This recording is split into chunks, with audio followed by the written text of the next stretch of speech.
Yo, Atlas speaking and welcome to part 23 of What If I Was Reincarnated in the Naruto world as the legendary Konoha outsider. Let the tale begin. Chapter 442, they sparred half a dozen more times before calling it to an end. The outcomes of the spars were the same as the first one. Takuma was barely able to hand clear hits, much less do any real damage by any means. The only time he managed to land a serious hit was by setting it up beforehand with Ninjutsu. They restricted themselves to C-rank jutsu, but even then, the sheer difference in skill was crystal clear. Anko's growth in the same period had far outstripped whatever he had managed to achieve. It was disheartening. "Are you not training properly?" Anko grabbed his face by the cheeks, pulling him close, and stared into his eyes. "Your energy imbalance should have been resolved by now. Why is it still so skewed?" The location of flex in the iris was used to discern the imbalance of foundational energies. He managed to escape her grip and rubbed his stinging face. "Shadow clones are slowing down the progress," he said helplessly. The current scientific zeitgeist recognized life experience, emotions, mental faculties, and physical and mental health, among others, as factors influencing spiritual energy, but simultaneously failed to find a reliable way to predict its patterns or control it. Unlike the straightforward physical energy, its counterpart was as fickle as the wind. Circumstantial evidence made it quite clear that Takuma's use of shadow clones was raising his spiritual energy. He was experiencing more than a normal human would in a day through his use of clones. Furthermore, his experiments with Yamanaka and Inpachi, which enabled him to use shadow clones as he did, led him to interface directly with spiritual energy.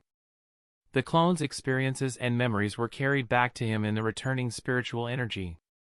He had managed to improve the imbalance rather than worsen it, albeit much slower than he would have without using the shadow clone jutsu, all because his strength and conditioning training with weighted gear was yielding phenomenal results, thanks to puberty and his chakra enhancement. "That's worrying," Kurenai commented. "Doesn't that mean you'll have to indefinitely continue harsh physical training just to keep your imbalance from getting worse?" "Fortunately, that's not the case," he sighed. "I've noticed that the rise in spiritual energy is gradually tapering off. My mind and body are getting used to this." In truth, he was still worried whether the trend would continue when he started using a third clone daily. Because if that were the case, the burden would increase with each additional clone until he would no longer keep the imbalance steady, let alone improve it. If only there were some prior research he could refer to. Unfortunately, he and Inpachi were pioneers in the topic they had chosen to pursue. "So what do you think?" he asked, changing the subject. "What must I do to get stronger?" "Because I need to get stronger." He was going to try what Anko was doing, raising his understanding of chakra, but he needed more concrete advice. Anko nodded with a lack of sarcasm. "That's for sure." Kurenai glanced at her friend. Anko had set up the sparring session because she wanted to get a measure of Takuma's combat ability. She didn't know why Anko wanted it, but she was adamant that he needed to improve himself in the short to medium term. "What you need is to be challenged," Kurenai said, gathering their attention. "From what I saw, your fundamentals are sound, but your ability to tie them together cohesively needs work." Takuma frowned, wanting to defend himself, but Anko spoke up before he could. "That makes sense. Your current fighting style is a result of your experience that you earned by actively fighting. It definitely works, or else, you would have been dead by now, but I'm not sure you know why it works." His unsaid reply faded away. She knew about his past as an underground prizefighter and was correct in her assessment. Instinct and results, that was how he had learned everything he knew, during and after the ring. When he was fighting his scars, he didn't have time to think when his opponent was trying to bleed him. He used whatever came to his mind, and if it worked, he stuck to it until it failed. As long as a method worked, he was more than happy to rely on it, pure unsupervised trial and error. A part of him liked it because it was the opposite of his process for learning ninjutsu, which had him toil away for hours poring over theory and jutsu scrolls and academic texts just to understand what he was trying to do before he could even try. He knew he struggled with ninjutsu more than others, and the amount of effort afforded to him by shadow clones and his chakra reserves was the only thing keeping him afloat.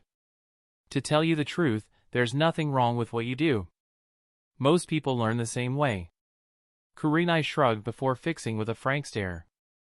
It's fine if you're satisfied with being good, but if you want to become great, I'm afraid you're going to find your efforts greatly inadequate. Takuma felt a thump in his chest. This was coming from a jonin.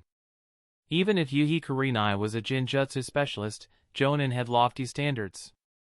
She had to be great at other things as well, in addition to her speciality, to even qualify for jonin. He swallowed nervously before asking, "What do you mean when you said I needed a challenge?" They say, don't mess with a winning formula. The issue there is that you might not get to fix it when it does fail. One unfortunate mistake in a fight and you're dead in a ditch somewhere. You need to reduce the risk you bear across the board obsessively. You might think your counter to a particular situation is good enough, but what if there's a better and safer option? You need to have every single choice you think is right or wrong challenged repeatedly. If it's right, it needs to be reaffirmed. If it's wrong, you either fix it or find an alternative, then challenge that new solution to see if it holds up. And at every step of the way, you must understand what you're doing. Even if you're not in a position to actively think about it during a fight, your subconscious and body must know it deeply enough to act on your behalf. The crux of the solution was to break down everything he was doing during a fight, analyze every layer, put it through cycles of testing, and then repeat it in training until it was etched into the bone. No matter how it was done, it was bound to be a time-consuming and taxing process. Anyone going through it would have to face their faults and bad habits and be forced to change them, which was rarely easy, especially when those so-called faults and habits hadn't created problems yet. Change was often difficult. Even if none of that were a problem, finding solutions to everything that's wrong would be a challenge, because the chosen solution might have a flaw that doesn't come up during training, leading to a flaw being replaced by another. Was he ready to do this?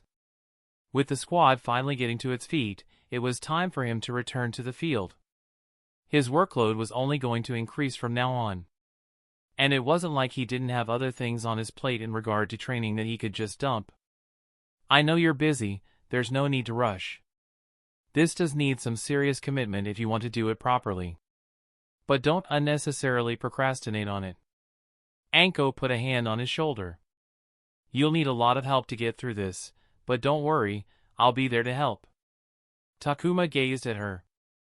Her free-spirited smile never seemed more reliable. He closed his eyes and breathed out the tension in his body. Then I'll rely on you. Straight-faced. That's good advice, Mariboshi said at the dinner table. The first person Takuma talked to about Anko and Kurenai's advice was, of course, his most trusted person. When Anko said that he would need a lot of help, she was understating it. To ensure a wide variety of issues were addressed, he needed to train against a range of opponents who could attack him with their own unique fight styles and insights. A treasure trove of insights like Mariboshi's was going to be crucial for leveling up his style. I hope you'll help. Of course, dear child.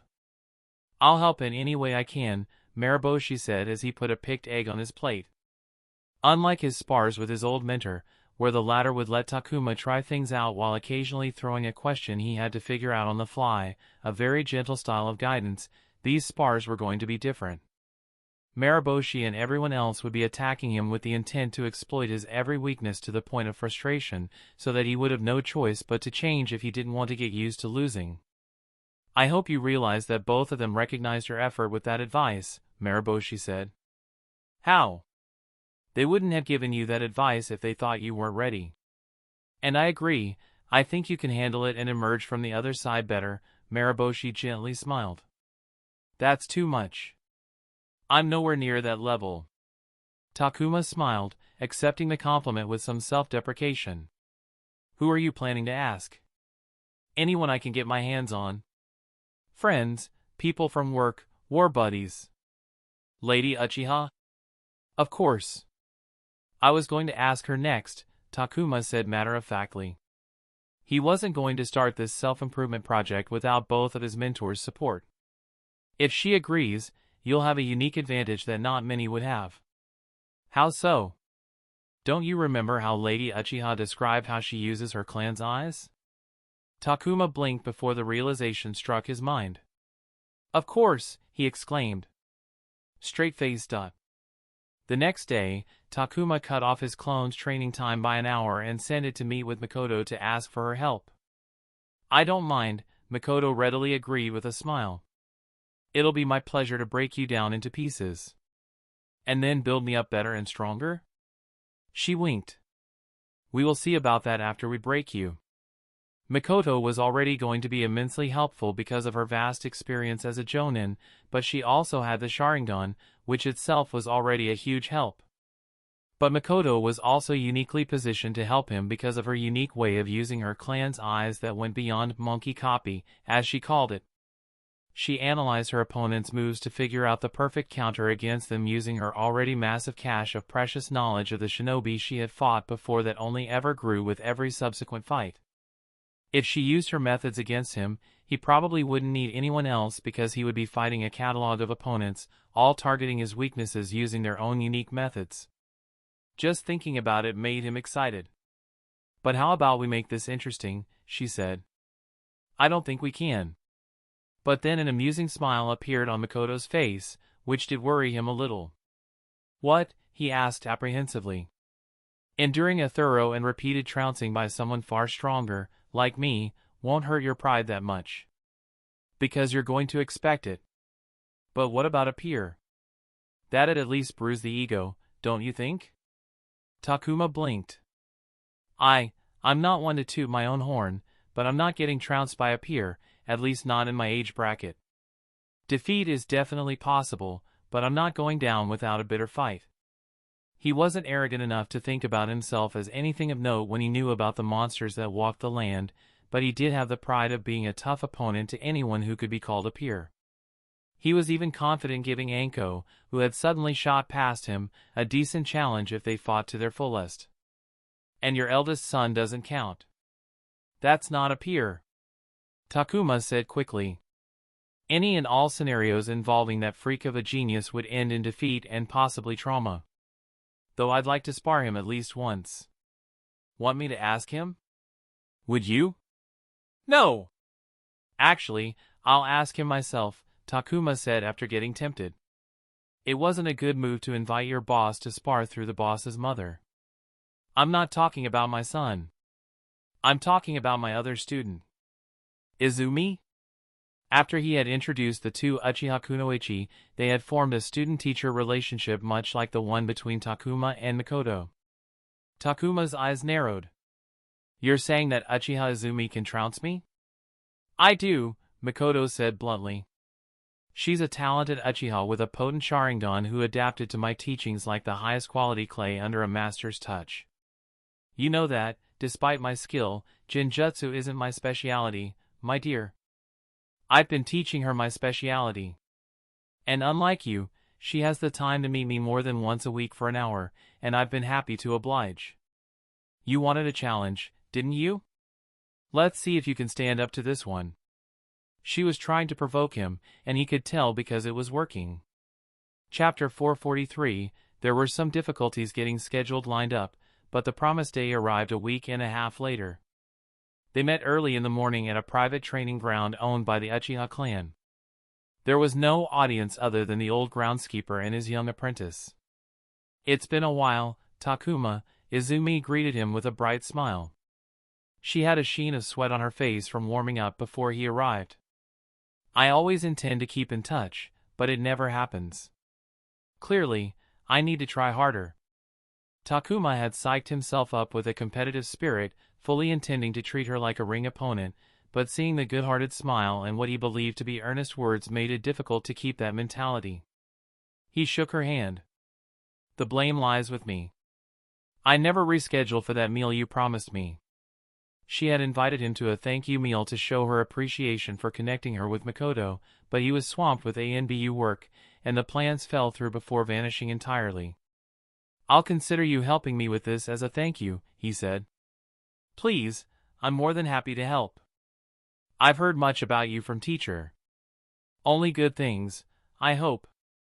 Mostly childish complaints, she leaned in to whisper in his ear. I have sharp hearing," Makoto yelled across from where she was talking with the groundskeeper. Both of them shared a laugh at their teacher's antics. "It's admirable that you're improving yourself, Takuma. I have met many who refuse to accept that they need change, much less take steps to make it happen," she sighed. "That's too high of a praise. She complimented you greatly, by the way. I fear I've been dethroned as her favorite, which wasn't saying much when I was the only option," he joked. Despite the light tone, it made easy sense that Makoto would prefer a sharingan-wielding kunoichi as her student. Izumi, being a taijutsu-forward fighter willing to learn her ways, was just a very attractive bonus. "I want to learn. I hope you won't hold back for my sake. And I hope you'll be understanding if I'm rough," said Takuma. It went without saying that they wouldn't try to kill or cripple each other, but people took care not to unnecessarily annoy or insult their opponents, who were most of the time friends or close acquaintances. Izumi smiled. "I'll do my best." Not wasting any time, he warmed up to get ready for the spars. Makoto set up a round system for their spar, which was composed of 3-minute rounds with a minute of break in between each, with a longer break at her discretion. The system was designed to motivate them to fight aggressively in the limited time format, or else each round would result in a draw. Of course, it only worked if either side wanted to win, but she had already taken care of it by antagonizing Takuma earlier.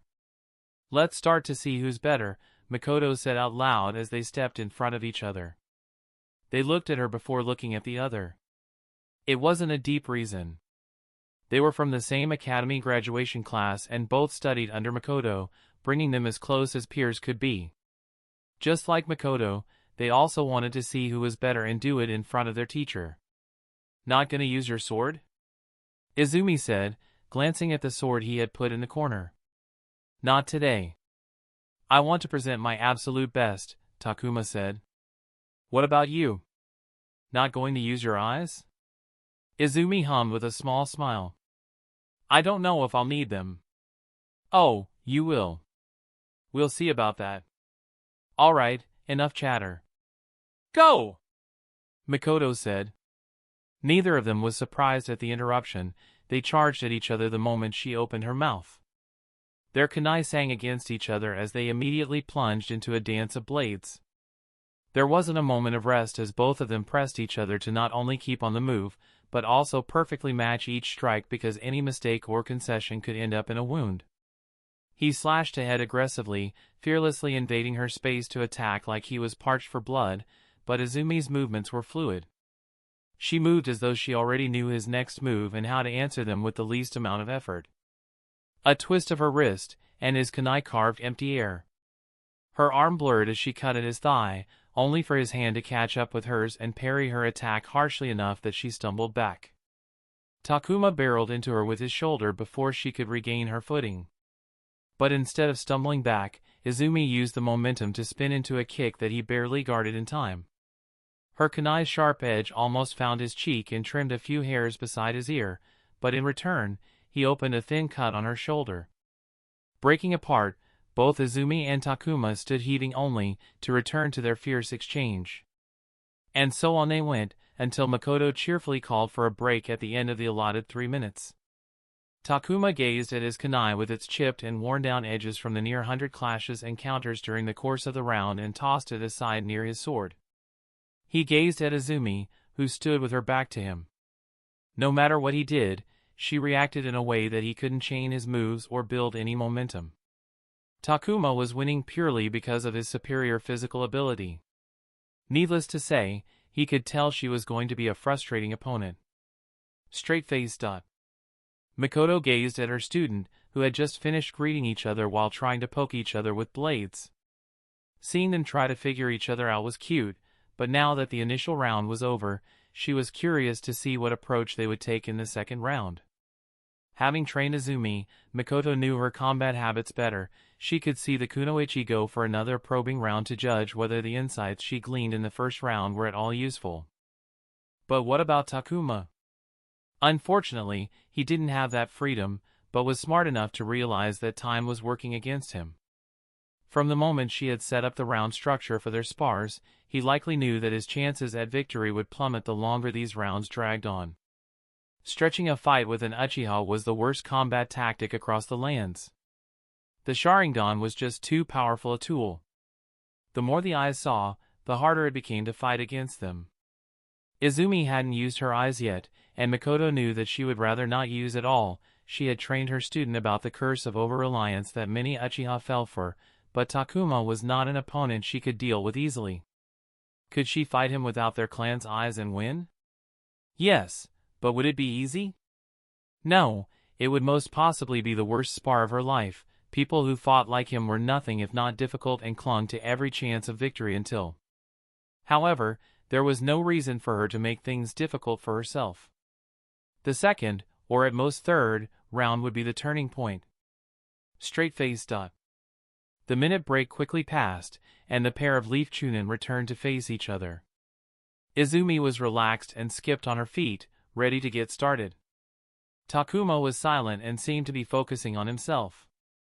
Makoto gazed at both of them and nodded to herself before giving them the verbal signal to start. This time, they didn't rush at each other, and for a moment, it seemed like they were going to be passive this round, only for Takuma to spring into action, striking first with the subtlety of a battering ram. His fist whistled past Izumi's, and she was gone, sidestepping to the side like there were wings on her feet. He breathed out and he shifted while crossing his arms up to block a powerful kick aimed at his chest. Despite reacting appropriately, it still pushed him back a couple of feet. Takuma raised both of his arms for a double-handed swing that could have put holes in buildings. She ducked low and deftly spun out range, and his fist spit nothing but air and immediately flowed into a counterattack that he stopped by kicking her in the knee. He seemed to have one goal: overwhelm. Big, relentless, and aggressive, his strategy depended on chasing her down, cutting off her angles, and battering her defenses until something cracked. Hooks, crosses, guard-breaking jabs, and an ample amount of punishing low and high kicks. Each one carried the force to end fights, but Izumi remained half a step ahead. She used his momentum against him, slipping just outside his reach, blocking only when she needed, and letting him burn energy. Each time he pressed, she waited for an opening, redirected him, and took the smallest opportunities to score. Textbook Uchiha interceptor fist. A jab opened her guard, but Izumi managed to redirect the follow-up cross with a palm strike, only to feel a force jolt up her shoulder. Before she could think, he stepped in once again with another annoying low kick. She stepped back and threw a kunai to his right to shepherd him left. Izumi immediately whipped a roundhouse kick to his head, snapping it to the side. As her foot retreated, Takuma tried to grab hold of it, but she moved back and he stumbled slightly instead. Izumi re-entered range to attack. Takuma righted his posture and swung at her in the same instant. Fortunately, she was agile enough to escape his punch. Except she wasn't. She knew she had dodged the fist, so what hit her? A wave of water hit her square in the chest. Izumi began weaving hand seals, even as the attack turned her head over heels. Takuma signed a second set of hand seals and slapped his palms onto the ground. Earth release, earth flow spears. Earthen spikes shot up from the ground around Izumi as she fell, but she contorted her body in the air to make every spike miraculously miss and then grabbed one of the spikes to push herself up into the air. Splotches of fire sparked and materialized into nearly 24 fiery rabbits, all of which immediately targeted and rushed towards Takuma. When had she weaved the signs? He hadn't seen her do it. Chakra gathered in his fists as he shot 2 second-form augmentation strikes out at the bunnies, successfully lining up 2 bunnies for each strike, taking out 4 of them, which caused them to explode. But then 6 bunnies jumped onto him and exploded, throwing him back. It hurt, but not enough to take him out, as he landed on his feet and immediately got on the move, only to halt when he found himself surrounded by the dozen or so bunnies. Before he could do anything, they all exploded simultaneously. It seemed they needed to make direct contact to cause any damage, though. All Takuma did was raise his arm to his face because of the light and smoke. But as the thought about why the bunnies hadn't made contact before exploding came to his mind, a flying kick slipped above his raised arm. Izumi, who flew through the distraction fire of her jutsu, smashed her foot into his face. But as Takuma staggered back, he forced himself to balance. He grabbed Izumi's feet and threw her down with a powerful grunt. He swallowed the nausea from what probably could be a concussion, but by the time he gathered his bearings, Izumi had finished a set of hand seals from underneath him despite the pain on her face. His breath caught as he immediately gathered chakra into his arm. Flames covered Izumi's leg, which she kicked up at him. At the same time, Takuma punched down. The chakra augmentation clashed against her fire-release ninjutsu, blowing both of them apart. When the dust settled, both lay flat on their backs. Takuma's arm sat limp at his side as he clenched and unclenched his fist. Meanwhile, Izumi slowly tried to put weight on her foot with a tight wince. "Now that's more like it," Makoto said, sounding utterly chipper as she watched their serious and sullen faces. "Unfortunately, the round's not over yet. You've still got a little over a minute to go." Chop chop! Chapter 444. The minute's break after the second round was almost impatient. Neither side reached for water or a towel. Makoto smiled as she followed a butterfly orbiting her. She raised her hand, and it settled on her pinky finger. "Go," she said without looking at her student. They rushed each other from where they stood. Takuma gathered chakra in his arms, but as they neared, Izumi slid on the ground in a forward tackle. He leapt up, feeling the rush of air as she slid past underneath him. Hands wrapped around his ankles, and he nearly pitched face first into the dirt field, barely managing to prop himself up with his hands. The gathered chakra slipped from his control like sand from a fist. He turned around to see her scrambling at him with a raised kunai and kicked. She pushed the leg aside and climbed up on him. She forced the blade down while he locked his hand around her wrist, their muscles straining in the struggle. He brought his other hand in to push the kunai away, but she cuffed it to the ground with her free hand. The kunai trembled between them, the edge flashing near with each desperate shove until he managed to turn them around with a grunt so he was on top of her. She tried to turn them around again. When that didn't work, she kicked him, almost getting him in the crotch. The second kick freed her, and she swung, missed, and then threw the kunai towards him as he scampered away. He caught the kunai and immediately went to stab her while she was still on the ground. Izumi's sweeping leg caught him by surprise and knocked the kunai out of his hand. They froze for a heartbeat, straining to anticipate the coming strike, before lunging into their next moves. The jagged, earthen spikes from the jutsu before cracked free from the ground on his command and surged towards her as she rose. Two struck her squarely, bringing her to the ground. Seeing an opportunity, Takuma charged at her, only to stop short of his target as a long strip of cloth, smooth as silk, sliced through the air. Its movement shifted, like a nimble eel gliding underwater, before it slithered around his thigh. The soft fabric stiffened, hardening into rigid steel that gripped like a vice. The cloth jerked him forward, taking away his balance, while the other end of the strip coiled and hardened around his arm when he went to grab the end around his thigh. She held the cloth, most of it still soft as silk, like she was trying to wrangle a bull.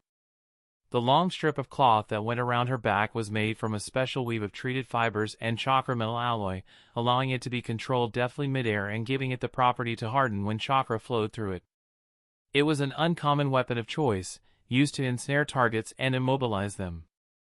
Her face flecked with pain, a darkening red bruise on her arm visible from the open sleeve top, as she dug her feet into the ground and pulled, taking him off his feet and flying in her direction. He tried to balance himself in the air, only for her to draw on his leg. All Takuma could do was twist in the right direction to make sure she didn't get his back.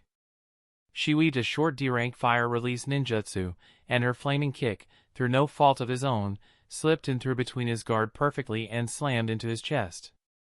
He clenched his jaw tight, biting hard enough that his gums hurt, the only barrier between himself and agony threatening to break out as she spiraled through the air. Even without the ninjutsu, there was a concerning amount of power inside her lithe physique, which shouldn't be been a surprise because she was a taijutsu forward combatant. A tug on the cloth snapped him out. He slammed onto his knees, scraping the dirt as he slid backwards, grit biting into his skin. He grabbed the hardened fabric and tugged on it. If she wanted to compete on strength, he was all for it. But now that he'd regained his footing, it was her time to fly, but as he tried to tug the second time, the fabric went limp and soft, slipping out of his hand as she pulled from the other side. He looked up, his plans to throw her balance into disarray disrupted, and saw her in the air, already forming hand seals, her body perfectly balanced as she sailed through the air. Fire release, great fireball jutsu. The heat rolled outwards from the giant ball of fire, scorching the air and making each labored breath hot and stinging in his lungs and bruised chest as it barreled towards him. There was no time to get a ninjutsu going. He clenched his fists tight. One full-power augmented punch, that wouldn't rip his arms off from the backlash, wasn't enough to rip through the fireball either. But what about two? Chakra fed into his arms, compressed into his hands. He caught the back and stared down the ball of fire that filled his vision until it was moments away from swallowing him. He didn't notice Makoto appear behind him and reach out before pulling her hand back, when he slammed his fist forward, releasing all the force. The ball of fire that was going to swallow him with unstoppable momentum halted in the air for a couple of seconds. Then, the rolling flames screamed, as though they were being denied a feast, and split into a blooming flower, its petals roaring away from him as the force from the augmentation parted her jutsu. Izumi was eyeing her ninjutsu with suspicion as she descended when it split open, and Takuma charged at her with unbelievable speed. He grabbed her by the neck and dragged her into the ground for several meters. Even as her head was being pulled through the dirt, her cloth weapon that was wrapped around her waist latched onto his arm. He punched her chest, revenge for earlier, but the cloth pulled his arm in the last moment, just enough that the augmented strike hit the side of her lower rib instead. The ground under her shattered into a shallow crater. He shook off the cloth weapon as its grip weakened and pulled another clump of chakra into his fist. But even as his attack racked her body, Izumi's cloth weapon came alive and wrapped itself around his upper body. He wasn't going to let that happen and contested it with all of his power, pulling it apart with his hands as the fabric tightened and hardened, weaker than before. Proof enough that she was feeling his attack. However, just as he was about to pull it apart, her legs suddenly wrapped around him, trapping his arms. With a face flushed red and no air in her lungs, she pinched her legs around him to take away his arms from use. But Takuma was considerably stronger than she was, so he put a knee on her belly and began to force his arms out. She slammed her head against his forehead, but he clenched his teeth through the pain and continued. As they separated, Izumi smashed the base of her wrists into his temples. Takuma's vision doubled, and he staggered back, resisting the urge to squeeze his eyes shut. He pushed himself further away from her, thinking that she might launch another attack, but she, too, stumbled away, holding her ribs. Were this a real fight, they would have taken the risk to go and make something out of the other's weakness, but instead, they stood their ground cautiously until the 3-minute limit ran out. Straight-faced. 1 minute, Makoto announced at the start of their break. Takuma sat down heavily and poured the contents of his water canteen over himself while breathing a long sigh. The water soaked through his clothes and soothed the light burns from Izumi's flaming kick. She was undeniably more skilled than he was, but that was to be expected. With how Makoto used her sharingan, a high degree of skill was all but given. Even though Izumi had only been Makoto's student for as long as Takuma had been studying the sword, she was holistically better than he was at fighting, while he still sucked at using the sword. Though it wasn't as if Izumi was learning a new methodology from the ground up, so that he could feel the faint stings and aches all over his body where she had hit him. The number of times she hit him embarrassingly dwarfed the number of hits Takuma had landed. If they were going by boxing rules, with the kind of match they were fighting, either Takuma would lose by unanimous decision, or win by knockout. The problem was that Izumi was equally skilled at avoiding being hit by him as she was at hitting him. Takuma had sparred against Uchiha Guki a couple of times, and the difference in skill between the two Uchiha, just looking at the Uchiha Interceptor Fist, was comparable to that of a toddler and a master. Not only did Izumi exploit every, but she stopped him from entering a flow because she was always working to disrupt his momentum and attack by putting him in a less than favorable state. It was utterly infuriating. He wiped his face with a towel, got up, and dusted his clothes. Neither of them had shown their full capabilities, and the purpose of the spar was to assess their sparring partner to push them to their limit. But he had gained an upper hand in the third round. Winning wasn't impossible. He felt like he had seen enough to push her to her limit. If his skill was lacking, then he was going to make it up with experience. She hadn't used her game changer yet, so if nothing else, Takuma was going to force her to use her eyes. "Ready," he shouted after walking up to where they had started the first round. "There are still 15 seconds left, Takuma," Mikoto said, raising the dainty timepiece around her wrist. "I know. I'm ready," he replied as he gazed at Izumi, who had also turned around at his shout. He enjoyed the slight change in her expression more than he should have. Straight-faced. Izumi ignored Takuma's provocation and took the full minute to rest and prepare before she walked up to face Takuma for the fourth round. Mikoto walked around them a few times, building tension between the two, before suddenly declaring the start with a simple, "Go." His hands twitched into action, signing hand seals. Her cloth weapon, tied around her waist, jumped at him. She had been consistently targeting his legs to disturb his footwork, but this fabric strip attacked his hands to stop him from completing the ninjutsu. The ninjutsu was only a D-rank utility spell with an extremely short hand seal chain. He only needed a sidestep to gain another second to complete it before flowing into a second set of seals without a break. Water release, water spout. A little over 30 liters of water spewed out from his general vicinity with barely enough pressure to push down a child who wasn't paying attention. Not knowing what it was, she leapt away while throwing a volley of shuriken at him. She would have recognized it as a weak D-rank jutsu if he hadn't continued on the second set of seals. It gave him space to complete the real jutsu he was actually targeting easily. Water release, deep sea arms. He rolled to the side to dodge the shuriken volley, rolling in the drenched mud. The water from the utility jutsu that had splashed on the ground rose up en masse, following him as he moved. He got up and sprinted forward, and the water followed, gathering behind him. Rippling waves echoed on the surface of the liquid mass stuck to his back before 8 tentacle-like appendages shot from behind his back. Deep Sea Arms was a retooled 8 tentacles, unofficially elevated from its D-rank origins to C-rank through the use of shape and nature manipulation. The longer and thicker tentacles had a deep ocean color due to the increased density of water in the nature chakra of the tentacle's body. One of the tentacles dipped into a weapon's pouch and sucked up a row of shuriken. They lined up uniformly in their length as mini-rotating currents began to spin them to a high rotational velocity. As he caught up, the tentacle came out of hiding, aimed its tip at her, and shot the spinning shuriken like a squid's surprise ink. Though she was watching the tentacles vigilantly, she wasn't expecting the shuriken. Even with her speed and nimbleness, she didn't manage to deflect or dodge all of them. 3 grazed her, drawing her blood. Not much damage, but they caught her off guard. Dirt beneath his feet exploded as he zapped forward and invaded the melee range in a split second. His augmented fist connected with her arm guard. She flew back, and each time her feet connected with the ground, she would bounce off the ground, hopping on the ground like a skipping stone until she finally gained enough grip to stop herself when she saw tentacles push him into the sky. He weaved hand seals before pushing his hand into one of the tentacles to take out a globe of water in his palm. She was still feeling the effects of the augmented punch and couldn't weave hand seals when he landed near her and fired 2 bullets from the floating water globe. Her eyes widened as it took everything in that moment to move at a blazing fast speed to dodge the bullets. 2 more bullets burst up the dirt near her feet when she barely stepped back to protect her legs. Her attention sharpened as she watched. His body and feet pointed to the right, so she moved to the left, only for the tentacles to push him to the left, reducing the space between them.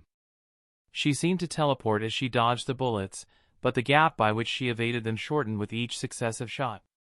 On the other hand, his feet were no longer on the ground as the tentacles moved like a spider's legs. He was slower than if he were on his feet, but his movements were inhuman, catching her off guard. Fire release, Great Fireball Jutsu. Water release, Wild Water Wave. The 2 C-rank ninjutsu of opposites clashed. The resulting gust of hot steam blew over her side. He took advantage and rushed forward. She was ready. The cloth fabric shot forward, aimed at his leg, but a tentacle intercepted. With it entirely made of water, there was nothing to grab, and it slipped out, only for him to clutch it and pull on her. The tug barely did anything as she let the silk slack, but it stopped her for a second, allowing him to close the distance between them. The length of the tentacles abruptly changed as they stretched out, their wet tips lashing at her limbs and torso like a frog's tongue. Then, almost instantly, the water thickened, ensnaring her tight and reeling her in. Their grip didn't last more than a second before she ripped them apart, but they kept her occupied just long enough. Her eyes widened when she saw him flying towards her, feet first. She barely managed to cross her arms over her chest as the augmented kick smashed into her. The next second, she was in another part of the training field. Izumi managed to stay on her feet for a moment until her legs gave out from under her, but forcefully held herself up, refusing to take a knee. He rushed towards her with his tentacles floating behind her and grinned when he saw a grim expression on her face for the first time since the start. Come on, use it, he thought, charging his fist with chakra. She pulled out a kunai in each hand and charged at him with a short yell. They met in the middle, and immediately, the tentacles sprang at her. For a second, they latched onto her, but it seemed to be a trick of light, as the next moment, she was to the left, already found an opening. She slashed with her kunai, which ripped through his gear and left a skin-deep cut along his side. The tentacles moved to cover while driving him away from her, but she was faster as she cut down a tentacle to create space to jam a kick just below where she had cut. Taken aback by her sudden burst of speed, he kicked the ground, sending dirt up, hoping to gain a second or two, only for a kunai to punch through the dirt. He easily deflected it, but her cloth weapon untied itself from the kunai's loop and took a life of its own as it wrapped around his neck. He managed to get a hand in there, and pulled him down. His tentacles kept him upright, but one of his feet touched the ground for extra balance. That's when she appeared from behind the dust, one of her legs halfway covered in fire, ignoring the tentacles that jabbed at her, and kicked him in the knee, collapsing his footing as the tentacles, working on his instinct, moved themselves between them, and only when he was falling, did he consciously move them to keep himself up. The tentacles between them turned to shreds while she moved in, only to be hit by a second form augmentation.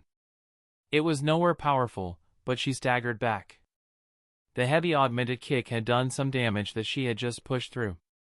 And that's 3 minutes. Break time. As both of them moved away, completely focused on the other as they gathered themselves, Mikoto was suddenly there with a smile on her face, her voice snapping them out. But even then, it took a moment to shake free of the adrenaline. The fourth round of sparring was over. Straight-faced.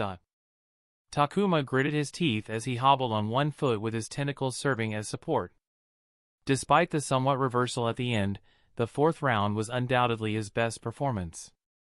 He found opportunities like he wanted to and capitalized on them to deal serious damage. The element of surprise had done some heavy lifting to give him an advantage, but he still had some more tricks up his sleeve. But he'd failed to force out her sharingan for yet another round. He wasn't getting trounced as Mikoto claimed he would, but did that mean anything when Izumi wasn't bringing out the one thing everyone expected her to use? Despite his confidence to keep it up in the next round, he didn't ignore the last bit of the fight. She had managed to break through, and he knew it was only going to get harder. He was stronger, but she was faster. He couldn't hit her if he couldn't catch her. If he were in her place, he would keep some distance, and he expected her to do so. Ideas began to form in his mind on how he would respond if she used that strategy. Perhaps this was what Anko and Kurenai were talking about. Thinking about the possibilities and then testing them out to see if they worked. I'll start the minute when both of you get to your stuff. Go on, you can be slow if you want, Mikoto said as she urged them to move with a clap. Can I keep these on? Or do I need to start over? He asked, pointing to the tentacles. Mikoto hummed before looking over at Izumi to see if she was okay with it, but she was walking away with her head hung low, as though she hadn't heard a word. She gazed at her for a moment before turning to him. You should keep them on. Great, thank you. As he allowed his tentacles to carry him to rest his leg, he missed how Mikoto had used should instead of can. It was a small thing that could have been a straightforward reply, but it seemed she meant something more because he got what he asked for in the 5th round. Chapter 445. His Adam's apple bobbed in a nervous swallow as he gazed at the 3 tomo gently spinning in red. While he stood stern with his arms crossed, the tentacles moved subconsciously. One half drifted closer to him, almost cocooning, while the other half flared out to appear larger. The spar hadn't even started. It was a declaration that she didn't want a repeat of the last round. 3 tomo. Wasn't the matured sharingan supposed to be a rarity even in the Uchiha clan? What was it doing in the sockets of a 15-year-old? He would have been disappointed if she had a single tomo, and was fully expecting to face the 2nd stage, but the final stage was out of his expectations. Must say, it suits her. Gray suddenly appeared beside him, a tentacle going through his gut. Are you surprised? Not really. She used to be so tiny and frail when we were little, but never weak. She was strong from the start. Hey! Compliment her eyes. You have gorgeous eyes. Thank you, Izumi said with a half smile, currently pinned to a fighting mindset. It's not often I hear that. People find them more intimidating than pleasing. He wasn't surprised. Her sharingan, in all likelihood, only appeared during spars or fights, where people were more concerned with dojutsu's lethal capacity over its ocular beauty. His reaction wasn't any different, but he agreed with Gray, she was beautiful. Of course, not more than you, he quickly added, turning to Makoto. She smiled. Good boy. We're already over a minute, so let's not waste any more time. It'd defeat the purpose if I allowed too much time for recovery. Her words were pointed more towards Izumi, who was hit pretty hard in the last round. Go! He immediately leapt back, while throwing a volley of shuriken, expecting her to start strong and build momentum with her sharingan. Instead, she took an unhurried diagonal step back and turned her body sideways to avoid the volley. Her eyes precisely followed the movement of every flying star, while swinging a kunai once to catch those she couldn't avoid with that single step. 2 shuriken rattled around the kunai's blade until they fell next to her feet. With muscles tensed, he got ready for her blazing speed, as opposed to walking towards him like she was out on a stroll. He slowed down, maintaining a constant distance, puzzled by her actions. Why would she be so passive with her sharingan out? It was almost imperceptible, but he noticed she was leaning her weight on one side. The hit to the ribs was clearly bothering her. And then it hit him. She was buying time. The kunai in her hand suddenly flew to his face. A tentacle moved in its trajectory, sapping its speed as it passed through, allowing him to catch it safely. She was already signing hand seals, but they were close enough that he charged ahead with the tentacles at the ready in case he had to put them forth to protect himself from fire. Their eyes met. He felt a chill when he saw the tomo spinning. He had seen Makoto's sharingan a handful of times, but it hadn't felt intimidating because it never felt like she was analyzing him. These eyes were watching him. It was a D-rank jutsu with a short seal chain. A fire bubbled in her palm like molten metal poured onto something cool, then exploded in a blinding flare just before he could reach her. It baffled him again. Why would an Uchiha use a flash-type attack when they relied so much on their eyes? Why would she want to close her eyes even for a moment? Those thoughts rang out in his mind as the light pierced through the tentacles. Straight-faced up. On the other side of the flare shroud, Izumi moved with her eyes closed. It didn't matter. She knew he was roughly 2 meters away. She moved left because he would move in the opposite direction. The kunai and the jutsu were both offset just enough so that he'd be compelled to move away from the danger. She even ensured right foot placement so he would find it easier to move in that direction by precisely timing her jutsu. The clock was ticking. Half a minute had passed in the round, and a few minutes since she was hit in the side by his augmented punch. It no longer spasmed as badly, but she wanted to squeeze in as much recovery as possible so she wouldn't be hindered when it was time to move fast. 1, 2, 3. At the count of 3, she opened her eyes to see the deep blue tentacles lunging her way. They had moved so nimbly, moved him so strangely, in the last round, but now they seemed slow. She ducked her head and leaned forward while pivoting to her right to make them miss. A kunai glinted as she dissected one, switched the blade between hands to cut a second, and got a third one as they pulled back. 3 masses of water splashed on the ground, drenching her leg and caking her feet in mud. But if she wanted more time to recover, why not stay away? He was clearly a melee fighter. It would have been an easier time if she had maintained distance. That was the plan for the 5th round, but the 4th round prompted her to change it. Now, the plan was to watch and learn. To know him as the fighter he was, she needed to know him at his best, where he felt the most comfortable, which was up close and personal, where he could swing his fists, where he was the most dangerous. His strengths, weaknesses, quirks, and habits, she would learn them and use everything against him. Wasn't that the motivation behind their spar? Straight-faced. She was close.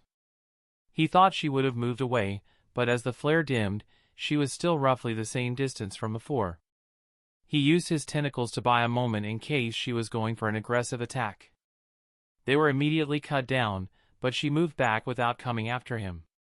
There wasn't a hint of rush in her person as she stalked him, moving steadily around him, until she abruptly zapped towards him, causing him to defend with the tentacles.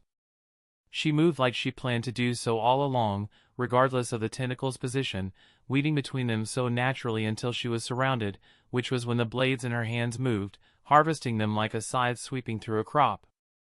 An unharmed tentacle found an opening and attacked her with a kunai, only for her to kick it while the sharp edge was only inches away from her. The tentacle burst into an explosion of water, somehow finding the spot where the chakra density was the lowest. Though nowhere as capable in this regard as the Byakugan, the Sharingan could see the flow of chakra. In a span of 10 seconds, he lost over half of the water mass. Just when he thought she would follow up, she stayed put, gazing at him with her red eyes. She was daring him to come to her, and so he did. He thought she would maintain distance, which would have been a worse outcome than fighting the Sharingan head-on. Not that there wasn't another choice. He couldn't avoid her because that defeated the purpose of the spar. And the longer he fought against the Sharingan, the lower his chances of victory would become. He had to get in victories while he could before she managed to figure him out. The tentacles retracted behind him as he stepped to her and took the first swing that was easily blocked.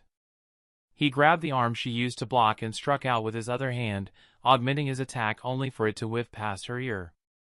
She shoved him with a shoulder to push him back, but he didn't let go of her arm, so she kicked him in the knee where she had struck him with a fire kick in the last round. He let go, unwilling to trade damage. Neither of them backed away and went right back at each other. It wasn't any different from previous rounds as they stuck to their strengths. He tried to overwhelm, pushing on aggressively, looking to get in a heavy hit, while she moved like the wind, not allowing any satisfying hits and dissuading him from building any momentum by putting him in his worst state for any follow-up, while exploiting every opportunity he opened to her. Only, even worse than before. Takuma had barely hit Izumi. In fact, he couldn't even remember the last time he landed a hit. And all the while, the number of successful strikes from her end was only increasing. It truly felt like he was punching air, as though she could see his move before they arrived, and she probably could. The Sharingan granted an incredible clarity of perception. And to add insult to injury, she was moving slower than before, clearly taking it easy, or maybe it was because she didn't need her speed. His tentacles hovered behind him, all holding a kunai each. He used them for feints, but not one of them worked. She completely ignored them until he actually made an attack. He raised his foot for a front kick, and she immediately backed just out of range, only it was a second form augmented kick, but the moment the chakra converged in his soul, ready to rush out, she stepped out of its way.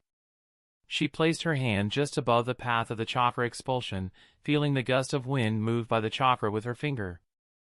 It was the kind of thing she could do in a fight against an opponent who had been overwhelming her just a few moments ago.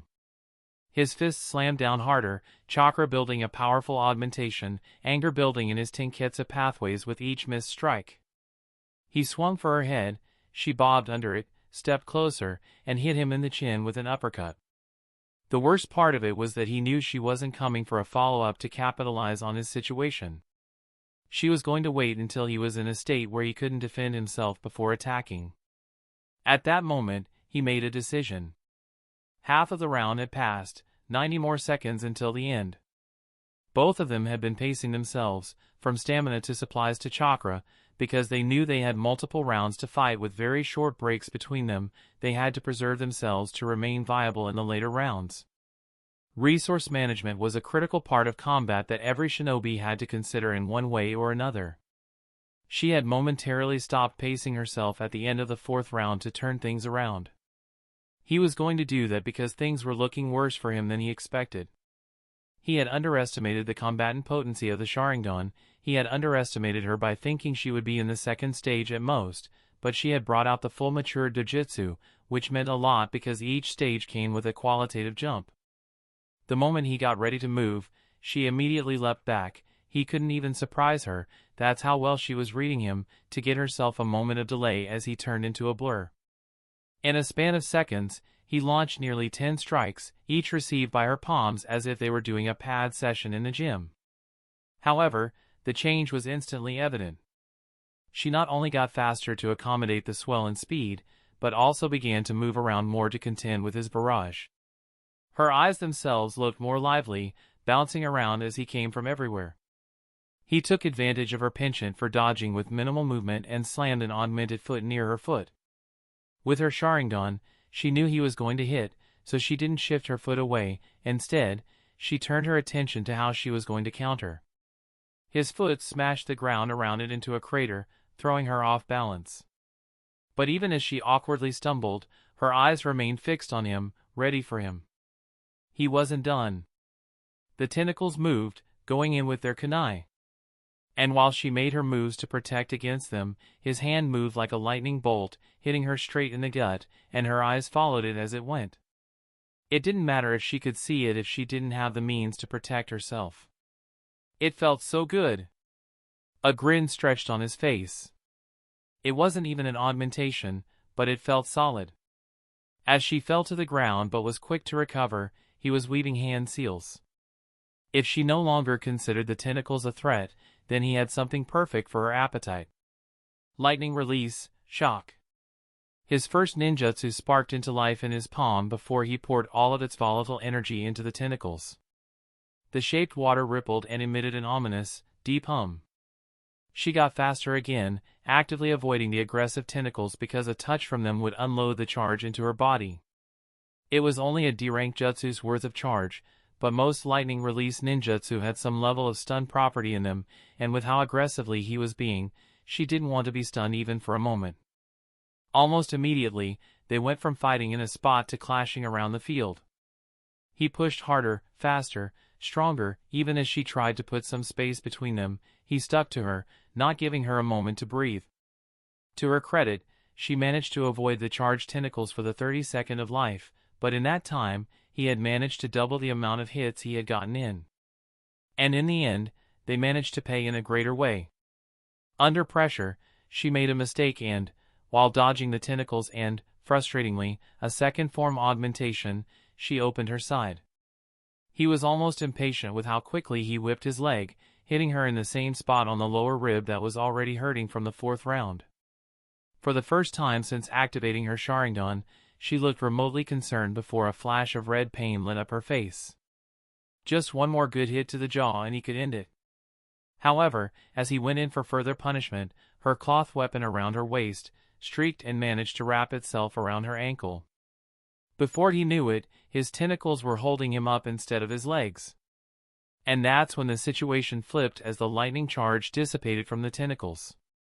There were only 30 seconds left in the round. Both of them gathered themselves and went at each other.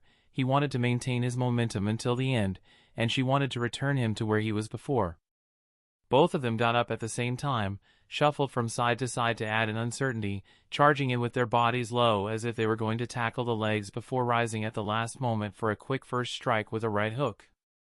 The moment their fists met in the middle, a shiver went down his spine. They were his movements. The moment she took half a step back, he knew a low kick was coming his way. Though his mind knew it, his body couldn't keep up with the kick of surprise. As he predicted, she clipped him on the calf, just like he would if he were in her position. No, he refused to believe it. Using the tentacles to stabilize him, he went in for a fast combo. It was immediate.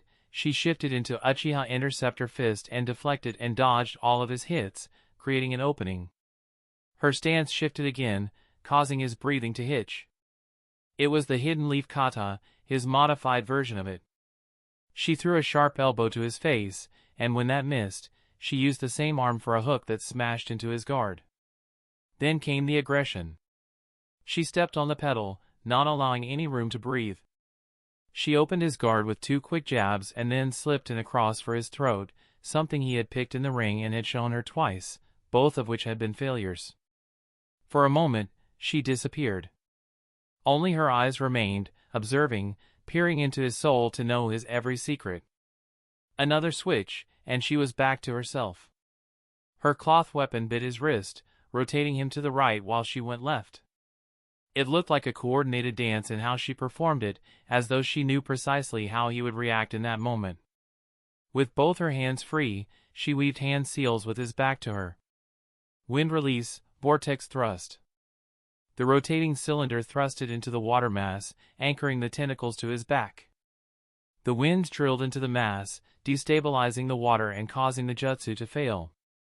The water dropped from his back, splashing on his clothes, legs, and the ground. He snapped out of his shock, not knowing what had hit him in the back. He jumped and moved to put some distance between them. He needed time to gather himself, forgetting that there were only 10 seconds left in the round, and began weaving hand seals. He fixed her in his gaze, adamant not to lose sight of her, only to see her raising her hands along with him. The angle of the elbow bend, the distance between the hands and body, and the height his arms were raised, everything identical. He was staring at himself. He knew it was the absurd power of the sharingan. He knew that this would happen once she activated her eyes, and yet, when faced with the absurdity, he couldn't accept it. It was utterly shameful. Before he knew, both of them had completed their hand seals at the same time. Their jutsu, however, were different. Earth release, subterranean voyage. Fire release, exploding eagle strike. As he slipped into the ground, a flaming eagle was conjured into existence before plunging towards him like a rocket with an accompanying screech, guaranteed to hit as he was trapped in the jutsu, unable to eject. However, halfway through its flight, something too fast to track hit the eagle, causing it to fizzle into a blinding white blaze akin to that of burning magnesium. A good distance away from them, Makoto lowered her hand, crackling with remnant sparks of lightning. The 5th round is over. If she said anything else, he didn't know because he sank into the ground. Chapter 446. Izumi was impressed as she vigilantly scanned the dense mist surrounding her from every direction. She couldn't see anything past arm's reach, even her chakra vision was essentially being blocked by the chakra bound to the suspended mist. She now knew why Takuma chose to exert himself in the last round. He was counting on the water release, hidden mist jutsu to control their encounters. He could come and go at will, controlling the pace of the battle. He must have something to help him navigate the obscuring mists, she thought, and wondered if the preceding rounds would be fought in the mist. It made sense because if he fought her out in the open, he'd be at a disadvantage. Not that it was likely to happen, since they weren't using B-rank jutsu. That was unlikely to happen unless they got into a contest to see who could throw more volume of jutsu at each other. Izumi made sure to move around. Takuma could emerge from beneath her feet at any moment, and standing still was an encouragement to do so. What about Jinjutsu? He learned under Makoto, but perhaps that's why he hadn't used it yet, because she was aware of it. Awareness was tricky in the context of Jinjutsu. It could either improve or worsen the situation depending on the person. Of course, she could keep walking in one direction until she reached the boundary of the mist, but that wouldn't be conducive to the spar. If she didn't like the mist, she had to get rid of it instead of avoiding it. Her steps shifted into agile footwork as she swung her kunai, parrying the other blade as it entered her field of vision. She had no time to stop as more came at her from different directions. It was the tentacle jutsu again. A smart choice. He possessed the skill to treat them like extra limbs, with plenty of experience on how to use them in combat effectively, making them a formidable weapon. When fused with the lightning release ninjutsu, it was an outright dangerous combination.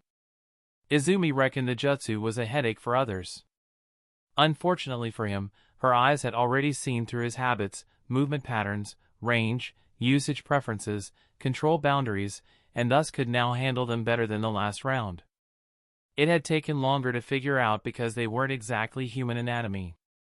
How unfortunate, she thought. The tentacle's length allowed him to stay just out of the mist's reduced visual range. As long as he was smart about it, he could remain completely hidden, making him harder to hit.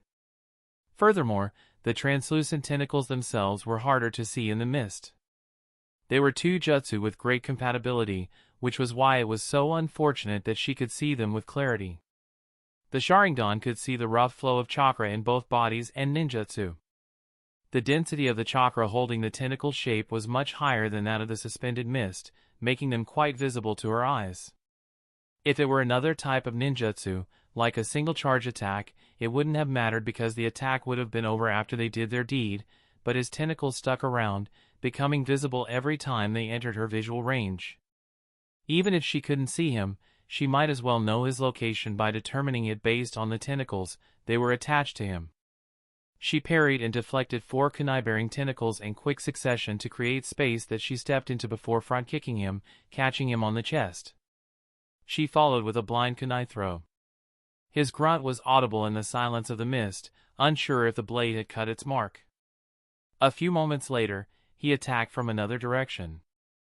The tentacles came in first, but she could tell that they were feints, which meant he was coming in himself. His hazy outline became visible with alarming speed, aiming to deny her any chance to react. However, one look was enough to know that she only needed to concern herself with his left leg, which was shining brighter than the rest of his body. He had an augmentation loaded in there. Chakra gathered in parts of the body for various reasons. It happened every time a jutsu was used. She couldn't tell what the chakra was going to be used for, but when he swung his arm or thrust his knee, it provided enough context that he wanted to break her bones with an augmentation. For that reason, she hadn't been hit by any of the 7 augmented strikes he had tried on her in the 5th round. The augmented kick in front of her was no different. She effortlessly ducked under while blocking the follow-up knee to her face with her palms, stepping out of the way when he tried to stab her, only to vanish into the mist before the tentacles could reach her. 10 seconds later, her eyes widened when she saw a water bullet cut through the air in her direction, followed by 2 more, one of which missed entirely. Even in her enhanced perception, they were moving dangerously fast. Her hands moved at full speed to cut with kunai. She twisted her body to reduce the surface area in the direction of the bullets before throwing herself to the ground. More bullets flew over her head until there was silence. That was yet another dangerous jutsu to use in mist. Lying on the ground, she weaved hand seals and let her chakra flutter out in the form of strong but heavy winds that pushed the mist outward before settling into a final radius, where it continued to flow, keeping the mist thin. Wind release, sweep flow. It wasn't aggressive enough to vanish everything, not by a long shot. He was generous with chakra, expanding its size, but the mist around her thinned to a point where she could see a decent distance ahead, including his location. He seemed visibly displeased by her action. She got up, patted the dust off, and gazed at him. The Sharingan was much more than just the eyes. When she had the dojutsu active, her mind worked differently. Everything she had ever seen with the Sharingan was available at her fingertips to use. She remembered every moment of the 5th round, every detail of his movements. It was time to experiment. She already had a half-decent understanding of her style, thanks to him exerting himself, making him move faster, and leading him to show her more. However, she didn't have the foundation to mimic his style completely. She lacked his strength or a melee option that could be summoned as flexibly or quickly as his chakra augmentations. She ran towards him, her thoughts coming with solutions. Usually, she'd let him have the first move, but this time, she targeted the first opening she saw. Instead of waiting for the next opportunity while protecting herself, Izumi continued to attack until she created another opportunity. She couldn't copy his aggression, but she could apply similar pressure through sheer speed. Her movements changed from a smooth flowing wind to chaos. When he tried to fall back into thickened mist pockets, she stuck to him. When that failed, he tried to constrict her movements with his tentacles to make space, but reading them was growing easier by the minute. She hit him 4 more times in the span of 10 seconds. Her tactics shifted as she implemented a common style originating from the hidden cloud, which she had been taught by Makoto, who had copied it from a cloud shinobi. She ran around him, hitting every opportunity she got. It wasn't easy because he was still a danger and got in hits through sheer tenacity, and used some of them to repeatedly target his right pelvis, causing him to adjust his guard and tentacles. It was a false target, her real aim was somewhere else. She waited patiently until his guard had drifted low enough to throw in a feint to the pelvis before turning it into a kick to the jaw. Izumi didn't have his augmentation, but she was still a taijutsu fighter and her hits, at the very least, hurt. For a moment, the tentacles hovered around him, frazzled, but she didn't target the opening. Instead, she weaved hand seals and set her leg aflame. She appeared next to him, and he was ready as he attacked her. It wasn't an augmented strike, so she took it. He smashed a fist into her collarbone, but she endured it and instead used that moment to smash her flaming leg into her chin once again, doing more damage to the same spot. He was stunned because it was the first time she had so willingly traded damage. It literally wasn't her style, but that's exactly why it worked. Takuma was an observant opponent, he was going to pick up some of her quirks as well. Chapter 447, The offices of Rael's squad were hushed that day. The operatives and staff sneaked glances at the group of clones working around the bullpen as usual, but they were quieter as they went about their tasks. Rael had barely left his office, and if his clones were any indication, he seemed to be deep in thought. "What do you think happened?" Moore asked, sipping steaming hot green tea in the snack room. "Doesn't seem to be about work, or else he would have said something by now," Aquila replied. Moore watched with disgust as the Hyuga poured an absurd amount of sugar into his coffee. He felt his teeth rotting just by looking. It wouldn't have been that big of a deal, everyone had days when they weren't in a good mood, but when over half a dozen somber people walked around the office, it tended to affect others' moods, especially when it was the boss. Personal stuff, huh? What concerns a 15-year-old, though? Moore wondered aloud. Can we treat him like a 15-year-old? Rael's age had been a point of contention for everyone on the team. They all knew about his exploits, and as spectacular as they were, there were doubts about whether a young teenager, who, by all standards, was still an ANBU rookie, could do a good job leading a team of seasoned operatives on something as important as the only anti-root unit. They had joined despite that potential worry. However, after working under him, as brief as it had been, they often forgot that he was only 15. "Hippo, weigh in. What's up with the little boss today?" Moore asked Hippo, who walked into the snack room, scratching his belly. "He got his ass handed to him in a sparring session, not my words," he replied while idly gazing into the fridge for something to eat. "How did you know?" I asked. "A clone said that he lost to an Uchiha." "Weasel?" Aquila asked. "Would you be this upset if you lost to Weasel?" Yet another abnormal teenager, but unlike Rael, who made people forget about his age, this one made others conscious about it. That's how unthinkable his achievements were. Rael's close with the Uchiha, Moore commented and then glanced at the other two to gauge their reaction. Weasel personally recruited him, and it wasn't difficult to discover his background in the Leaf military police force, especially when there were multiple newspaper articles with his name and quotes on them. Not to mention, he was a civilian-born shinobi.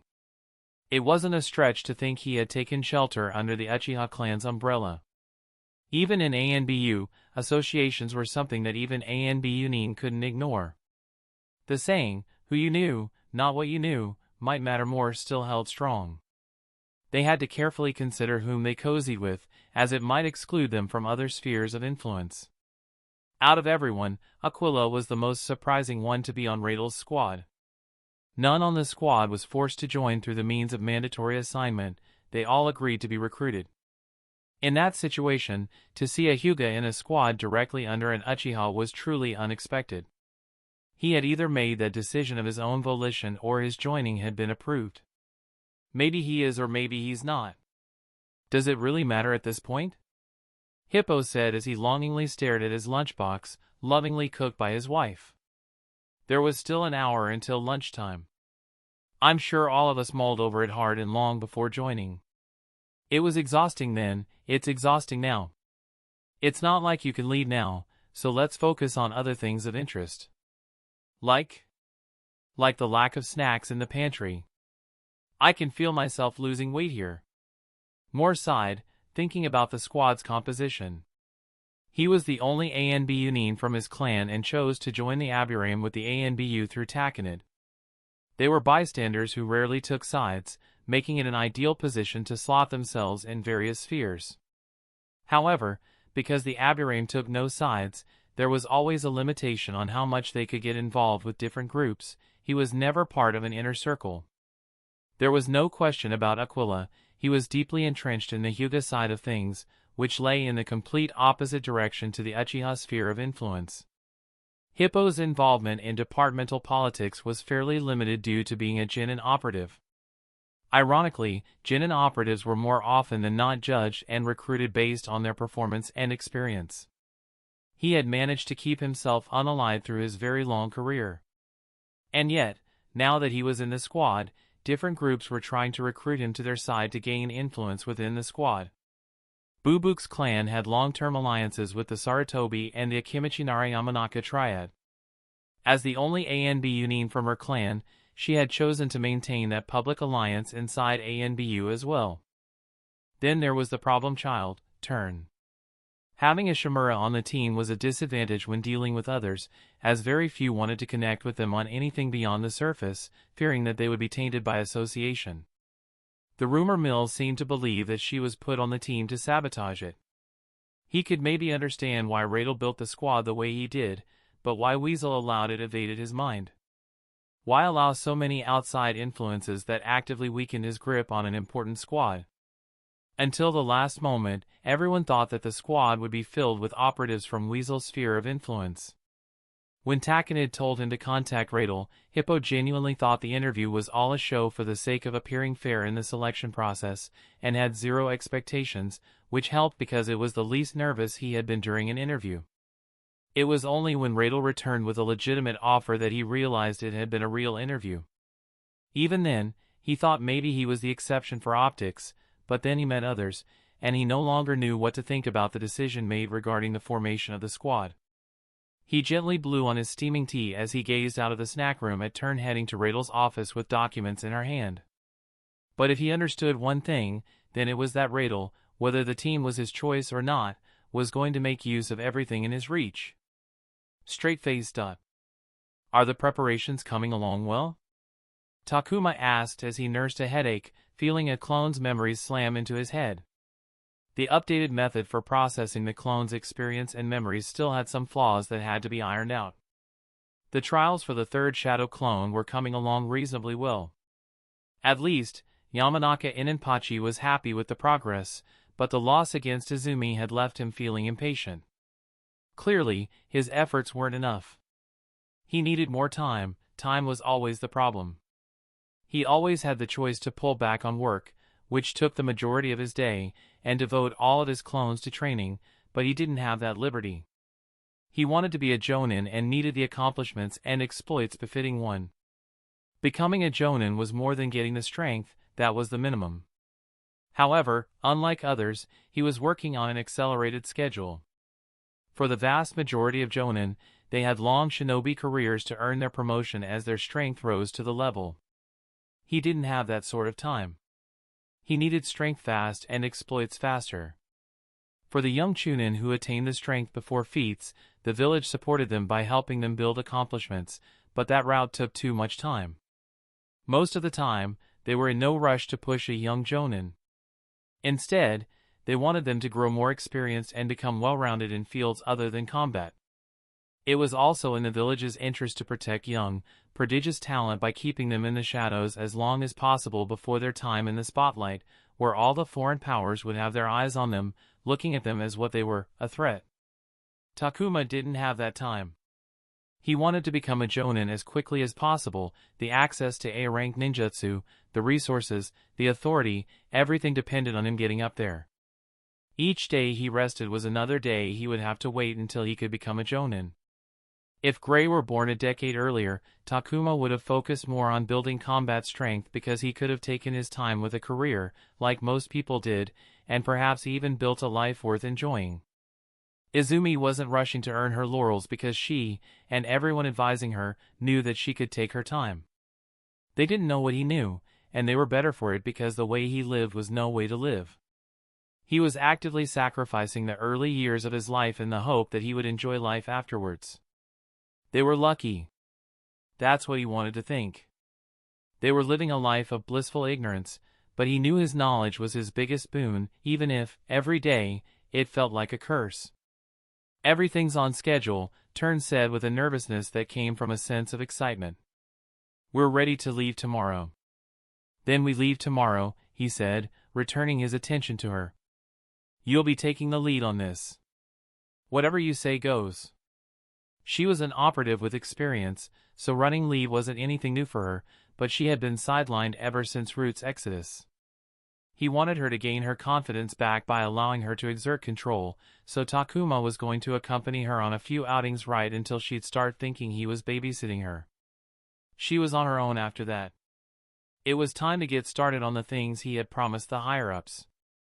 Chapter 448, Turn rubbed the inside of her palm as she gazed at the bullet point notes on the podium, then looked up at the 40 or so shinobi sitting before her, chattering as they waited for her to start her mission briefing. It was okay, she told herself, she had done this before, it had just been a while. She looked upon the people gathered. The first 3 rows of 8, split in halves by a walking channel in between, were taken by the ANBU genin operatives and staff members. She could feel the distrust rolling off them, they were aware of her clan background. It didn't surprise her, but it wasn't exactly pleasant. She was glad that their masks hid their faces, so neither side could see what the other might be thinking. The rest of the seats behind them in the room were occupied by General Leaf shinobi selected for the mission. ANBU wasn't big enough to spare 30 of their operatives on a single mission. It was a common practice to involve Leaf shinobi in bigger ANBU missions. They were selected by ANBU's General Administration, which handled everything from background checks to availability to contracts. Unlike the operatives, they seemed to be excited to be in the room.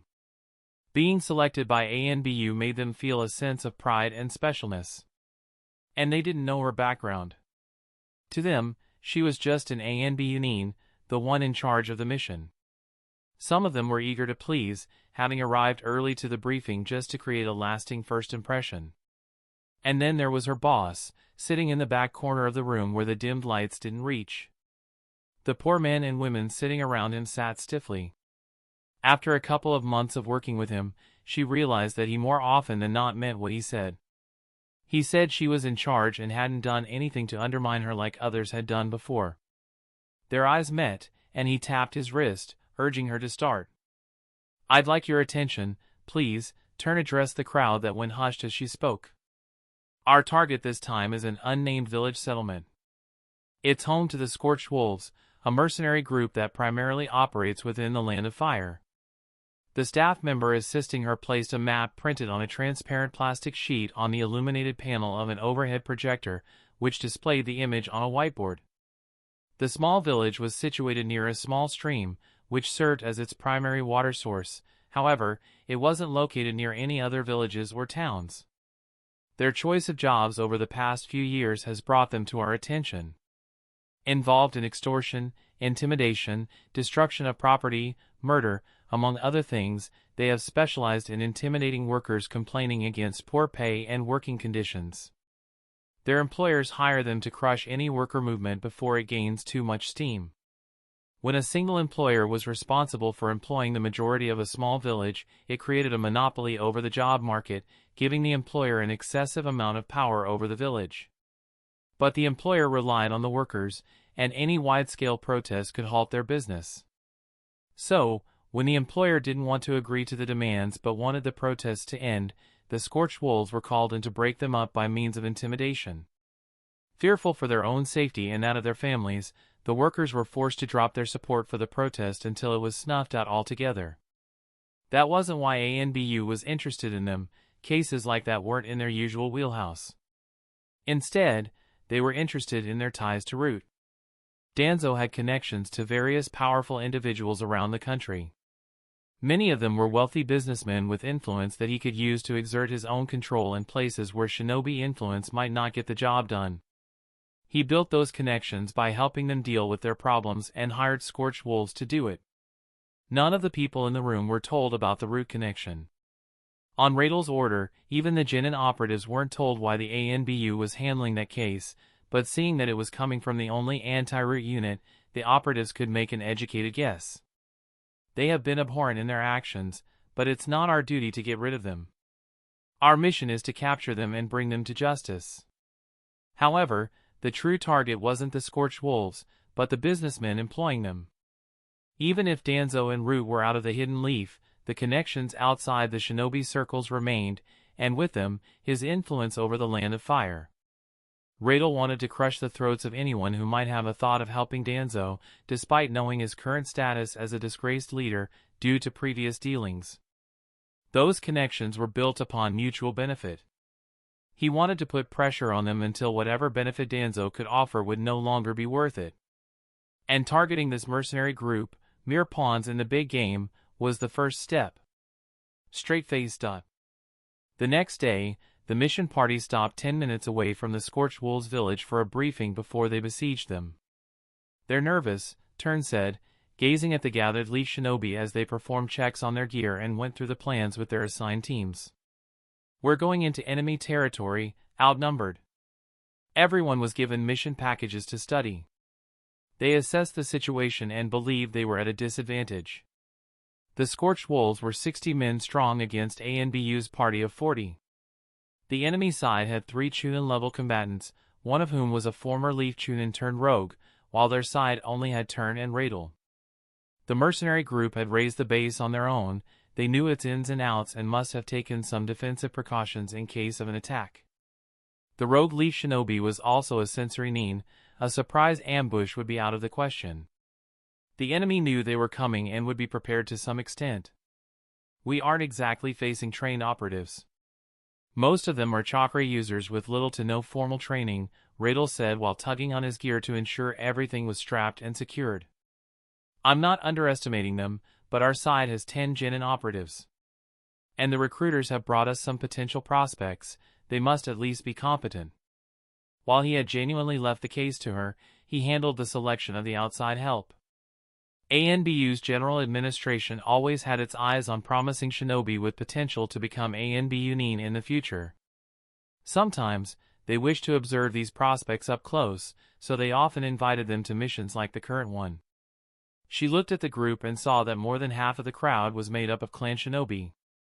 While it earned them quality labor, she knew it was a political move.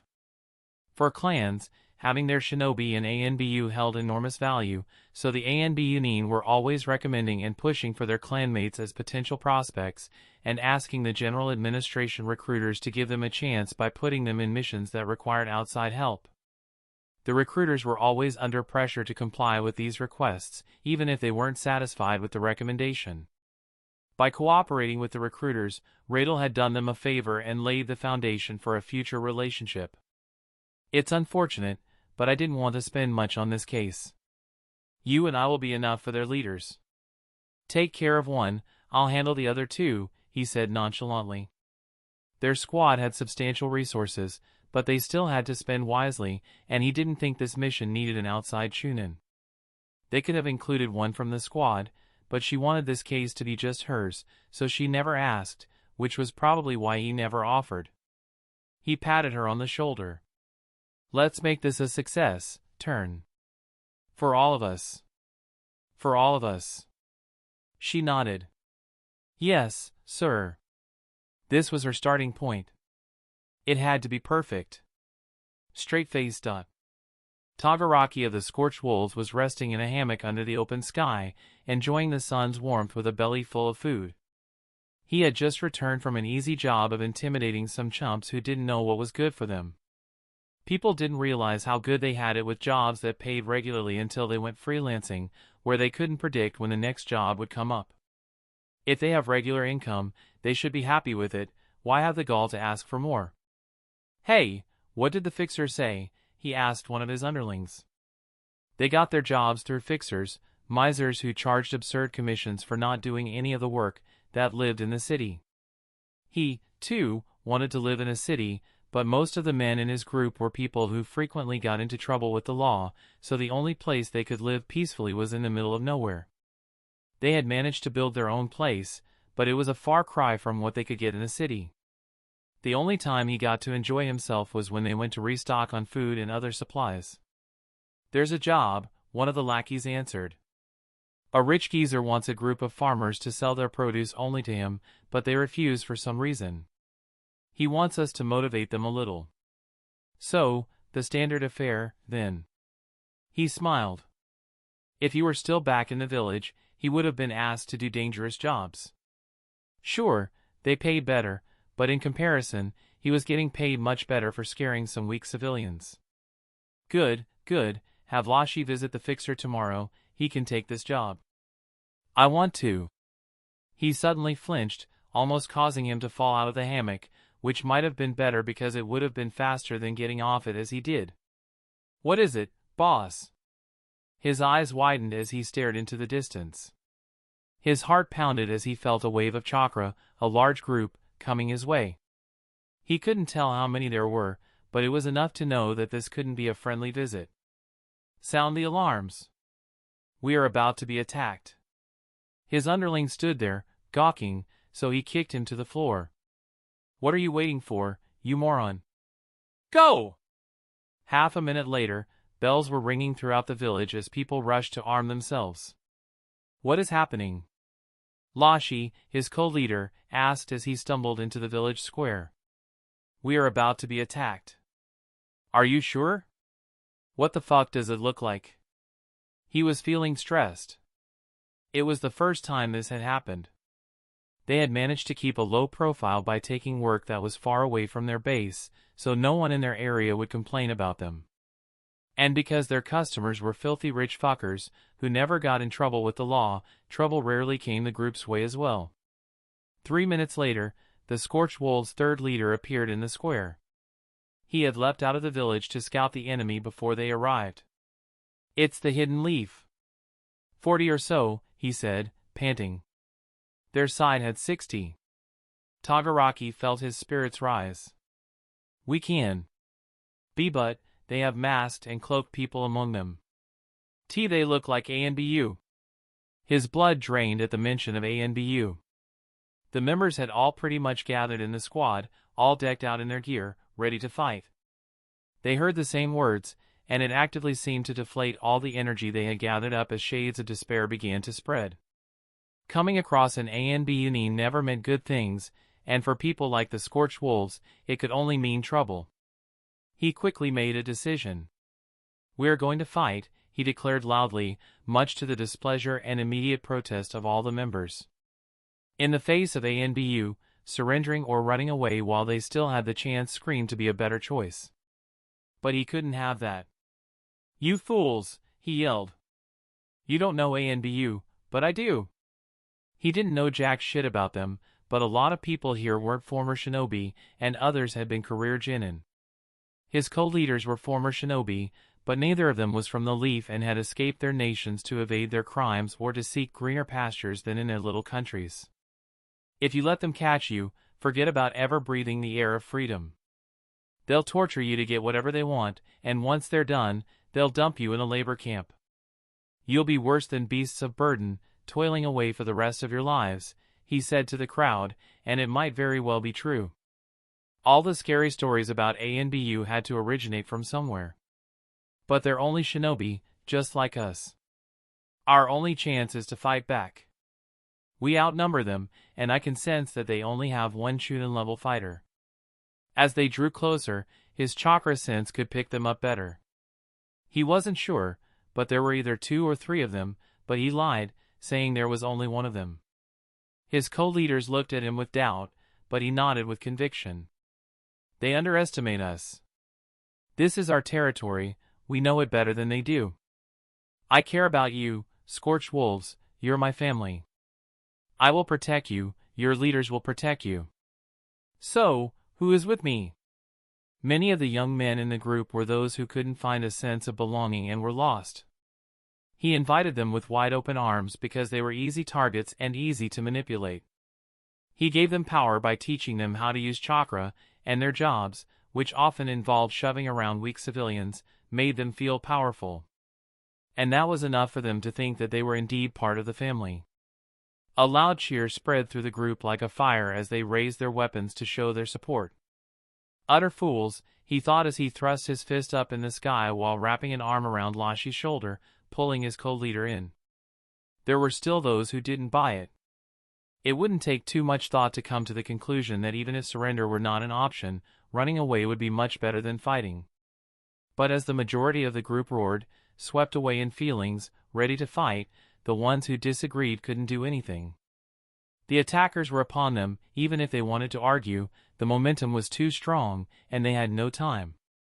He grinned when he saw Lashi, the most emotional of the three, raise his sword, leading the third co-leader, who seemed to disagree, but ultimately had no choice but to join, because otherwise he would be alone.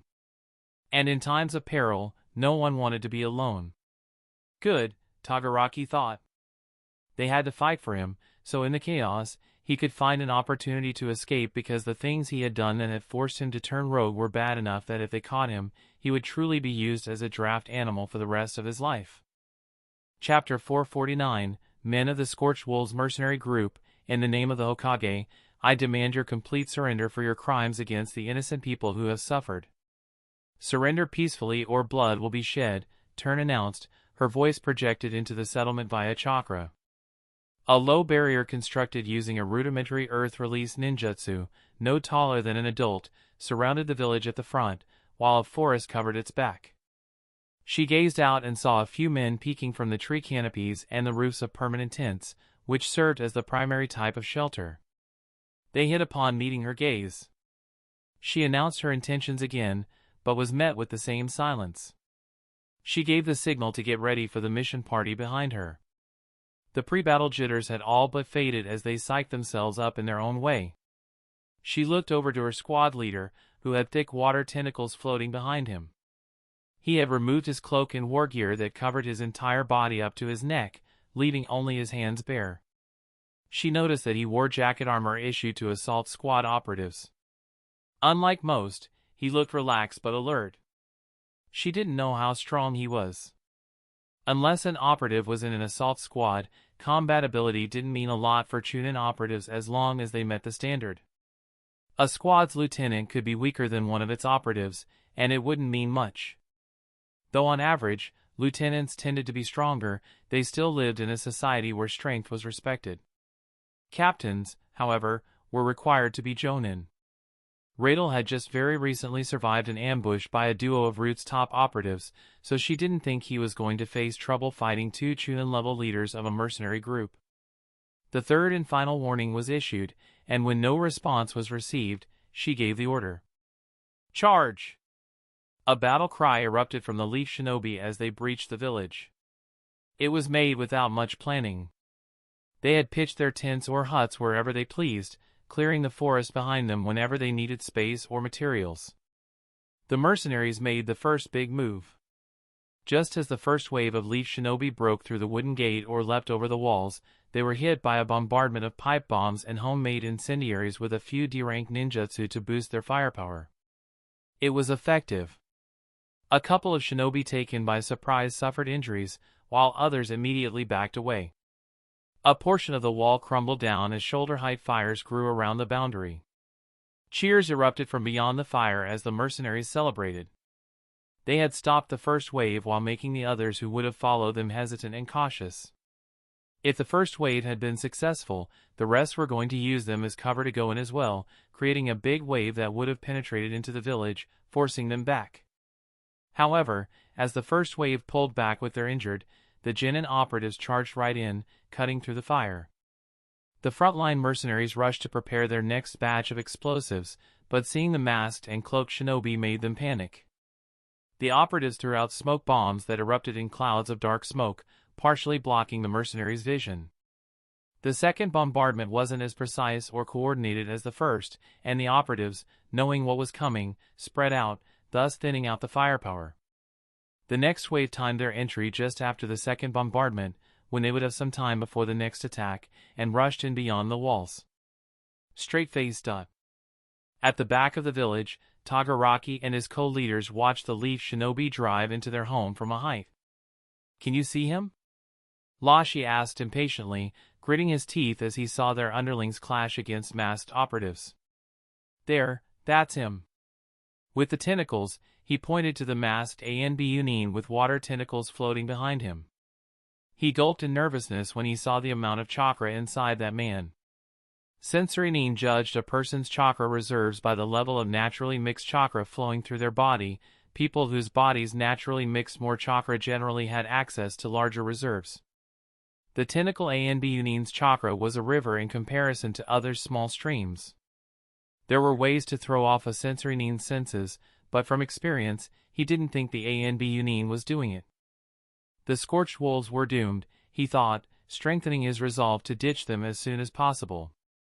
Chakra reserves weren't a perfect indicator of combat strength, but an Anbunin with huge reserves was more likely than not to be extremely dangerous. Not to mention, he had lied about there being only one. There was another Chunin-level Anbunin. Even though they outnumbered the other side, they weren't going to survive this.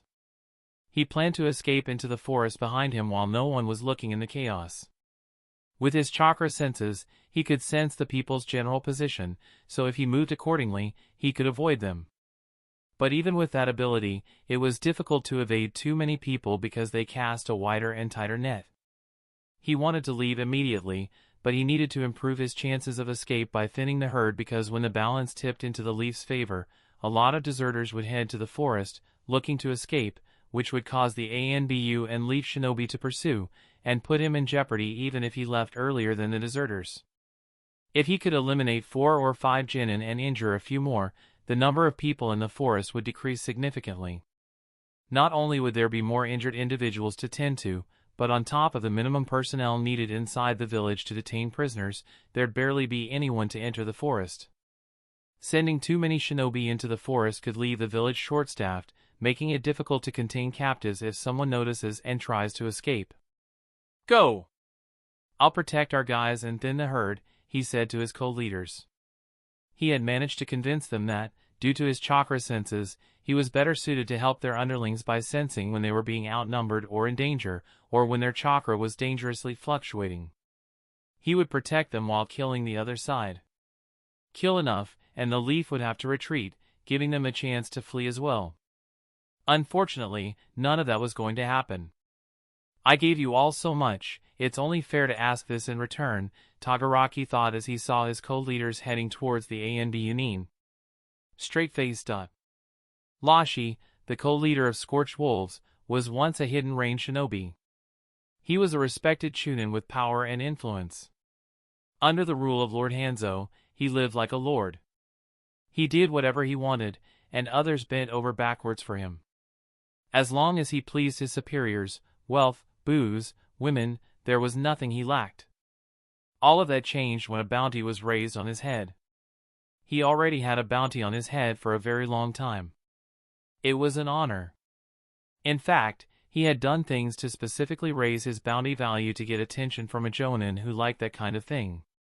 This new bounty, however, was different.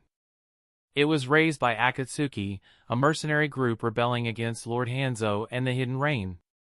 The amount they had added to his bounty was a fraction of his total amount, but his life changed the day it was announced. People began crawling out of the woodwork to kill him.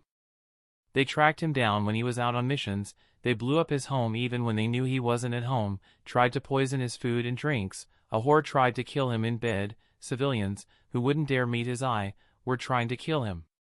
His luck was the only reason he had survived. He tortured the harlot for information.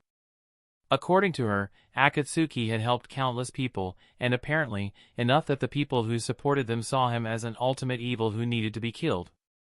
He tried to get help from his superior, but there was nothing they could do. In truth, they didn't care. Getting targeted by Akatsuki was trouble. The mercenary group grew stronger each day. They had even killed a hidden rain jonin, and no one wanted to get targeted by them through association. And one day, he'd had enough of the attempts on his life, deciding he was no longer safe in the hidden rain village. He wasn't safe in his own country. He could feel that if he stayed, his end was near. He had survived one too many times for Akatsuki not to send someone strong. He didn't know what he had done, but they weren't going to stop until he was dead. If he wanted to live, he had to escape the country, and that's what he did. He came to the land of fire and eventually met Toguraki to create Scorched Wolves. It was a shit life. Far worse than when he was a hidden rain chunin, but it was safe. And eventually, as the group grew, he felt a sense of belonging because this was something he had built with his own two hands. He wasn't going to let it be over without fighting for it. Lashi rushed through the small village he called home with his co-leader and arrived near the Leaf ANBU. In truth, he was scared because it was an ANBU nin. Even if he was from Hidden Rain, he knew they were dangerous. But it was 2 against 1, and he trusted his own and his co-leader's strength. And as long as they held out long enough, Toguraki would eventually join them, and perhaps they could even kill the bastard.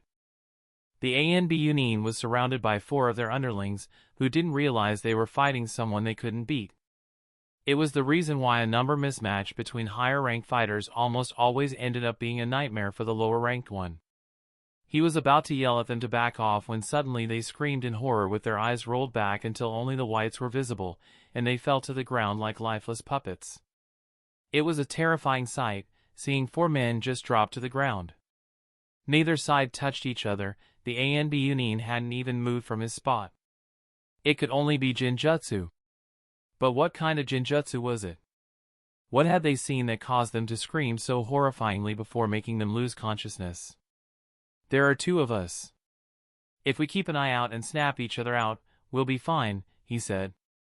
As he stared at them, still reeling from the sight, the ANBU nin turned around to look up at them as though he knew they were there all along. Lashi took a step back and instinctively put his sword in front of him to assume a defensive position. The ANBU nin looked at both of them and seemed to be in thought before one of his tentacles pulled out the sword from the scabbard on his back and handed it to him. And then he came at them, sword bared. Straight-faced. No, no, no, Toguraki whispered to himself in panic as he dodged a flaming sword coming for his neck. He stumbled back, feeling the intense heat as he let himself fall to the ground, and then rolled to the side as the female ANBU nin, the other chunin, stabbed her sword where he had been a moment ago. His chakra senses weren't as sharp as those of his other peers. He could handle a good number of people present in a small radius, still able to differentiate between them, but when nearly 100 chakra users were fighting each other, actively using their chakra, things got too bright for him to keep track of. He was aware of that beforehand, and that's why he only kept his focus on the 2 ANBU chunin so that he was always maneuvering himself away from their position on the battlefield and only targeting the genin. It was going to be difficult, but he was confident he could manage it. He failed. He had barely managed to injure a group of 3 and was about to kill them when she leapt across the village and came right at him with a flaming sword. He had no idea how she found him because he was as far away from her as he could be and hadn't used any flashy moves that might attract attention. Did they recognize him from his picture? He was a rogue nin after all, but he had changed his look, grown out his beard and hair and looked much different because of it. Whatever it was, she still found him, and once she caught him, he couldn't shake her off. She was fast. He was barely managing to avoid her sword. Each time her blade clashed against his kunai, the intense flames would burn his hand. He could already feel it getting worse and knew that soon, his hands would start breaking down until he couldn't use them, that is, if he wasn't stabbed before that. They clashed, and he kicked her in the side, but she spun around like it hadn't hurt her and smashed her foot into his chest, sending him back. Spittle flew out of his mouth as he croaked in pain while flying back. But this was no time to writhe in agony. His eyes darted around, looking for something he could use to loosen her, and saw the 3 genin he had injured as he flew past them. Yes! If he targeted them, she would have to do something to protect them. While she did that, he would take the opportunity to disappear in the chaos. His plan to thin the herd was out of the question. Now that she had clocked him, he had no choice but to risk it and leave immediately. The moment he was on the ground and in control of himself, he hastily weaved hand seals for a C-rank ninjutsu and poured the highest amount the ninjutsu would take. He wanted to preserve his chakra, but he wanted her to work to defend the Jinin, so it could earn him more time to escape, even if it were only a few more seconds. Fire release, exploding flame shot. He spat out successive balls of chakra at high velocity, which sparked into flames as they left his mouth, curving through the air towards their targets. One of the Jinin was in good condition and tried to defend himself by weaving hand seals for a ninjutsu, but it was too late. Even as the fire shots rocketed towards the Jinin, Togaraki pleaded to the gods that the ANB Yunin would defend them because there was a chance that she would be heartless and only focus on her target, because that's what he would have done. A line of fire raced across the ground and formed a circle around 3 Jinin before erupting into a tall, flaming wall just as the fire shots slammed into it, exploding on impact. Yes, he cheered as he made a mad dash away from her, slipping into tents and huts, intending to hide in the chaos to lose any tail before heading straight for the forest. His only regret was that he wasn't able to pack his valuables that were buried in a safe in his tent below his bed. He didn't have the time to pull it out and seal them in a storage scroll without anyone noticing. He recognized the jutsu. It was not a defensive jutsu. The jutsu was supposed to surround the target, trap them within the circular wall of flames, and absolutely drown them in fire to burn their bodies into a sludge. The ANB Yunin, with only a few seconds to think, had turned an offensive jutsu into a defensive option by disrupting the jutsu using the fire shots before it moved to the final stage. Even if he ignored everything, just that was enough for him to know that she was more skilled than he was and that it was absolutely the right decision to exit the battlefield. He identified a good spot to escape, and half a minute later, he sprinted towards it while ignoring his underlings, many of whom were actually weaker than academy students, getting cornered and defeated by trained shinobi. Just as he was about to reach the trees, he felt her chakra suddenly leap across the village right in his direction. She had found him once again. The how of it didn't matter.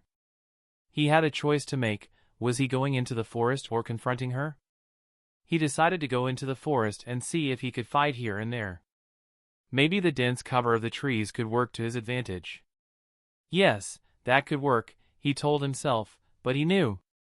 Just as he was about to reach the trees, he felt heat on his back and immediately leapt to the side, but not before a flaming sword left a gash in his upper arm, setting his arm on fire. He knew it was over. Straight-faced. Turn knocked the man out with the blunt side of her blade. The leaf robe Nin was crafty, almost giving her a slip, but he was weaker than she had expected. He was a sensory Nin who didn't see much action. He made Chunin, which meant he had the strength, but combat was just as much about experience as it was about raw power. According to his records, he had never traded for a B-rank ninjutsu, and if he hadn't gotten one in the village, the chances of him getting one as a rogue were close to zero. Maybe because his job involved intimidating civilians, he had let himself go. She was expecting the battle to be harder. Whatever, she said to herself and carried him outside the village, where the Irionin and Fuin were ready to seal him right up for transport. She went right back into the village to support Rael, only to find him standing before the 2 Chunin.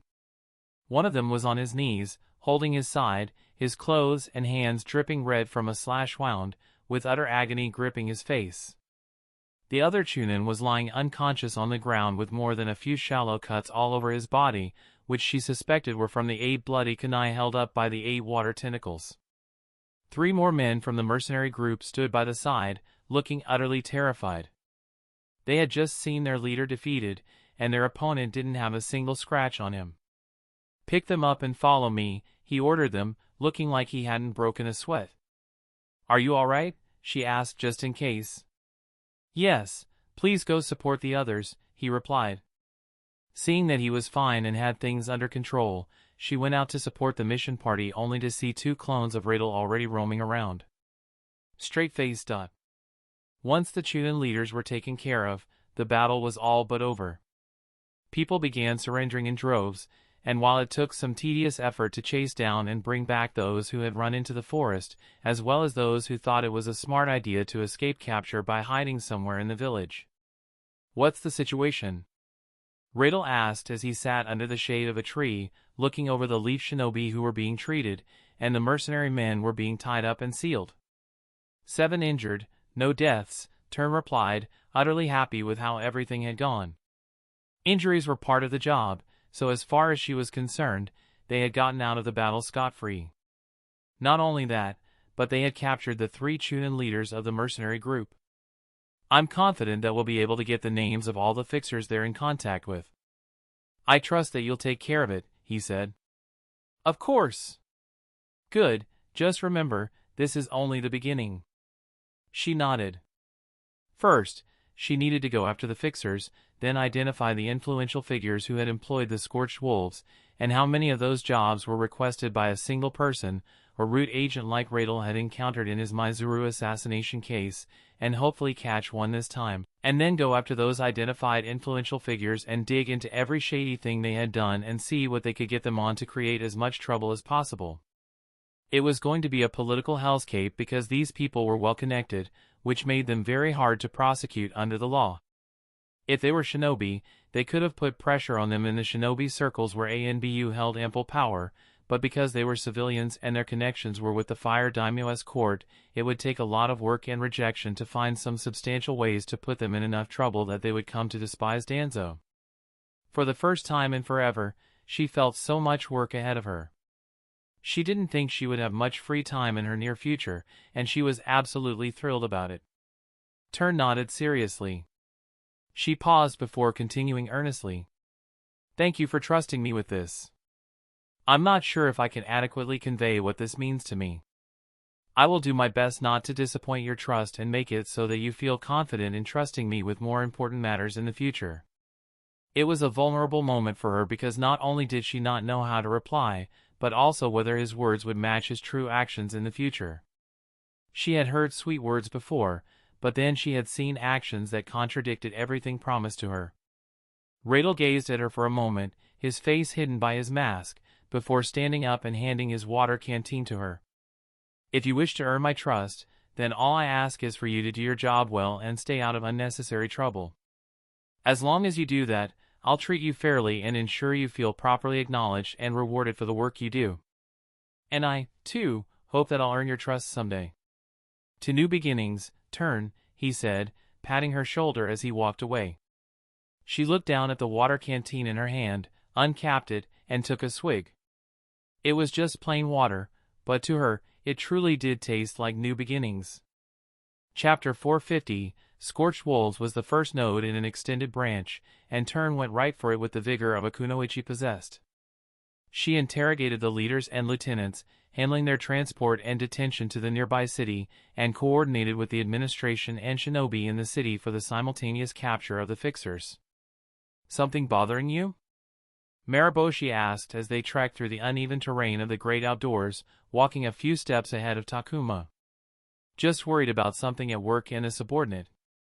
He had left Tern on the first day after completing the transport of the mercenaries to a nearby city. Most would remain there in detention until they were judged under the law. They weren't important enough to be transferred to the Hidden Leaf Village. He returned to the village with all the leaf genin he had hired for the mission. She wanted to keep a handful of those she liked, but he refused because he didn't want the recruiters to think they could dump their unwanted work on them any time the squad had a mission. Instead, all 10 genin operatives remained with her to see the fixers' captures to the end. He worried about how they would get along, knowing that the operatives weren't thrilled to be working with a Shimura, let alone taking orders from one.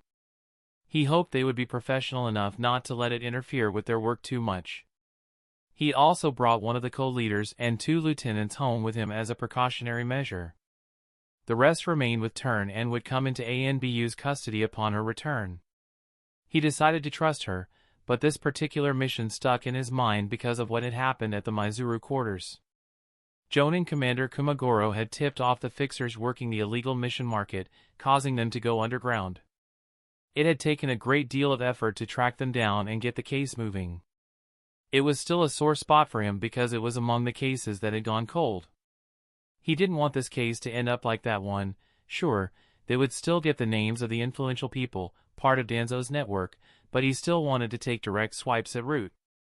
He simply wished that when he returned to work the next day, she would be there to report that everything had gone well. Thinking about work away from work. I'm not surprised. You should learn to live in the present moment, my dear child. Isn't that the truth? He sighed. He hadn't lived in the moment since he had arrived in this world. When he thought about that day over 5 years ago, it only filled him with frustration and disappointment towards himself because even though he had come a long way, he didn't think much had changed.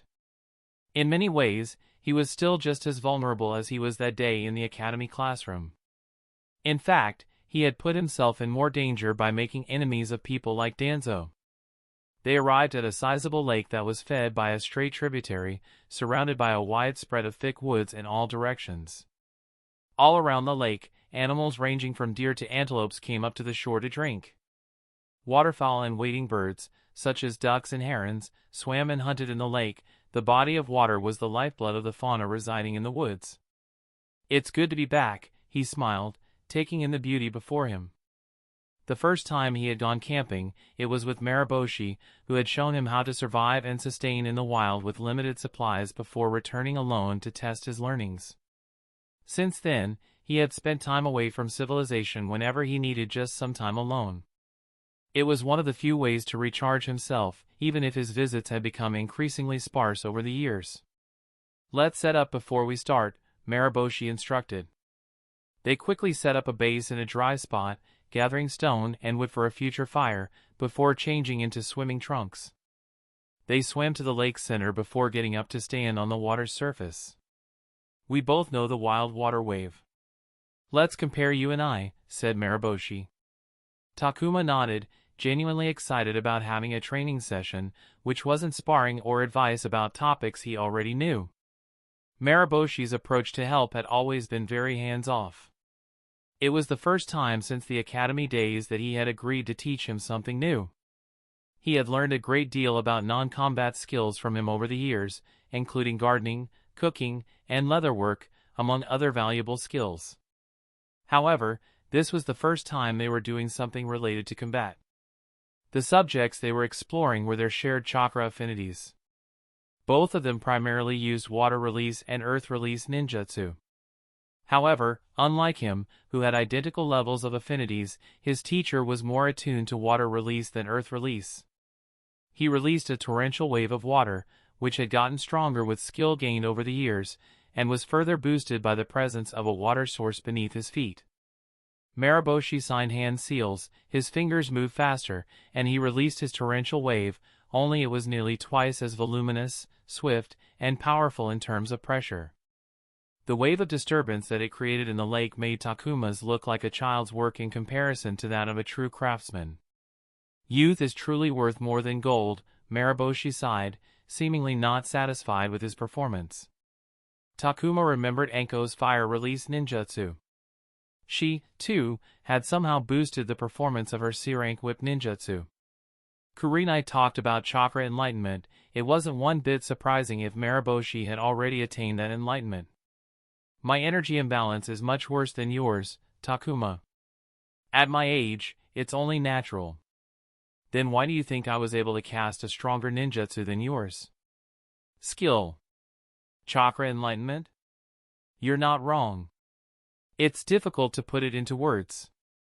Simply put, chakra enlightenment is the understanding and insight into chakra. I simply understand it better, and thus, I'm able to pull more out of the jutsu without overcharging. Every jutsu could be overcharged by pushing additional chakra into it, beyond its internal limits, but doing so provided quickly diminishing returns. The two tenets of jutsu and chakra are shape and nature manipulation. You understand shape manipulation, you do it every time with your augmentations. Takuma's chakra augmentation was an application of pure shape manipulation with zero nature manipulation. It was chakra in its base form being propelled out of his body. Other jutsu transformed raw chakra into other elemental natures in conjunction with conforming it into the required shape. Then what about nature manipulation? When you were working on your B-rank earth release ninjutsu, How did you improve your nature manipulation? I followed the instruction on the Jutsu scroll. I believe it's called Earth's Principle of Hardness, Takuma said, recalling what he had read in the Jutsu scroll. The ninjutsu that utilized the principle infused the earth and material with the earth nature chakra, which then bonded with the material, fortifying and reinforcing its natural bonds and giving it strength and structural integrity, making the material much more difficult to break. It's the same with most of my other jutsu. With earth release, earthen dome, a dome of loose soil could be hardened into the hardest of rock that could endure any amount of punishment.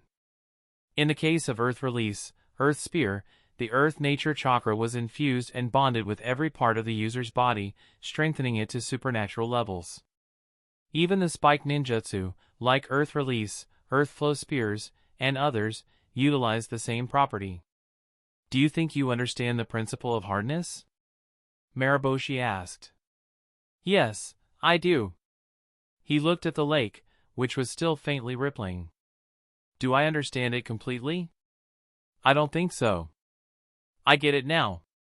If my understanding of the principle rises, so would the efficacy of my ninjutsu. Simply put, the secret behind Maraboshi and Anko's stronger ninjutsu was nature manipulation. Earth release, hiding in rock jutsu, what principle does that jutsu use? Maraboshi asked. I don't know, actually. C-rank scrolls don't have much about shape or nature manipulations, Takuma said. Those scrolls were kept simplified for the sake of not overwhelming those trying to learn the jutsu. But if I had to guess, the jutsu softens the earth to such a degree that it makes it possible to traverse. He gazed at his teacher, who had a small smile on his face. Antipode. It's not just making it hard, it can be soft as well, the opposite. Maraboshi nodded. Depending on the principle, it's not unwise to think about its opposite. You've already given me so much to think about. Is one principle the limit per jutsu? Takuma stilled again. Maraboshi's simple question shattered something within him. He hadn't thought of that possibility because he didn't even know it was even possible. He stared at the faint rippling near his feet, caused by the chakra in his soles, which kept him afloat, whereas the water near Maraboshi was completely still. Even though it was faint and both of them could stand on water all the same, it was a representation of the gap in knowledge and skill between them. He squatted on the water's surface with a sigh. Shade manipulation, although difficult to train, was simple enough to understand. Now, a whole new world was opening to him. He had just followed what was written in the scroll, but now he was understanding that there was so much more to it.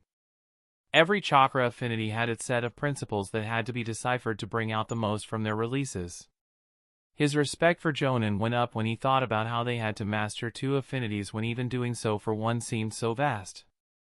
The mysteries of chakra are boundless, containing enough that would take lifetimes to explore. Even Lord Hokage would only boast to know a small fraction. And he couldn't even imagine what sort of mind the third Hokage, Sarutobi Hiruzen, god of shinobi, possessed with his comprehension of all 5 base affinities. There's so much out there to learn, he said, feeling stressed about whether he would be able to make it in time. Perhaps that's the difference. What is? The difference between mediocrity and talent. They said that the best way to know something was to ask the right questions. He had read the scroll and saw that a single principle was being used, and he assumed that every jutsu would employ a single principle. He didn't challenge the knowledge presented to him and simply accepted it. If he couldn't even ask the right questions, was there any hope for him? He feared that one day, hard work, regardless of how many clones he put in, would no longer be enough. That there was always a limit for someone like him. Seeing Takuma squatting down with his head hung low, his body loose and without energy, Maraboshi stepped forward to lift him up, because he could understand the feeling. They might not be the same, but he had felt despair when he was trying to rebuild himself as a shinobi after losing his leg. But just as he took a step forward, Takuma stood up and put his hands on his hips with a resolute expression. No one grows alone. All of us stand on the shoulders of giants. I wouldn't have been able to learn Earth's Spear if its creator didn't craft it. The third Hokage learned under the first and the second. He then taught the Toad Sage of the Sannin, who then imparted his knowledge to the 4th Hokage. They had their teachers. I have mine. I have you, Lady Makoto, Mitarashi Anko, and many others who are willing and want to help. I'll bitch and moan about my mediocrity only once I've exhausted all options. Until that happens, there's only one path, to believe that there are no limits and pursue them with no regrets. Maraboshi paused.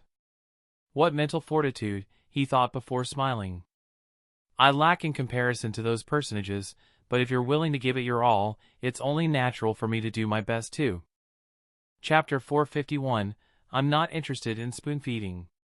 It'll be detrimental to your growth, but allow me to shed some light on what lies out there. Even though Maraboshi had opened with discussing Earth release, they had come all the way to the big lake for the nature transformation scene in water release. He was someone who had once wanted to quit his life as a shinobi, but was insisted by the 2nd Hokage to continue. One thing Takuma felt was unfair was that his mentor only took a genin salary and did mostly C-rank missions because that's what he believed to be a genin's duty. He only joined higher-ranked missions when absolutely necessary and regularly refused them, instead pointing to promising younger shinobi who were a good fit for the missions. Yes, he knew B-rank ninjutsu that he must have received from somewhere. However, he had managed to gain strength comparable to that of a jonin's on a genin's resources. This was a man who had served under the 2nd, 3rd, and 4th Hokage. He had fought alongside the likes of the legendary Sannin, Leaf's White Fang, and the current generation of Ina Shikacho trio. He held the respect of countless chunin and jonin who knew him. Learning from him was a blessing. Hold your breath, Maraboshi said while weaving hand seals for some ninjutsu and then signed for a second one. Pardon? The chakra in his soles holding him up on the surface had to be constantly controlled to match the water's flow. He had enough skill to keep himself afloat even in turbulent water, so when the water around his feet bubbled, he adjusted his chakra, but then failed to find the correct flow and fell in, but not before taking in a gulp of air. Surprised, it took him a moment to gather himself, but the feeling of cool water felt good on his skin, so he paused to relish the sensation, letting the water float him up to the surface, but quickly found that he was sinking deeper underwater instead of going up. He tried to paddle, but he still drifted away from the light. Small bubbles of air began to float around him as he sank like a block of heavy iron. It was eerie, but he didn't panic. Instead, Takuma put his enhanced strength and conditioning to use, which finally got him to rise slowly until he emerged from the water. What was that? He asked between breaths as he put his hands on the surface and pushed himself up. Water, or any liquid, has an upthrust which allows flotation. Buoyancy? Maraboshi nodded.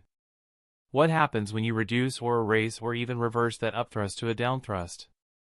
You sink. It's a rarity to fight over water, but if you can someday force a fight over water, you could very well drown your enemies. There are ninjutsu that can apply that force in different directions. The principle can be used in the water release, water prison jutsu to lock its prisoners into place. Takuma had managed to swim up, but it was terrifying to think what Maraboshi could have done. He gazed at the water's surface and thought about the possibility of getting the mobster treatment of getting dumped in the ocean with concrete shoes, helpless to do anything but sink to his death. To create strong enough negative buoyancy to oppose even the most fearsome of efforts to push upwards. What about at the start? I suddenly lost control, he asked. Water has a natural cohesiveness that allows it to stick to itself and to other things. That cohesion is stronger on the surface. Surface tension. Water walking creates an adhesive force that strengthens that cohesion, bringing the water closer to create platforms strong enough for you to stand on. I disrupted the water's natural cohesion, collapsing the platform. One jutsu to take away his foot, the other to drag him down to the depths. How was one supposed to fight a fighter who wouldn't allow their enemy to stand? A shinobi with a command on water release ninjutsu is the worst enemy to fight atop water. It's disproportionately difficult to fight them on already difficult terrain that they can so freely disrupt. But that's not what we're here to discuss. Do you understand these two principles? Maraboshi asked. He nodded. The principle of cohesion. Am I right to think that's how my water tentacles keep their shape? It is indeed. A short set of hand seals later, a mass of water rose from the surface and took the rough shape of a sword. He held it forward for Takuma to touch. It's sharp and solid, Takuma commented, his mind going to the various spars where the tentacles had been sliced. Even after pushing the jutsu from D to a pseudo-C rank, by applying rudimentary shape manipulation and trial and error, guided by experience gained through training and using the jutsu over 1,000 times, its structural strength remained one of its weaknesses. Perhaps applying nature transformation could compensate for that weakness. The same principle was also perhaps used to give shape to the bullets of Spirit Water Wave. Referencing his own familiar jutsu allowed him to provide more context to this principle that had just been introduced to him.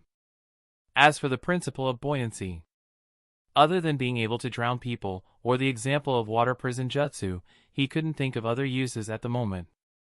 There must be more, he commented. Mariboshi asked him to create earthen spikes lakeside and then weaved hand seals. The water before him rippled as a high-velocity jet stream of water, half a centimeter thick, shot towards the spikes and sliced them horizontally, taking their tops clean off, akin to an industrial water jet cutter. There are few in there, but the principle of continuity is the main one. The principle of continuity dictated that when water flowed, what went in came out. If a channel narrowed, the flow sped up to maintain the same rate of flow. If it was widened, the flow slowed. The water was propelled at high pressure into a jet that gradually narrowed, increasing the speed of flow and generating even greater pressure that could cut through even the hardest material. Spirit Water Wave, he whispered to himself. He felt that was how the water bullet was propelled. The water from a larger globe was squeezed through a small opening, creating pressure. And that made Spirit Water Wave, a jutsu which used two principles, continuity and cohesion. The concept had him feeling so surprised just a few minutes ago, but now it seemed so obvious that he wanted to kick himself for not realizing it. But at the same time, he could feel that there was a depth in there that was anything but simple and would require time and effort to understand and train. For the next 2 hours, Mariboshi showcased his arsenal of water and earth release ninjutsu, along with the principles associated with them. It was an amount of new information that was almost overwhelming, even with his careful pacing. They didn't go beyond the most basic introduction because anything more would have just flown over Takuma's head. Even with a look, the deep complexities in the old shinobi's skill were evident, possessing layers that the unknowing eye couldn't perceive. There are no set ways to utilize these principles.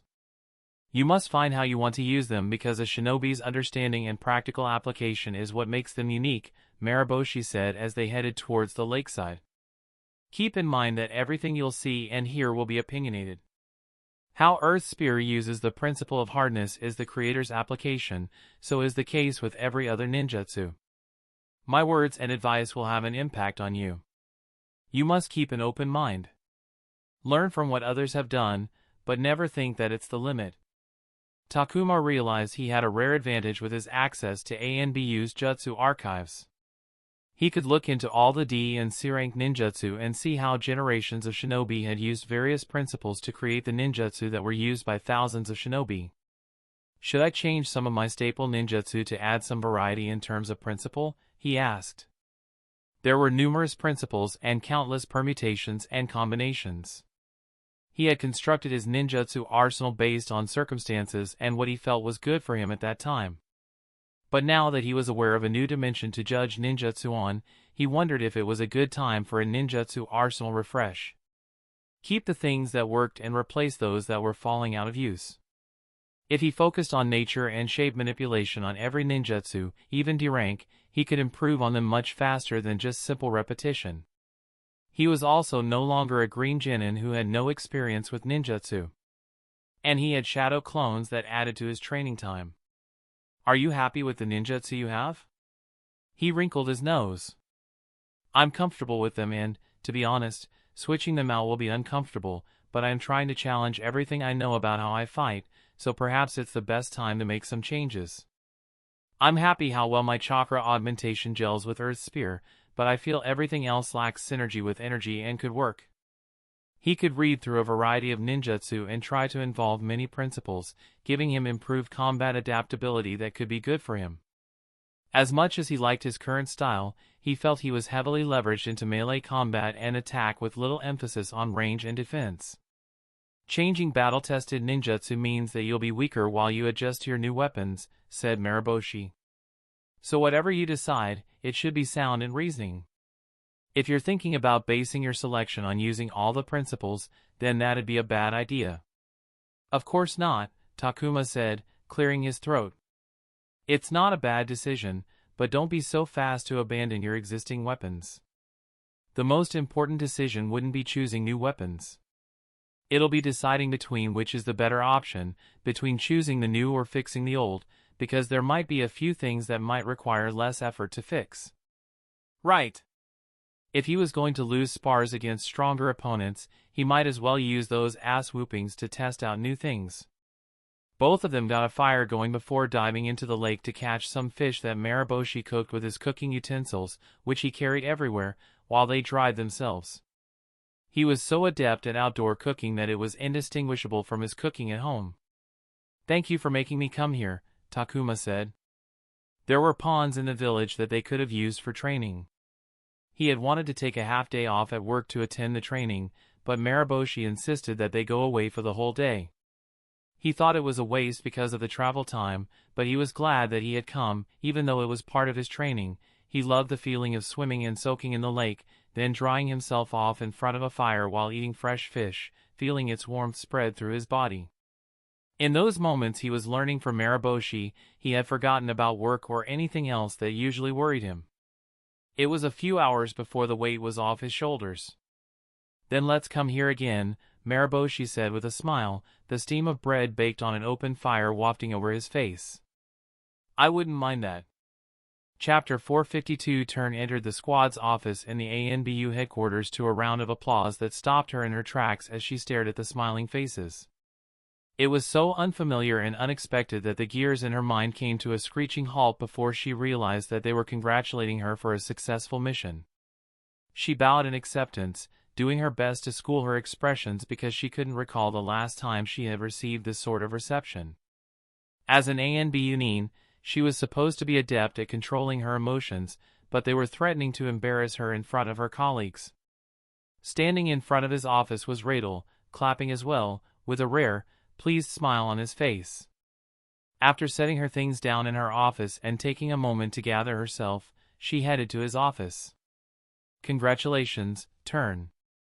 I hope everything went smoothly, he said. Yes, sir. Everything went without a hitch. She didn't dare complain about the ANBU Jinin operatives, who only did things when she explicitly ordered them.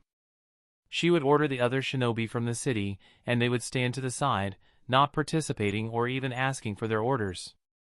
They, technically, didn't do anything wrong, but it was difficult and annoying to say the least.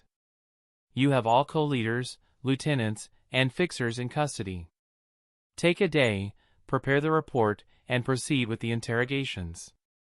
Scorched Wolves used 3 fixers to get the jobs. One of them had to be the point of contact for the rude jobs. They wanted to identify the fixer and the intermediary, hopefully an agent, who brought them those jobs. If they couldn't get them, they at the very least wanted the names of the clients and the deeds the mercenary group had done for them. Once we start targeting these people, what if there's pushback from above? She asked. There'll be pushback, but that's my responsibility. We'll face some limitations, but I plan to circumvent them, which will require us to take actions that might fall in the gray zone. Will you have a problem with them, Turn? Not a problem, she replied. This was a call for trust. She had to be quick and confident. He wasn't asking her to do whatever he wanted and calling it a gray area. He was asking if he brought up things that weren't exactly by the book, would she be willing to listen and have a discussion about it? Any hesitation from her would have given the impression that she didn't want to take the risk. And he was someone who had openly claimed to the team that he was planning to take over the anti-root initiative. A refusal would probably have excluded her from most of the important happenings in the team. He was asking her to put some skin in the game. She knew how to protect herself, but this was also the opportunity that had pulled her out of ruin. She wouldn't let it slip out of her grasp easily. Boo Book clapped in applause for Turn completing her mission and congratulated her teammate at her desk. It wasn't a particularly difficult mission, per se, but there was a clear distinction between difficult and important. While she was happy that the squad was making progress, she couldn't let herself fall behind. She had her own important work to do for the squad that Rael entrusted to her. After lunch, she found herself at a rooftop terrace of a confectionery store with 2 operatives from the Anti-Root Initiative. "I guess, Mr. Big Shot is too important to meet with us lowly ones," said Harrier, sitting in his seat with crossed arms and legs spread wide. Magpie, sitting next to him, scoffed. They were among those who thought that Rael had made a mistake in choosing the people he included in his squad and were offended that only one was invited to join. They thought that they deserved to be on the squad even though none of them had even brought in anything of value on their own. Most of their contributions were a result of working on information sourced by someone else. Rael essentially used them as foot soldiers because, even if they couldn't be bothered with the tedious work that required time, they were still ANBU operatives who were rather skilled at field work. "So you don't want the information?" she asked, cutting into the slice of pastry. "Listen here, Boo Book. If you think I'm going to be threatened by that, you're mistaken. I don't need his fucking crumbs if he doesn't first respect us. If he wants to work with us, tell him to come to us on his own," said Magpie. "Rael respects you, Magpie. That's why he wants to entrust this case to you because he knows you'll do a good job," Boo Book said. She had discretion over what information to give which operatives, and it would have been easier to work with those who were more agreeable, but Rael wanted complete control, which could only be accomplished by bringing people like the 2 before her to their side. "But don't misunderstand, you absolutely need us," she said bluntly. "What did you just say?" Harrier raised his voice and leaned forward, his facial muscles tightening. "I heard you've not been doing well. Messed up a case a while back," she said. The insult on his face retreated as she pinched a sore nerve. Harrier had messed up a case that was a mess to clean up. He was on a tight leash with his lieutenant, and his work with the initiative was what was keeping him floating while he tried to get back into his boss's good graces. She turned to Magpie. "And I heard that your captain is quite proud of the number of his operatives who are participating in the initiative. I heard a few whispers that Weasel is thinking about making some changes, cutting the dead weight to make space for some fresh faces, and let me tell you, he values Rael's opinion." That point was true, which is why Rael wanted more people working on his information. The more people he brought under his influence, the more relevant and significant his opinion became in Weasel's eyes, giving Rael more of a voice in how to run the initiative. She knew she had pinched sore nerves when she saw the insult retreat on their faces. It wasn't like they were incompetent. If they wanted to take it seriously, they had the know-how to contribute more significantly, but they, like many others, had joined the initiative with the wrong initiative. The initiative's operatives had existing responsibilities to their squad, which meant they were taking on extra work, either by putting in more time and effort or cutting corners in their main responsibilities. The former wasn't attractive while the latter wasn't an option. So they operated on the mindset of doing the least, which resulted in fieldwork for someone else who had actually put in the proper effort. It was a decision made from the reasoning that, unless they were producing consistently great work, which took time and effort they didn't have, all of them were getting the same amount of recognition, which was better than suffering in their main responsibility that would have their squad leaders and lieutenants coming down on them. Did that excuse their middling efforts? No, it didn't. Boo Book was in the same situation, and she had worked hard, and while it wasn't at Rael's level, she had found her own information, built her own cases, and even participated in the fieldwork, and that's what had made Rael won her over everyone else in the initiative. In the end, everyone had their complex circumstances, and they made the most of it with their limited capabilities. This is a goddamn gift that you'd be fools to reject. Rael isn't asking you to bend the knee or kiss his robes or stupid shit like that. He's giving you this stuff because he thinks it suits you. She threw a semi-redacted case file in front of Harrier. Look at that. The field work for that will take you south, right in the region that falls under the responsibility of your lieutenant. What do you think your lieutenant and captain will think when you tell them that you fought for this assignment and handled it to ensure it doesn't become a problem for your unit? Harrier silently swallowed as he read through the contents, and even with the redaction, he could tell that if he managed to deal with this, he would take a big step towards regaining his lieutenant's trust. "And this is for you," she said, chucking the other case file into Magpie's chest, who hastily caught it. "It's more effort, but it's really flashy, just the kind of stuff that your captain likes to go around and brag about. And you know he's going to brag to Weasel, who will remember your name and maybe won't fucking boot your useless ass." Right now, the sentiment in the initiative was against Rael and his squad. There were many people who still wanted to work with Rael because they weren't idiots and recognized the value of the intel and case preparation he provided. However, the negative sentiment made them work on their terms, at their pace. That wasn't enough for Rael, who could be very picky about how he wanted things done. These two hadn't put in the effort, but they were loud. They were vocal about their dissatisfaction, and they would be equally loud with kind words when they began accepting cases. That would raise the sentiment and have people be more receptive to Rael's requests. She didn't need to hear their response to know that they were in. She had taken a thorough look at them to determine which buttons she could push to get what she wanted and prepared cases that they would jump to grab without hesitation.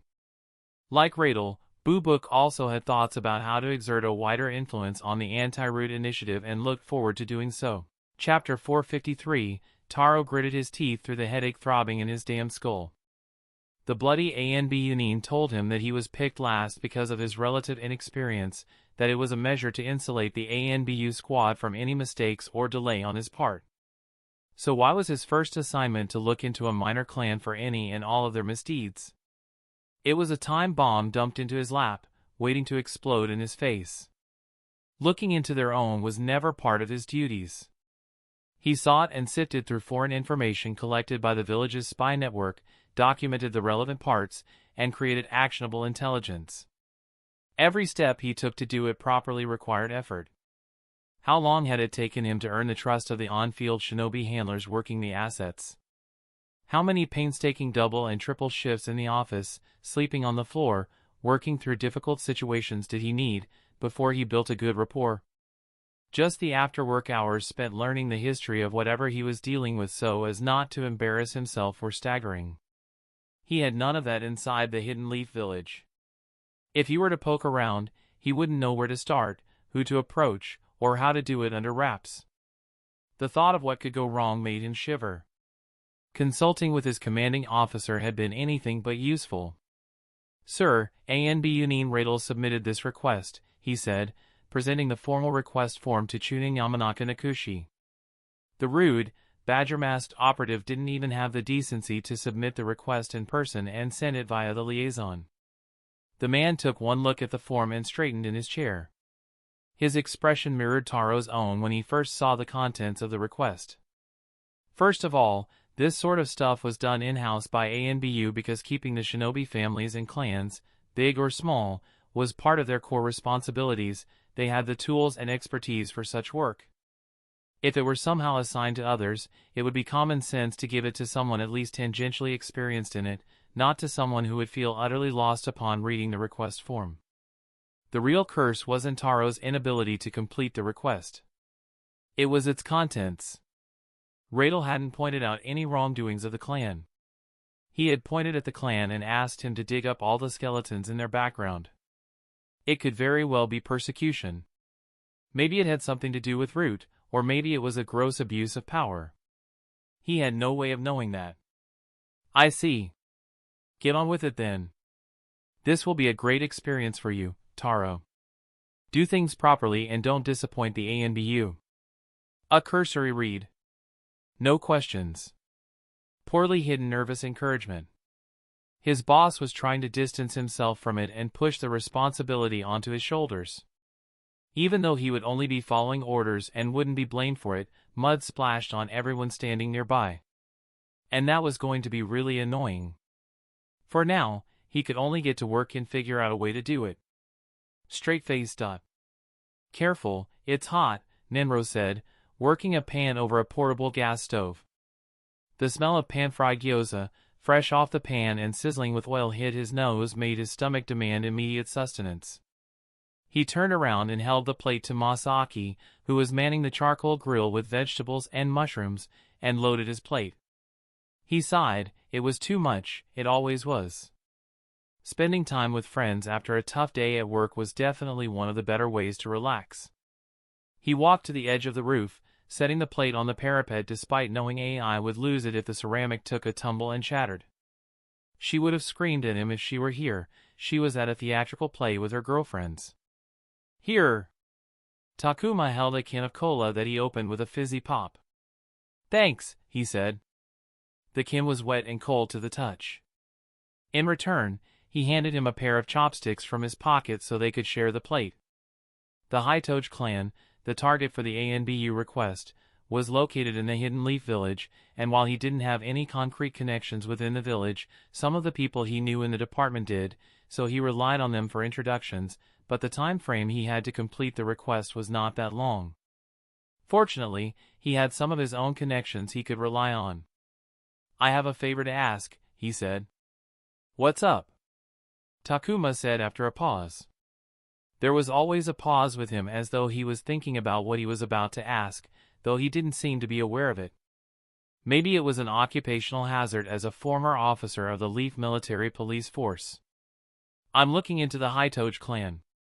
Can you introduce me to some of your contacts at the police force? For work? Takuma asked. He nodded. Sure. What are you looking for? I want to do some digging on what they're doing. Ongoing investigations, past cases, officers who worked on them.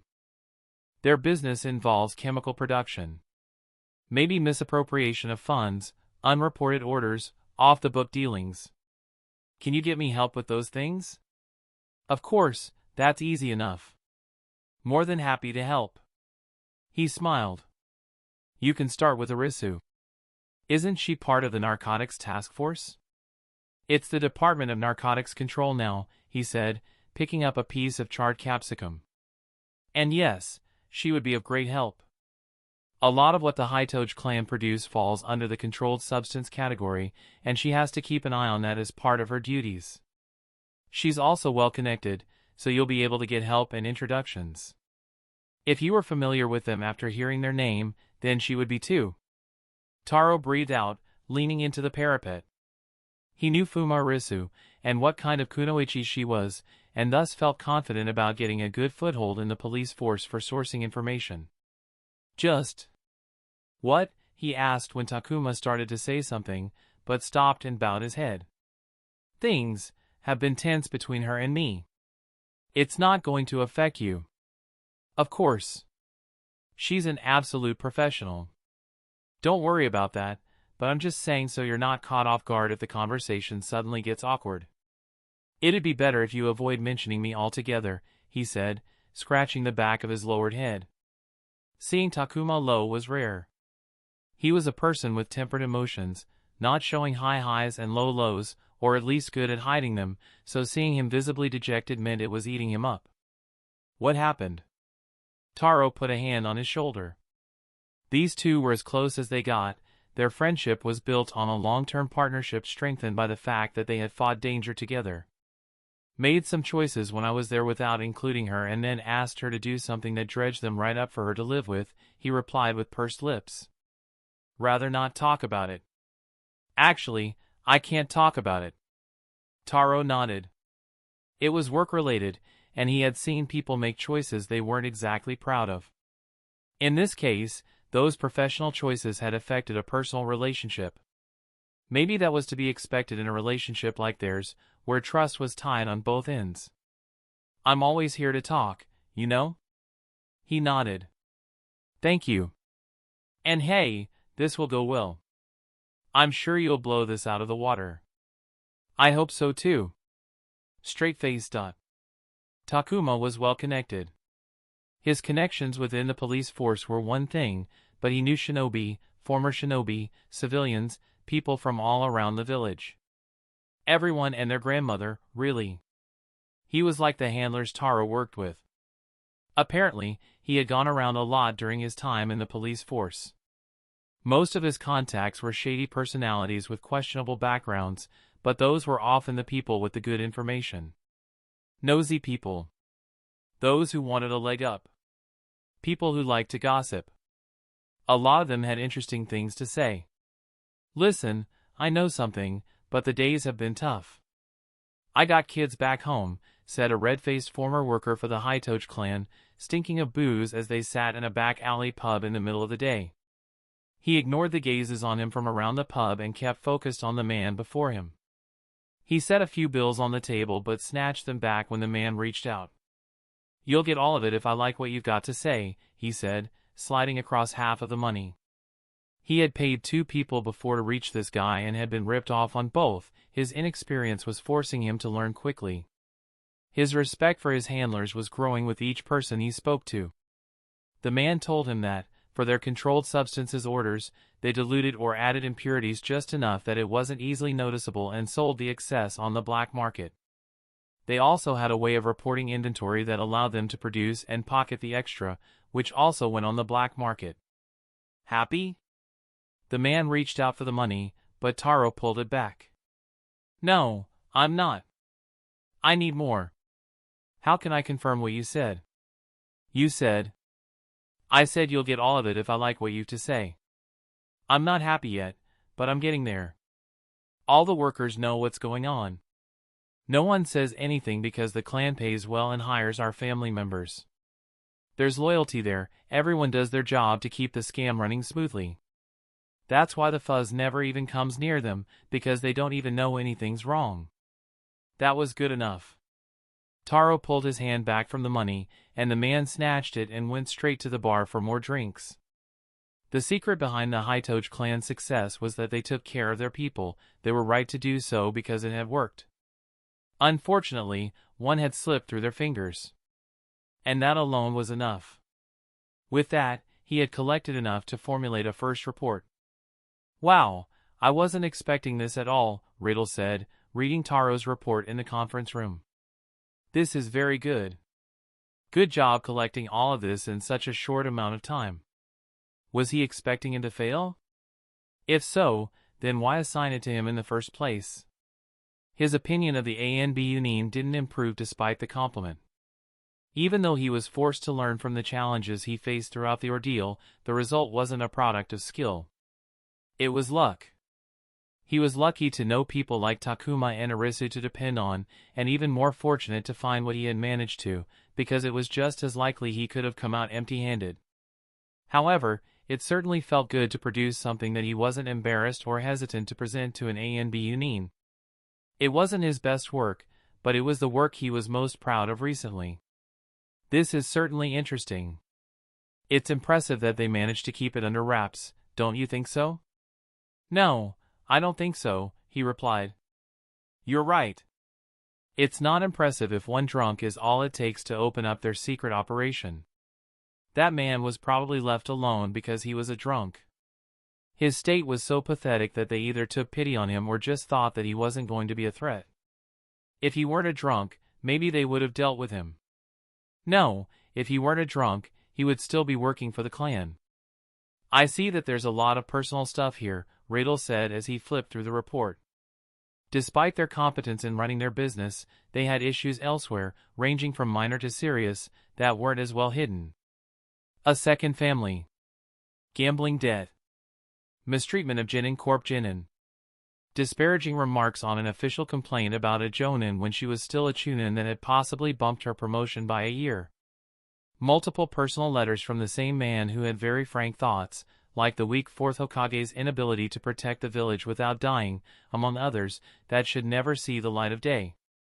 A lot of it wasn't their misdeeds, but things they could be blackmailed with. He felt conflicted while collecting that information because it was easier to get, and he needed most of the stuff for the report, especially since he didn't have the experience or tools. "You have potential, Oishitaro. You've exceeded my expectations. Honestly, I was worried that the request would be too hard for you because it's not in your wheelhouse, but I feel you can advertise this type of work if you want." Taro clenched his fist under the table. He knew about it and still dumped the work on him. He had barely done on-field work, and for this case, he had most of his time away from his cubicle, bouncing around from place to place, person to person. It was tough. I would appreciate it if the requests were more focused and structured. You don't say. Rael retrieved a request form from his person, because I have more work for you. Taro nervously gulped as he peeked at the form. Tension sagged from his shoulders. There were names, archive and document references, and more stuff to go off of. Having that much information gave him a structure that he could use to focus his efforts. Maybe it was only a one-time thing, and the requests would be more traditional. I hope you're ready to travel. These guys are in the East. Treat it like a vacation, get out there and have some fun while you work, Rael said. And just like that, his plans to better rely on Arisu and the police force disappeared in smoke. He decided. He didn't like the ANB union named Rael. Straight-faced. Takuma put Taro's file on his table in the office. It was genuinely good work from someone who wasn't used to this type of work. If he did it on his own, he would have gotten it done faster and probably acquired more information. He could have given it to the ANBU intelligence desk, and they would have done it better than Taro. But Taro had potential. He was a smart guy who needed a push to get him moving. He hated doing anything until the end, when he finally felt a sense of accomplishment and completion, and suddenly, all the effort became worth it.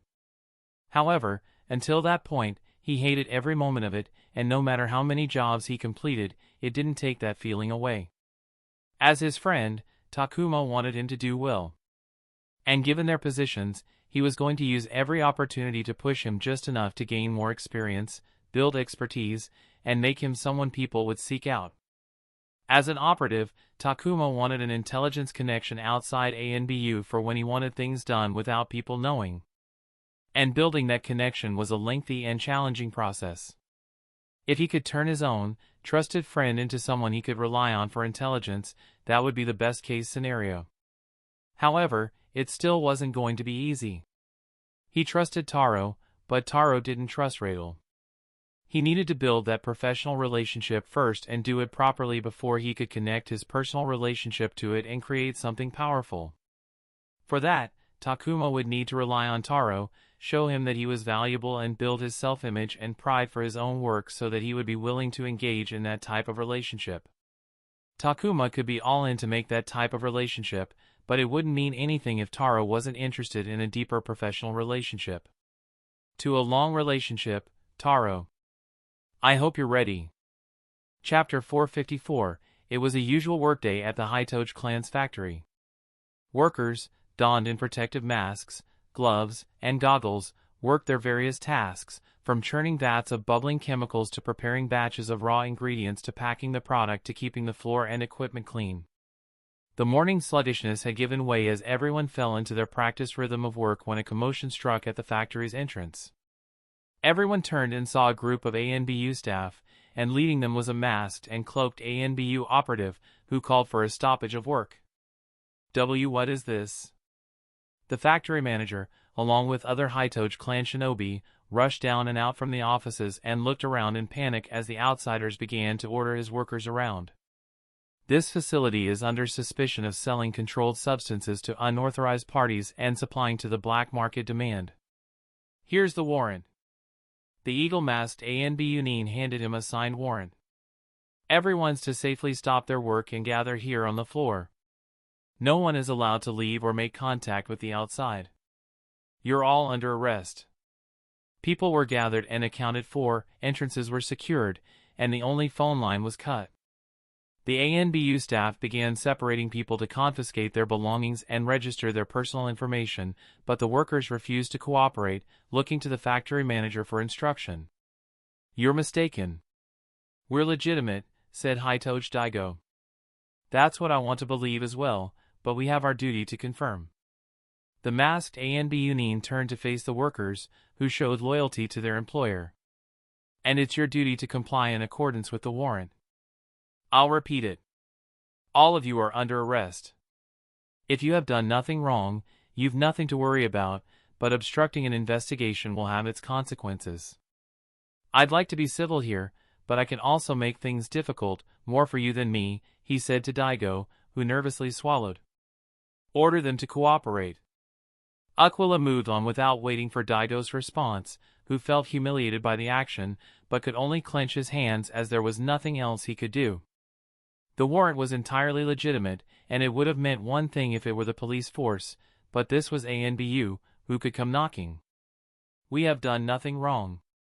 Everyone, please cooperate, he announced, giving his workers a knowing nod. Everyone was going to be fine. With his word, the workers began to cooperate with the ANBU. He was nervous that someone might say something, but even though they knew what was going on, no one had any insight into how things actually worked. He gave the clan members a look. As long as they kept their mouths shut, even ANBU wouldn't be able to find anything.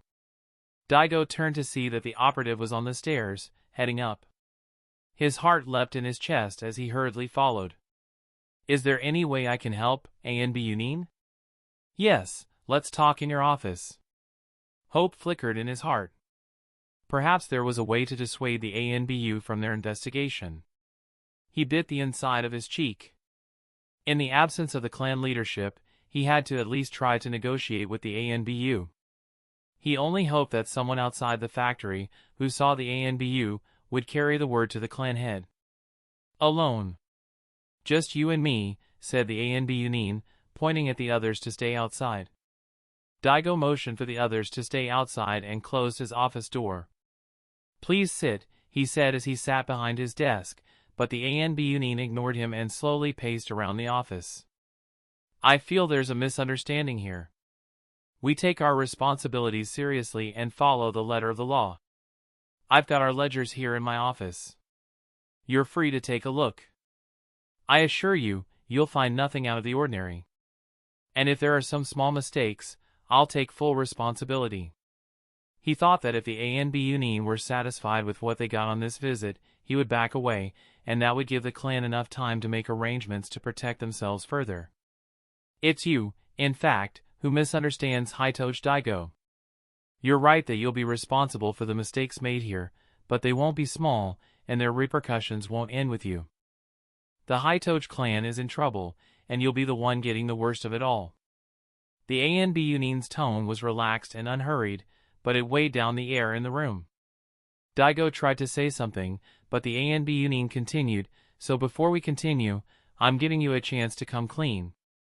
In cases like this, the punishment ANBU suggests to the prosecution and judiciary isn't pretty, but if you cooperate right here and now, I can assure you that you'll be treated well in view of your help. But this offer is only applicable if you accept it here while I'm still in your office. A bead of sweat dripped down the side of his face, and he felt an itch in his palm. The way the ANBU talked made it seem like it was already a done deal. Had someone fessed up? Did the clan have a mole? It seemed plausible. It could be how ANBU had learned about their skimming and black market dealings. But if they already had an insider, why would they need him? It was a bluff. The ANBU was trying to scare him into turning on his clan. He firmed up his resolve. They would only get out of this predicament if they presented a unified front. He wouldn't turn on his clan and family. I don't know what to say. I'll, of course, cooperate fully with the ANBU, but I can't give you what you're looking for because there's nothing of that sort here. You'll quickly find that we have done nothing wrong. The ANBU sighed. Perhaps I expected too much, he said, disappointedly. The tone of it struck Daigo the wrong way. His eyes narrowed. Listen here, I've been civil here. But if you... The ANBU didn't wait to listen and was already walking out of his office. Hey!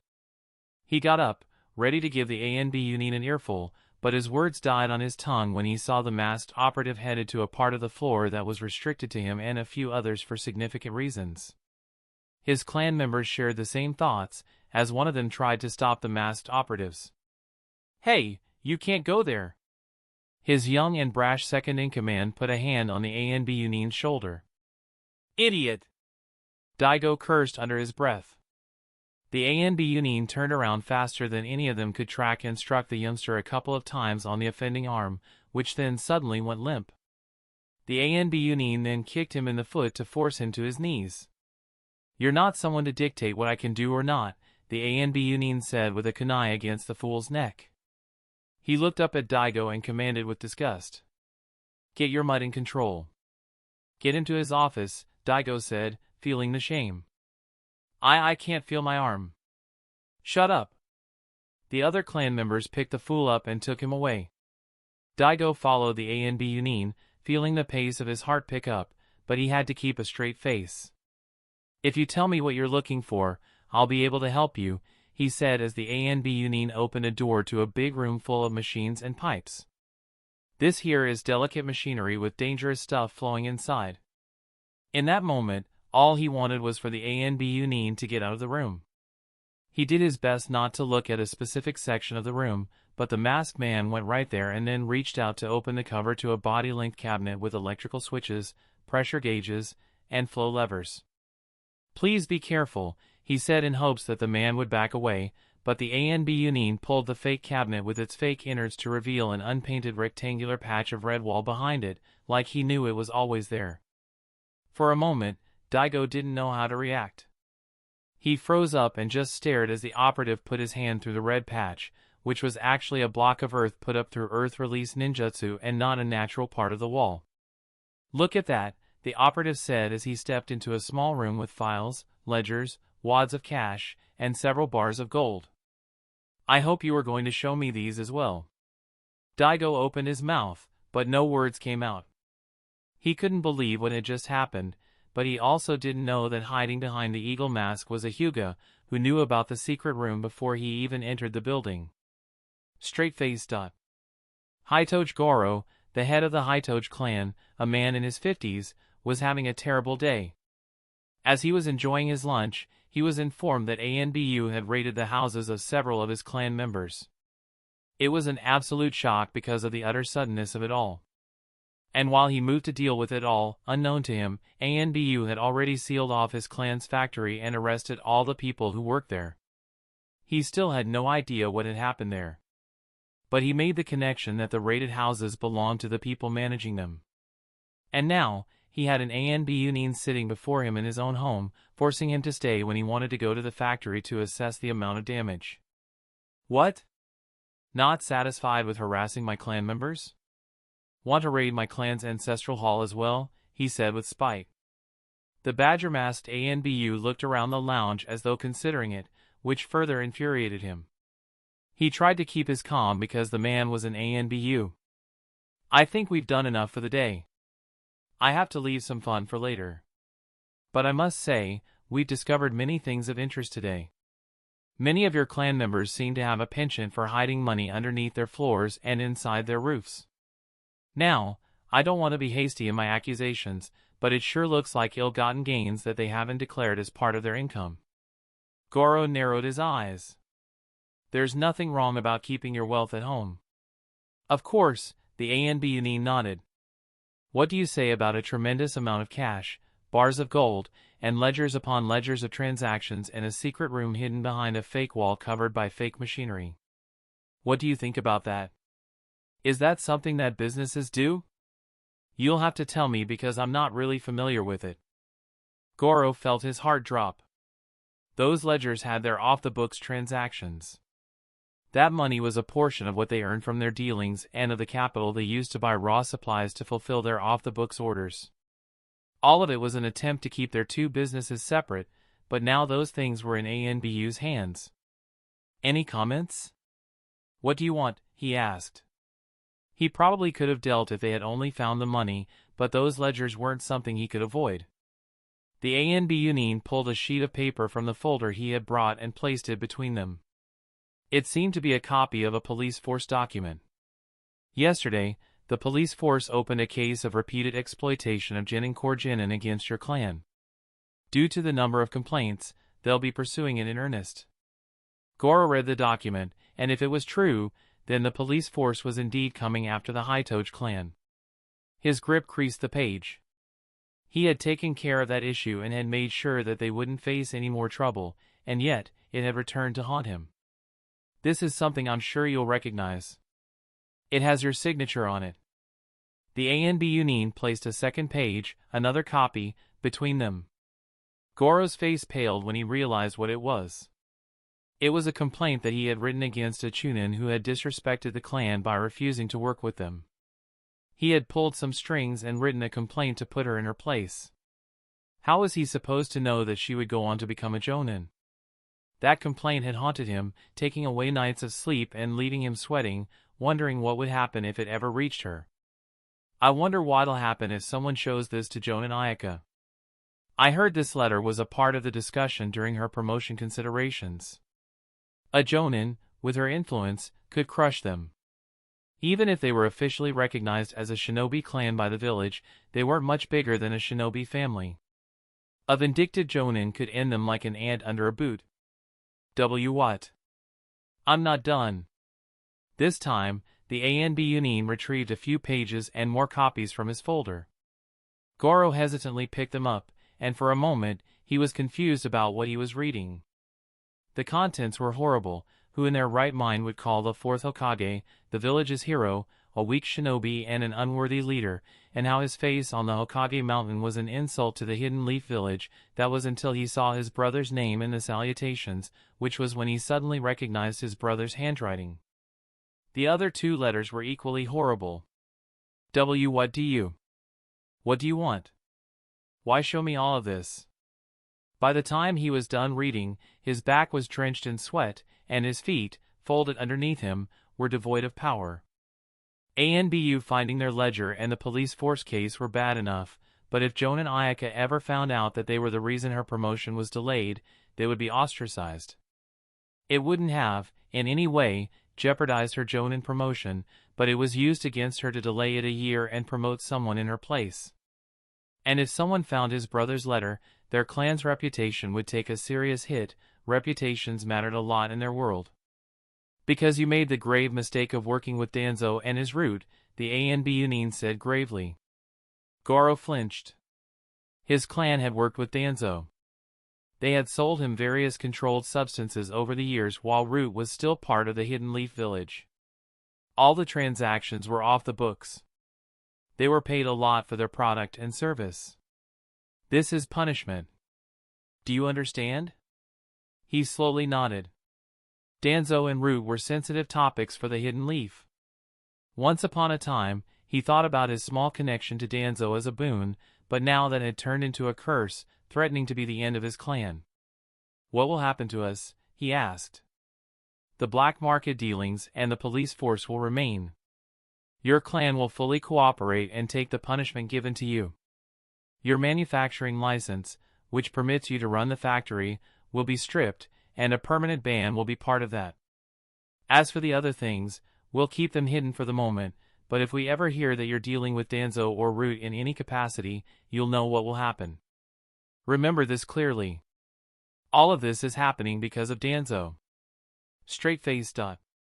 While Rael was conversing with Hitouge Goro, another member of his squad was having a similar conversation with another Hitouge clan member. The day had been so chaotic for the clan that they didn't notice that one of their own was missing. A secret second family, that's quite something, Hippo said to Kenzu, Goro's eldest son, as they sat in an ANBU black site facility. I mean, I couldn't do it. How do you manage to juggle different families? I would drive myself crazy. Kenzu had his bald fists digging into his thighs as he sat in a metal chair with his head bowed down. Tears streamed down his red face, which had swollen up from crying ever since he was kidnapped from the streets and brought to a small room with a blindfold on his eyes. He felt his life was over. If his wife and his family ever knew that he had another family outside, his life would be over. Now, to be honest, no one needs to know about it, Hippo said. For the first time, Kenza looked up with hope. He hadn't made a single attempt to persuade the ANB Yunin to keep his secret because he didn't think it would have made a difference. Why would they keep his secret? But he also hadn't considered why ANBU would care about his extramarital offense. Do you know about the clan's dealings with Shimura Danzo? Why yes, Kenza said, suddenly feeling defensive. No one was supposed to know about their dealings.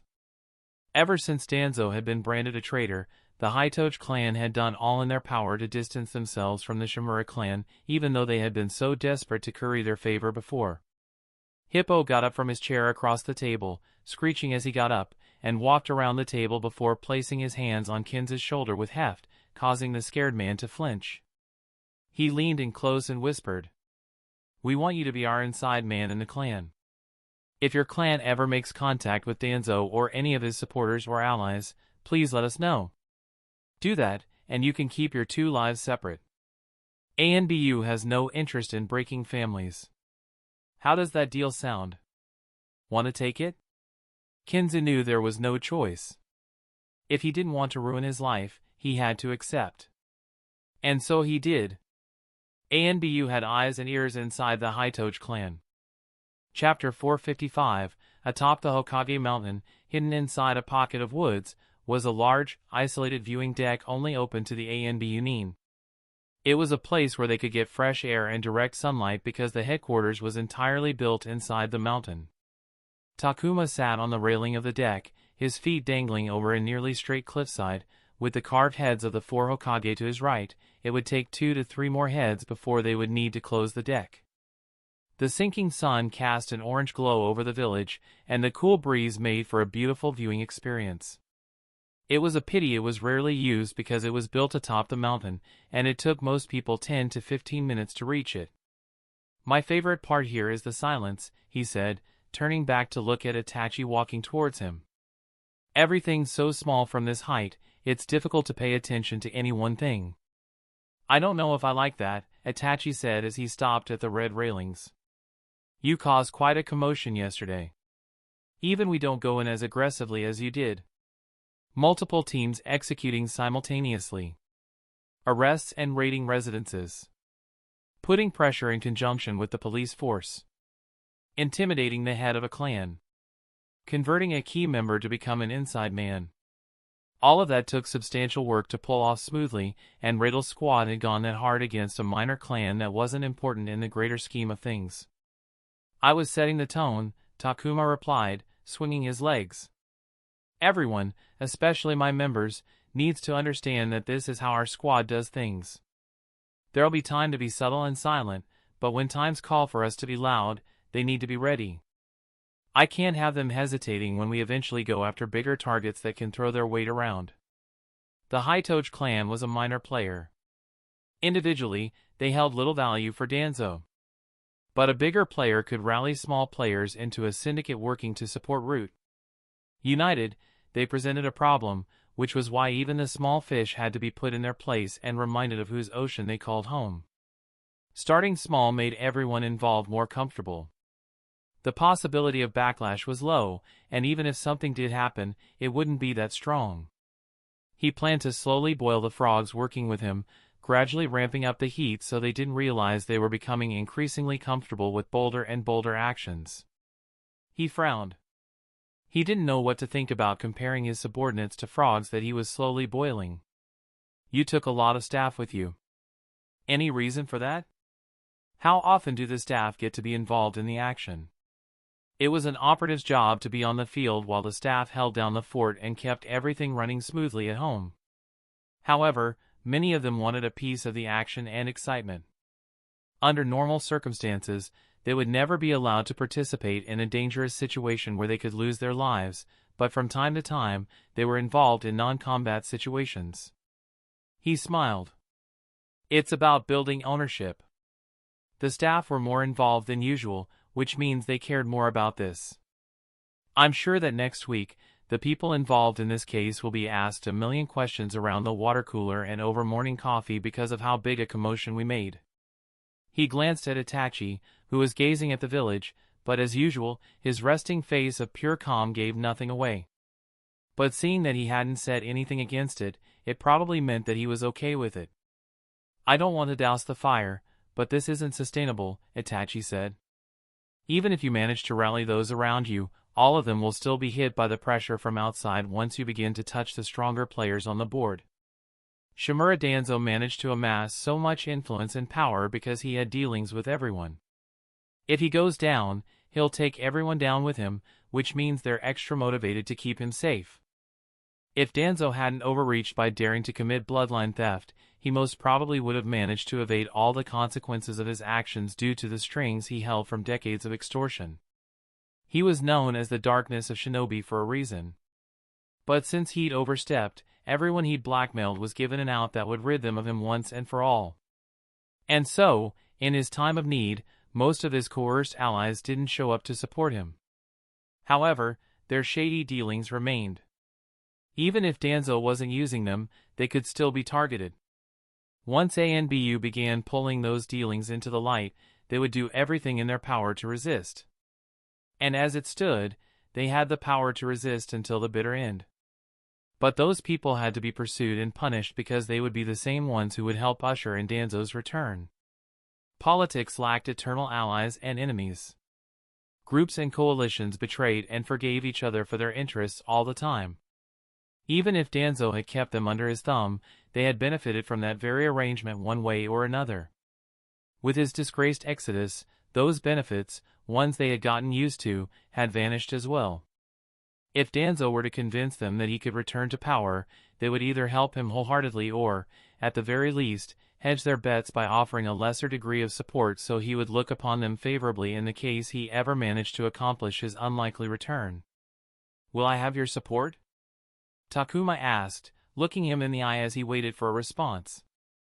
No matter how many people he managed to bring to his side, none of it would matter much if he lost his sole pillar of support.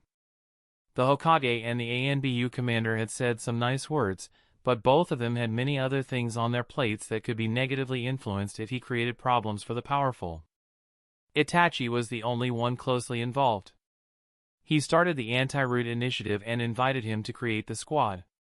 He was also the one with a personal stake in bringing Danzo down, in the form of Uchiha Shirsue's death. Takuma needed him to stick by his side. "More than you think," Itachi said while not breaking eye contact. "Do you doubt it?" he asked as he climbed over the railing and sat on it beside Takuma. "No, I don't," he replied because he knew what kind of man he was talking to. This was someone willing to commit familicide in the name of protecting the village and its peace. No matter how one wanted to look at that, the fact remained that Uchiha Itachi wasn't someone with normal convictions. But even I have my limits. And yet, that Itachi wasn't the same as the one beside him. That Itachi had already accepted he'd never live an everyday life and was willing to do anything and everything. This one had ambitions to become the ANBU commander of the domestic branch, a highly politically influential position that would be actively put in jeopardy if he butted heads with people in power one too many times. "United, we are a problem," Takuma said after a pause. "Only by working together can we weather the storm." "I want him to pay for his crimes," Itachi said. Takuma wanted to interject because he had no intention to bring Danzo into stand trial, but he continued. "His punishment will be death, as light as that may be. To accomplish that, I'll give you everything I have in me to give. I won't shy away from the pain when things get difficult, so don't deviate from the real goal. Our purpose is his death so that our village can be at peace and the will of fire continues to grow bright." Takuma silently exhaled and slowly nodded. He was once again reminded where Itachi's true goals lay. Danzo was just a step toward his goals. His true aim was always to bring peace to the village and the people who called it home. "We'll need support," he said after a moment of silence. Itachi nodded. "The two of us aren't enough. Our own base of power to resist the other side. Unfortunately, there's not a lot I can do in that regard."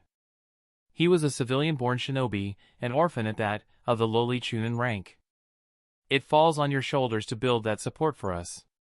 No one was going to blink in his direction if he wasn't bringing them some form of benefit. But Jonin Uchiha Itachi, the prodigy and scion of the Uchiha clan, would have even the strongest people in the nation flattering him for a chance to build a positive relationship. "You had better hurry up. I'm thinking of laying siege to a clan with a Jonin tomorrow," Takuma said. A smile cracked through Itachi's otherwise stone-carved face. Chapter 456, The little creek hurried along, splashing and bubbling over rocks as it wound its way through the quiet woods. The jewel-blue water, with sunlight flickering on its surface, was refreshing to the touch as Takuma sat in the middle of the creek in his swimming trunks, submerged to his waist. He pulled his arms out of the stream, and a thick glove of water stuck to his open hands, perfectly covering his skin as he flexed his fingers. Water's principle of cohesion was the name given to water's tendency to stick to itself or other things. Strengthening the adhesive force enabled water to be shaped into various forms. He manipulated the water around his hands to reduce the force needed to break it into mist, but it just slopped off his hands and splashed into the stream. If it were so easy, then no one would be training finger and wrist dexterity to sign hand seals faster. He dipped his arms back into the stream to pull out another pair of water gloves. He shook his hands hard, and the water splattered off because of his poor skill with the principle. He dipped again and, this time, poured more water-natured chakra into the water gloves, and when he shook his hands, the water didn't splatter. On lower levels, quantity could make up for the lack of quality, but it was a waste from a practical standpoint. Training the principle was no different from training nature transformation for individual ninjutsu. The nature transformation exercise mentioned in B-rank scrolls was focused, compatible with ninjutsu, and thus yielded quicker results due to its speciality. Principles were broader concepts with wider application that may not match a shinobi's arsenal of ninjutsu. They had to be adjusted per the target ninjutsu and were entirely dependent on how the shinobi applied them. Earth Release. Earth Spear utilized the Earth's principle of hardness, which, as the name suggested, encompassed the Earth's hardness and softness.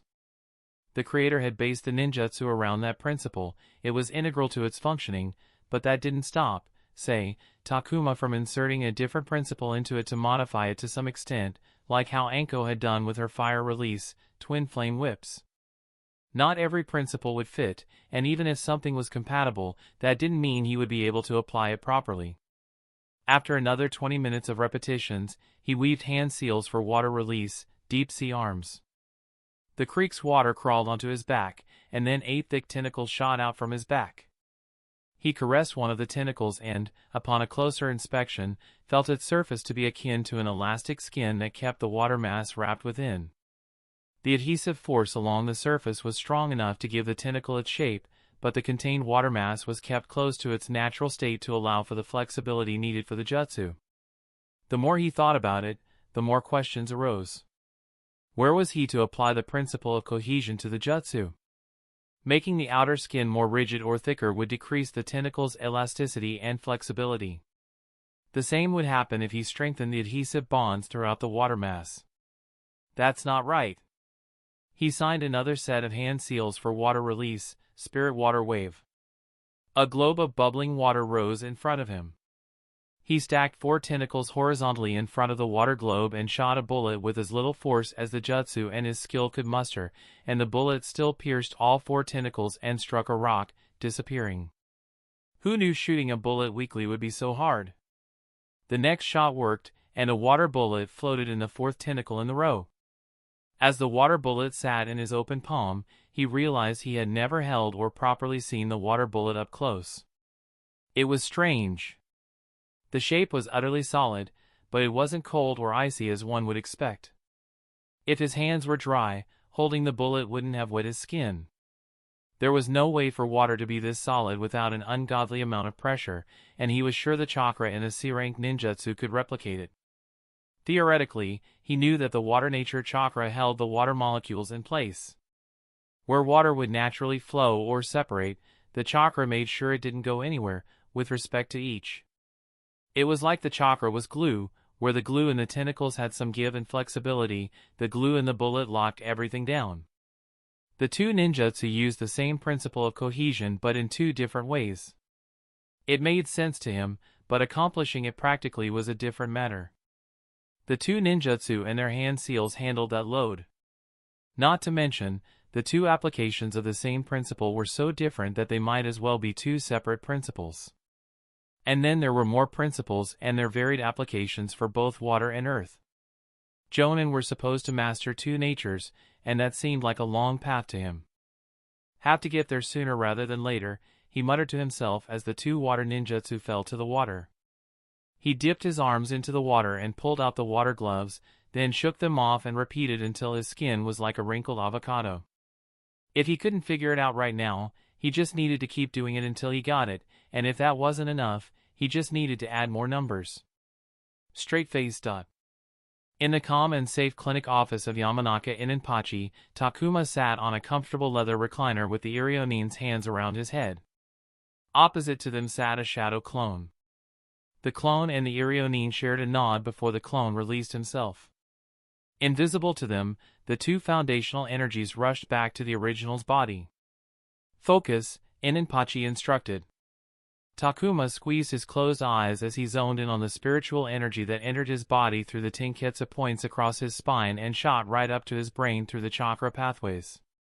He breathed out as he took control of the rushing spiritual energy before it could enter his brain and redirected it in a particular, predetermined pattern dictated by the method created by Ininpachi, who had managed to make an insane amount of progress with a single test subject, and himself. He had bought the Shadow Clone Jutsu as part of the research, who wasn't always reliably available.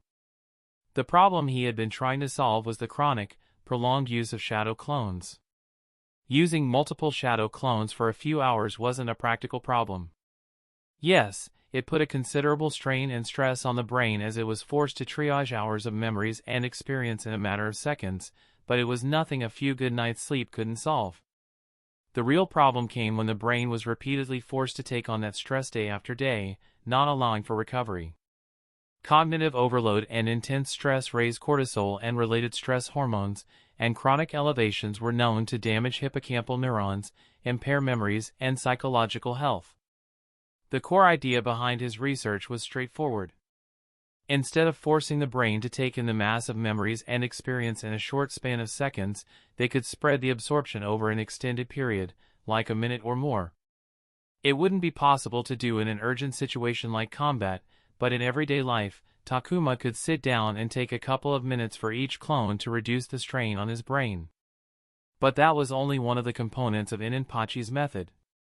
He figured out a way to route spiritual energy, carrying the experiences, so the brain could better process details, emotional, procedural, and associative memories. He had updated the method, which had steadily improved over time. The first method made it so that Takuma was safe to use one clone for 4 hours a day, but the second method raised the limit to 2 clones for 5 hours each, totaling 10 hours a day, which was a 150% increase. And now, with the third iteration of the method, Takuma could use 3 clones for 6 hours a day, bringing the total to 18 hours a day, an 80% increase. How do you feel? Ininpachi asked after Takuma was done assimilating the memory. I think you've got it this time, Takuma answered, shifting in the recliner to get comfortable. It had been 3 weeks since they had experimented with the third clone using the third update.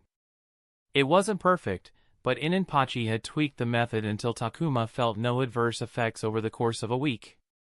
We still have to observe over the long term.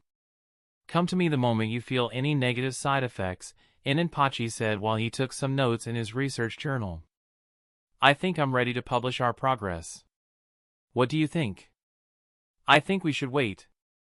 Let's add one more clone before you publish, Takuma replied. Ininpachi turned around to gaze at Takuma in surprise, not expecting the response. May I ask why? Would publishing our progress make you stop? Takuma asked, sitting up in the chair, gazing intently at the Irionin. Publishing that paper might give you a sense of finality that'll let you move on? Explore another topic? I'm saying this because that would leave me in an awkward position. While he was the one testing and using the methods, Ininpachi was the one who created them. Without Ininpachi, he had no way to progress and would need to find someone else to continue the research, which might take forever and might not work out the same. It took Ininpachi a moment, but his eyes widened as he said, "You want more?" I do. You're getting 3 clones for roughly 18 hours, Takuma. Is that not enough? Not nearly enough. Takuma's sincere and matter-of-fact tone gave Ininpachi pause, making him realize that he was dealing with someone who was not normal. If before, he thought of Takuma as a run-of-the-mill workaholic who wanted clones to do more work, now he was looking at someone with an obsession towards something that demanded more clones than anyone would need. What do you need more clones for? Work and training.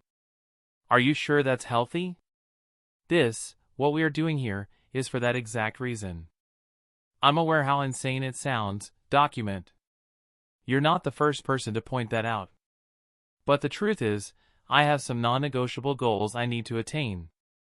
I need more time just to give myself a chance.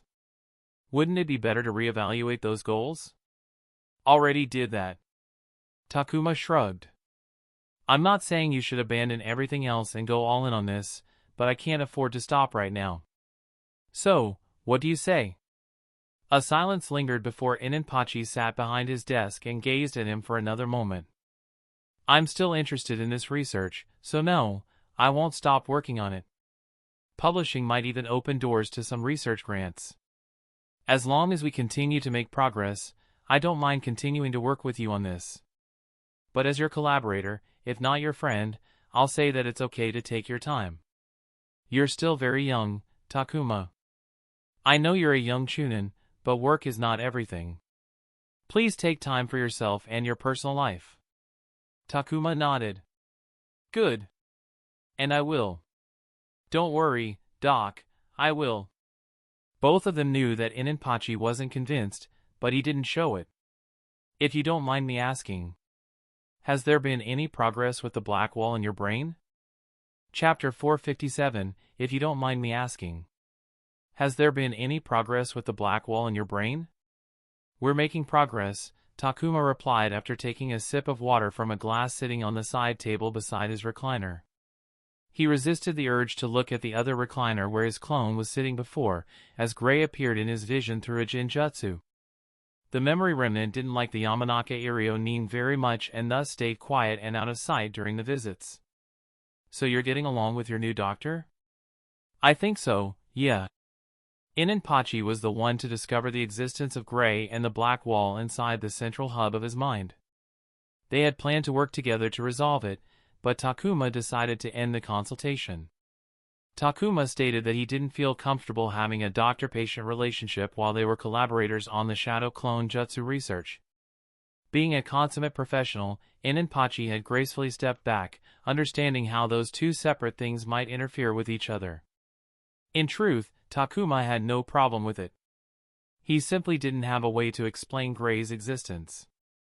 And the one thing Gray wanted from him was to keep away from what lay beyond the black wall, and thus he wasn't very thrilled about having a mindwalker poking around. He had no choice but to terminate that relationship. It was a compromise he had accepted to maintain a peaceful existence. To build up the lie, he told Inenpachi that he was seeing someone else, provided to him by work. He wasn't going to discuss the details with him because it was personal, but simply not giving the name of the Iryo Nin he was seeing was utterly strange. At first, he thought about giving the name of someone working with ANBU, who was not only bound by the standard doctor-patient confidentiality but also, because they worked with operatives, kept the patient's identity a secret. But then he realized it would be a problem if Inenpachi met someone one day and his name came up in a conversation.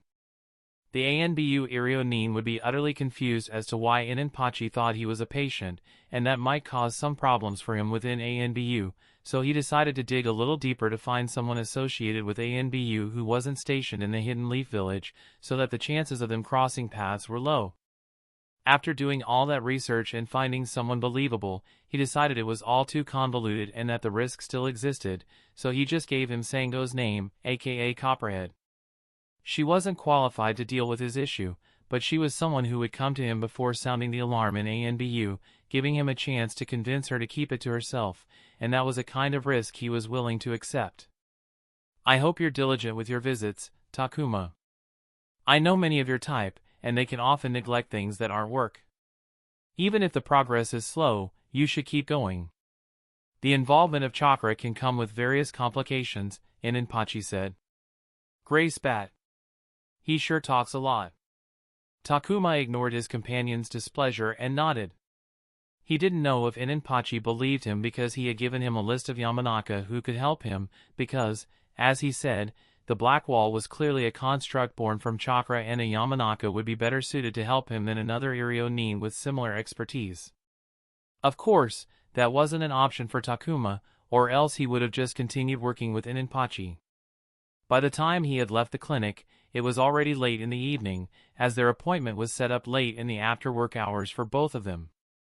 Is there something we can do? Takuma asked Gray, who hadn't disappeared. Why? Already tired of me so soon? Gray said. Seeing his own face staring at him with such a guarded look was certainly a new experience. Takuma sighed. Keep your insecurities to yourself, will you?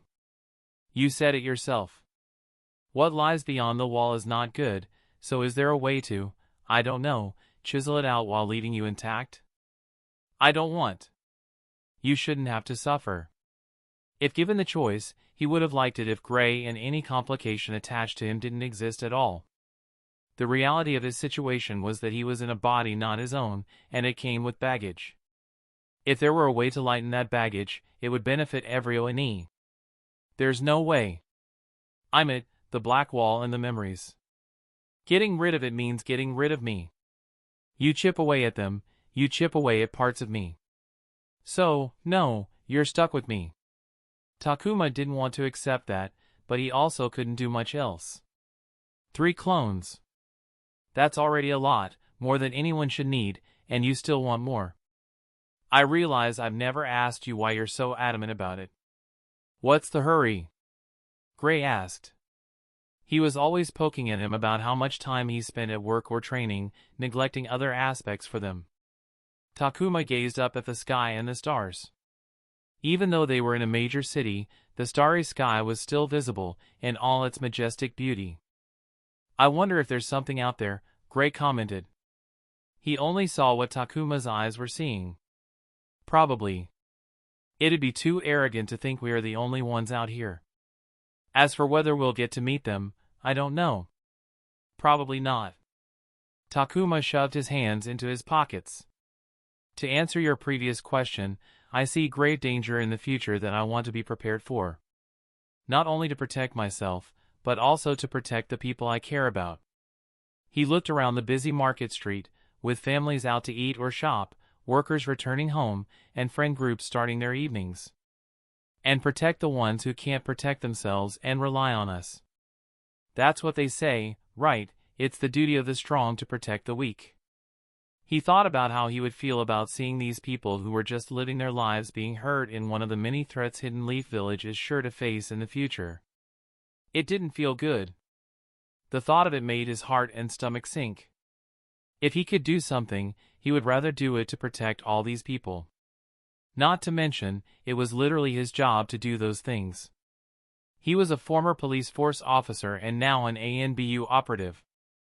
The Hidden Leaf is strong. Do you think it wouldn't survive?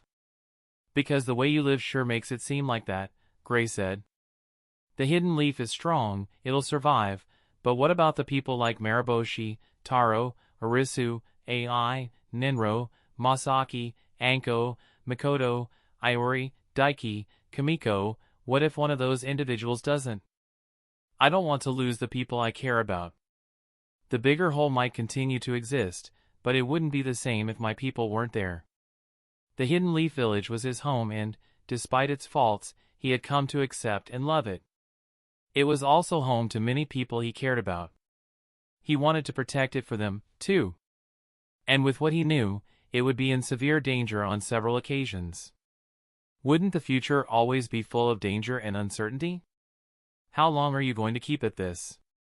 Gray asked. Until the curse of his knowledge ran out. However, he couldn't say that, so he said another truth, until I can't keep going. And if the end of that is a long and deep burnout? Gray asked with a hint of anger-laced worry. Let's just hope that it doesn't come to that, Takuma said. He recognized why Gray was feeling irritated on his behalf. Every day, he ran the risk of running himself into the ground, but he didn't feel like he had much choice in the matter. When someone knew what was coming, if he wasn't in complete denial, he had to prepare for it in earnest unless he was willing just to give up. Let's hear it from you. How do you want me to live my life? He asked.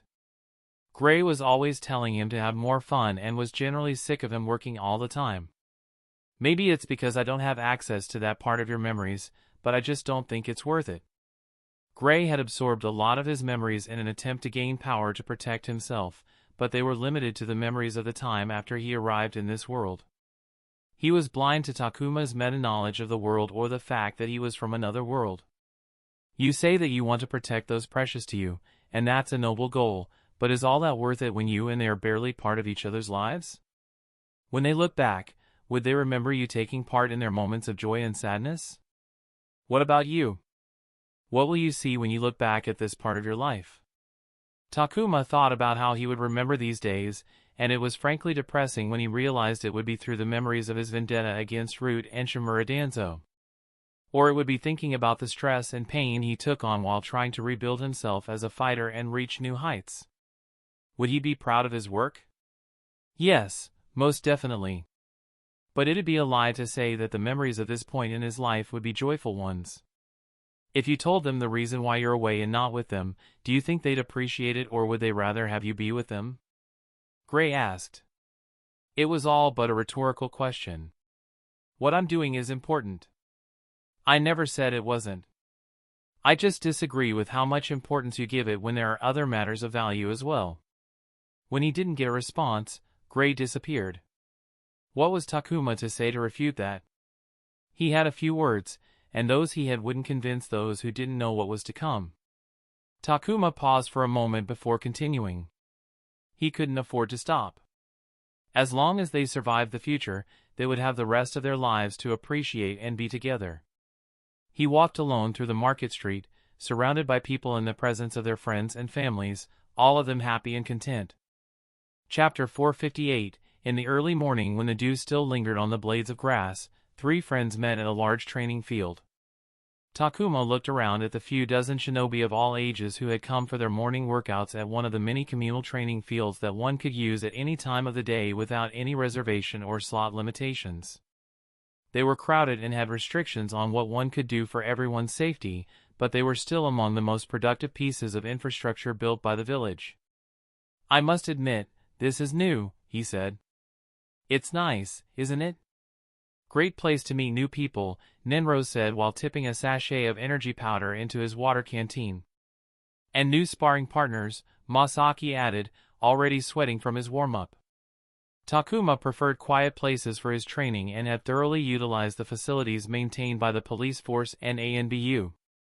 Before that, he had used quaint places known to him through Mariboshi. That was probably where it had started. During his academy days, he had always trained alone, with Mariboshi, and that became his preference. This reminds me of basic training, he said, training with a lot of people, though the people here were doing their own thing, while everyone in basic training was doing the same thing. Right, I can see that. Nenro nodded with a smile as he looked around. Let's go! Masaki shouted suddenly, smashing his fists together. Takuma winced from the sting in his ear. I'm getting cold here. I want to start. We should. You ready? Nenro turned to Takuma, who groaned under the absurd burden of his full-body weighted gear. It was far heavier than his usual load and not something he was prepared to handle at his current level, but it was something he needed for today's special training, so he had pulled out extra weights and add-ons from the kit in the backyard shed. You've gotten better at it, but your tendency to trade damage is still very much present, he said, jabbing his finger at the bones in his arm. Today, you aren't allowed to trade any damage. That's one way to put it, said Takuma. Nenro shrugged with a handsome smile. We attack, you dodge, no blocking or attacking of any kind. You evade what you can, tank everything else. Of course, it goes without saying that you shouldn't run away unless you really can't help it. This won't really make any sense if you're just running all the time. I'm looking forward to this, Masaki grinned, excitement pulling on his face. Takuma narrowed his eyes. You just want to hit me. He was faster than both of them. For this to be beneficial, he had to limit his overall movement, which he could have done without the weights, but the gear made it much more real, with no room for accidentally raising his speed on instinct. All right, bring it, you too. Masaki charged at him the moment the words left his mouth and opened with a big swing that Takuma avoided by stepping back. His eyes went to Nenro, who remained at a distance, calmly walking around. Their eyes met, but Takuma couldn't get a read on what he had planned. Nenro was always great at hiding what he was thinking. That's rude, Masaki said when he saw him looking away and jumped while spinning into a hook kick. It would have been easy to block, but according to the rules, he couldn't, so he leaned away, allowing the weighted vest to pull him down. Masaki spun once more and landed a front kick right into his chest. He staggered back, managing to maintain his footing, only to see Masaki leap and slam his whole body into him.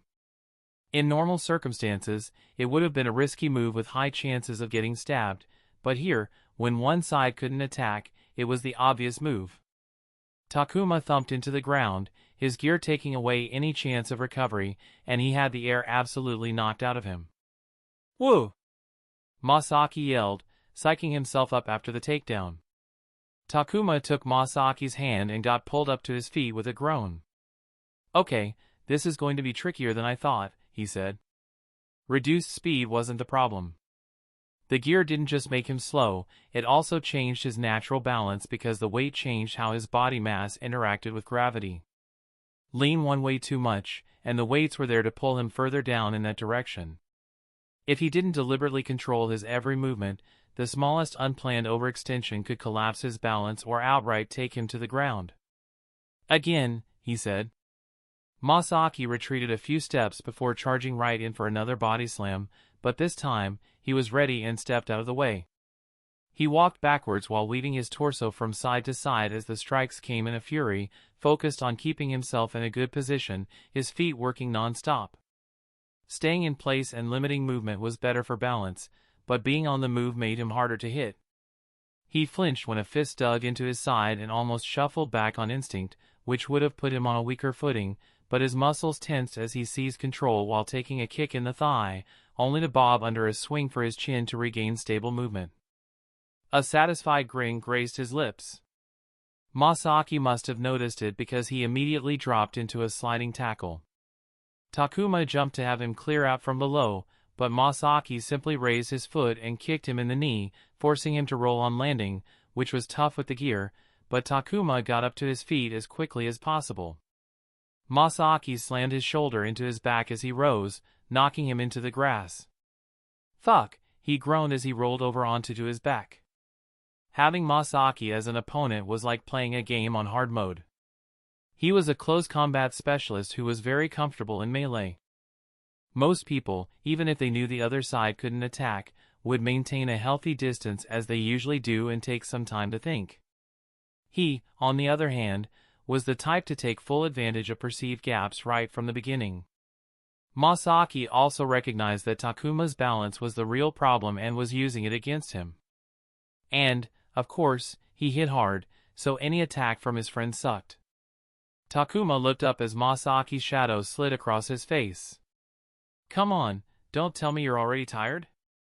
"Of course not, you bastard," he replied to the grinning face as he was pulled up. They continued for another half hour before they called a short break. Takuma didn't bother sitting down because he was sick of being taken down to the ground every other minute. As it turned out, he wasn't used to people entering his personal space so aggressively. Most people he fought preferred to keep their distance after getting the taste of one of his augmented strikes. But since that wasn't a problem right now, Masaki kept coming at him. It was thoroughly annoying. Having the extra weight on his body still felt unnatural, despite having already gone through this a couple of times before when he had upped the gear's load. Takuma would never be in a similar situation in real combat, but it made for excellent training because the weight forced him to compensate for the lack of natural balance with other factors, such as more footwork and better positioning. The lack of blocking also made him acutely aware of where he was getting hit the most. Some of it was Masaki's preferences, but it was also where Takuma was leaving himself open. "Here, drink." Nenro tossed Takuma's water canteen to him. "Thanks." "How did she do it?" Takuma thought while drinking in small sips. He recalled the frustration he had felt against Izumi when he swung and kicked and grabbed while she danced around him with an effortless grace. He got in a few hits that she had to block or occasionally forced some distance between them when he pushed her to the edge, but their fight was mainly a masterful show of pure evasion and the sweet science. She was always putting him at a disadvantage, making it easier for her never to give him a clean blow. He couldn't do that, not like her, not to her level, because it was neither his style nor something he was skilled enough to do. But he could give it a try. After the break, Masaki and Ninro switched places. Even though the initial plan was to have both of them come at him, the three of them quickly realized that it was an absurd ask when Takuma couldn't attack or block. Even with pure taijutsu, it would require some getting used to before he could take on both of them without turning into a human sandbag. Ninro wasn't a melee fighter, he preferred to fight at range with ninjutsu, which gave Takuma some breathing room because he wasn't as aggressive as Masaki. But he was intelligent and observant. He had already figured from watching Masaki that the balance was the point of weakness. As Takuma was moving, Ninro grabbed his arm and swung him around, causing him to stagger for only a moment. Ninro kicked at his knee to worsen his balance. In haste, Takuma pulled his leg back. He managed to save his footing, but opened himself up to Ninro, who punched him in the gut, then slapped him in the face. "Maintain your distance," Masaki yelled from the side. Takuma followed the instruction and took a step away from his usual positioning and realized that it was roughly the distance Izumi had tried to maintain when she was fighting him. For the next few seconds, he kept at that distance before finally allowing Ninro to come closer because he actually needed to face attacks to practice evasion. He saw Ninro's weight shift onto one foot and knew he was going for a kick, so he immediately stepped in, so only the upper shin hit him instead of the foot, where most of the power was. But he was too close and thus immediately pulled back, a fist passing in front of his nose. Ninro had swung his right, so he went in that direction and placed him at his back so he would have to turn around before attacking, gaining himself a few more grains of time. Izumi had tried to get certain attacks out of him, positioning herself in places that would elicit a specific response from a competent fighter. He raised his arm forward to put it between them to force some distance, like he would in an unusual fight, but purposefully opened his flank, and Ninro went right in for it. Takuma, who had fought him numerous times, knew that he preferred a roundhouse kick, and when that was exactly what came in, he was effortlessly put out of the range. "Yeah, that's it. You're doing it!" Masaki clapped from the sidelines as any good hype man would. With his confidence up, he tried it again. After a few failed attempts and getting a hit a few more times, he managed to bait him again and proceeded to move to his next position, where Ninro would be at a disadvantage if he went for an attack. Only, Ninro caught on and used that baited attack to feint a low kick into a high one, hitting Takuma just below the ear. He then stomped down on Takuma's foot and smashed an elbow into his chest, toppling him. The gentle, floating clouds seemed particularly annoying today, Takuma thought as he looked up at them. He rubbed his chest and wrinkled his nose, arching his neck up to look at Ninro, who said, "I might not be great at taijutsu, but I've fought enough of you maniacs to know when I'm getting baited. You're particularly blatant, by the way, your eyes give it away." Of course, he sighed, it wasn't going to be that easy getting good at a new skill. Masaki came to squat beside him. "But you're getting it. And it won't be nearly this difficult when you're allowed to fight back, so keep practicing. We'll help you. You just want to hit me." "I want to help you," Masaki grinned, "but yes. Two birds, one stone." Chapter 459, Why the fuck's this happening again? A goblet of wine flew across the room and hit the wall, staining the cream color maroon. The bronze clang echoed in the silent room as a fat man, in his late 50s, with a few strands of thinning hair combed over his head, sat hunched over on a diwan. Baison made his money from iron. He had followed his father into smelting, turning ore into iron in heat and smoke, but unlike his father, who had never risen above a wage slave, he had become the owner of his own ironworks. In 5 years, he had 2 blast furnaces. In 10, he added a dozen more, each bigger and hotter than the last. When smelting wasn't enough, he expanded into smithing, turning raw materials into finished products. But his fortune truly bloomed with the Second Shinobi World War, when the demand for iron, steel, and weapons couldn't be met even by an entire nation's ironworks pumping out metal around the clock. They wanted more, so the daimyo and the Hidden Leaf gave ironworks around the country endowments, funding to open more furnaces and train more smiths, without ever needing to return the money. As an already big player in the industry, he received a sizable endowment and an even more substantial contract that only grew as he consistently met their demands. While the endowment was nice, the contracts and friends he made were better. By the time the Third Shinobi World War rolled around, he had extended his reach to the daimyo's court, which allowed him to get into the mining industry, gradually gaining mining contracts for many small and medium-sized iron deposits. He was the Land of Fire's Iron King. He had dined with the Fire Daimyo and often sat down with court nobles. However, his success also brought him into contact with some unusual personalities, and Shimura Danzo was chief among them.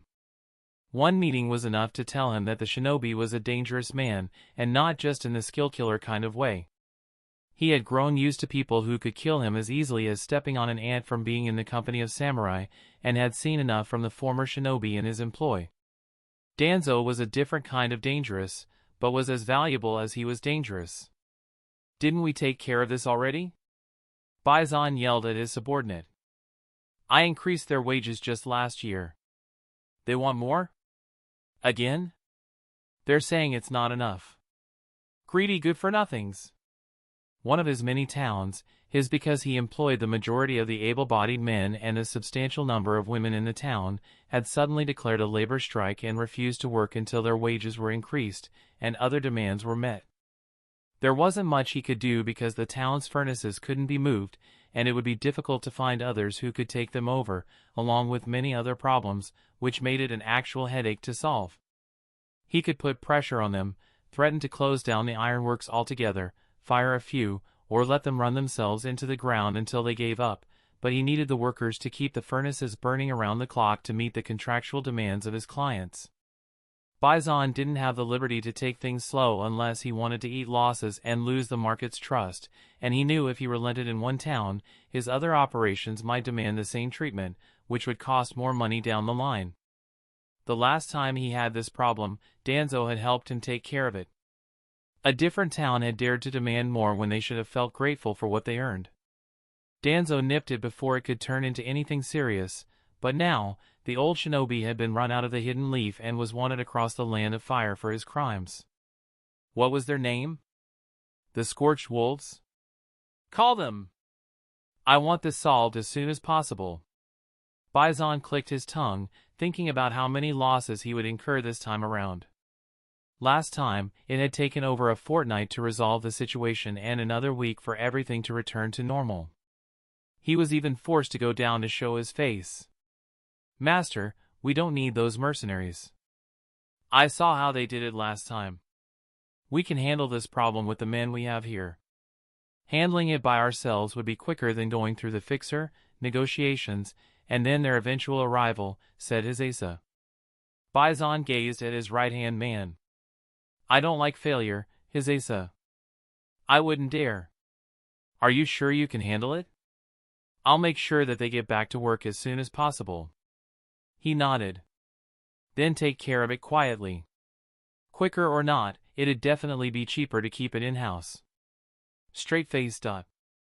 If the master wants us to work, then he knows our demand.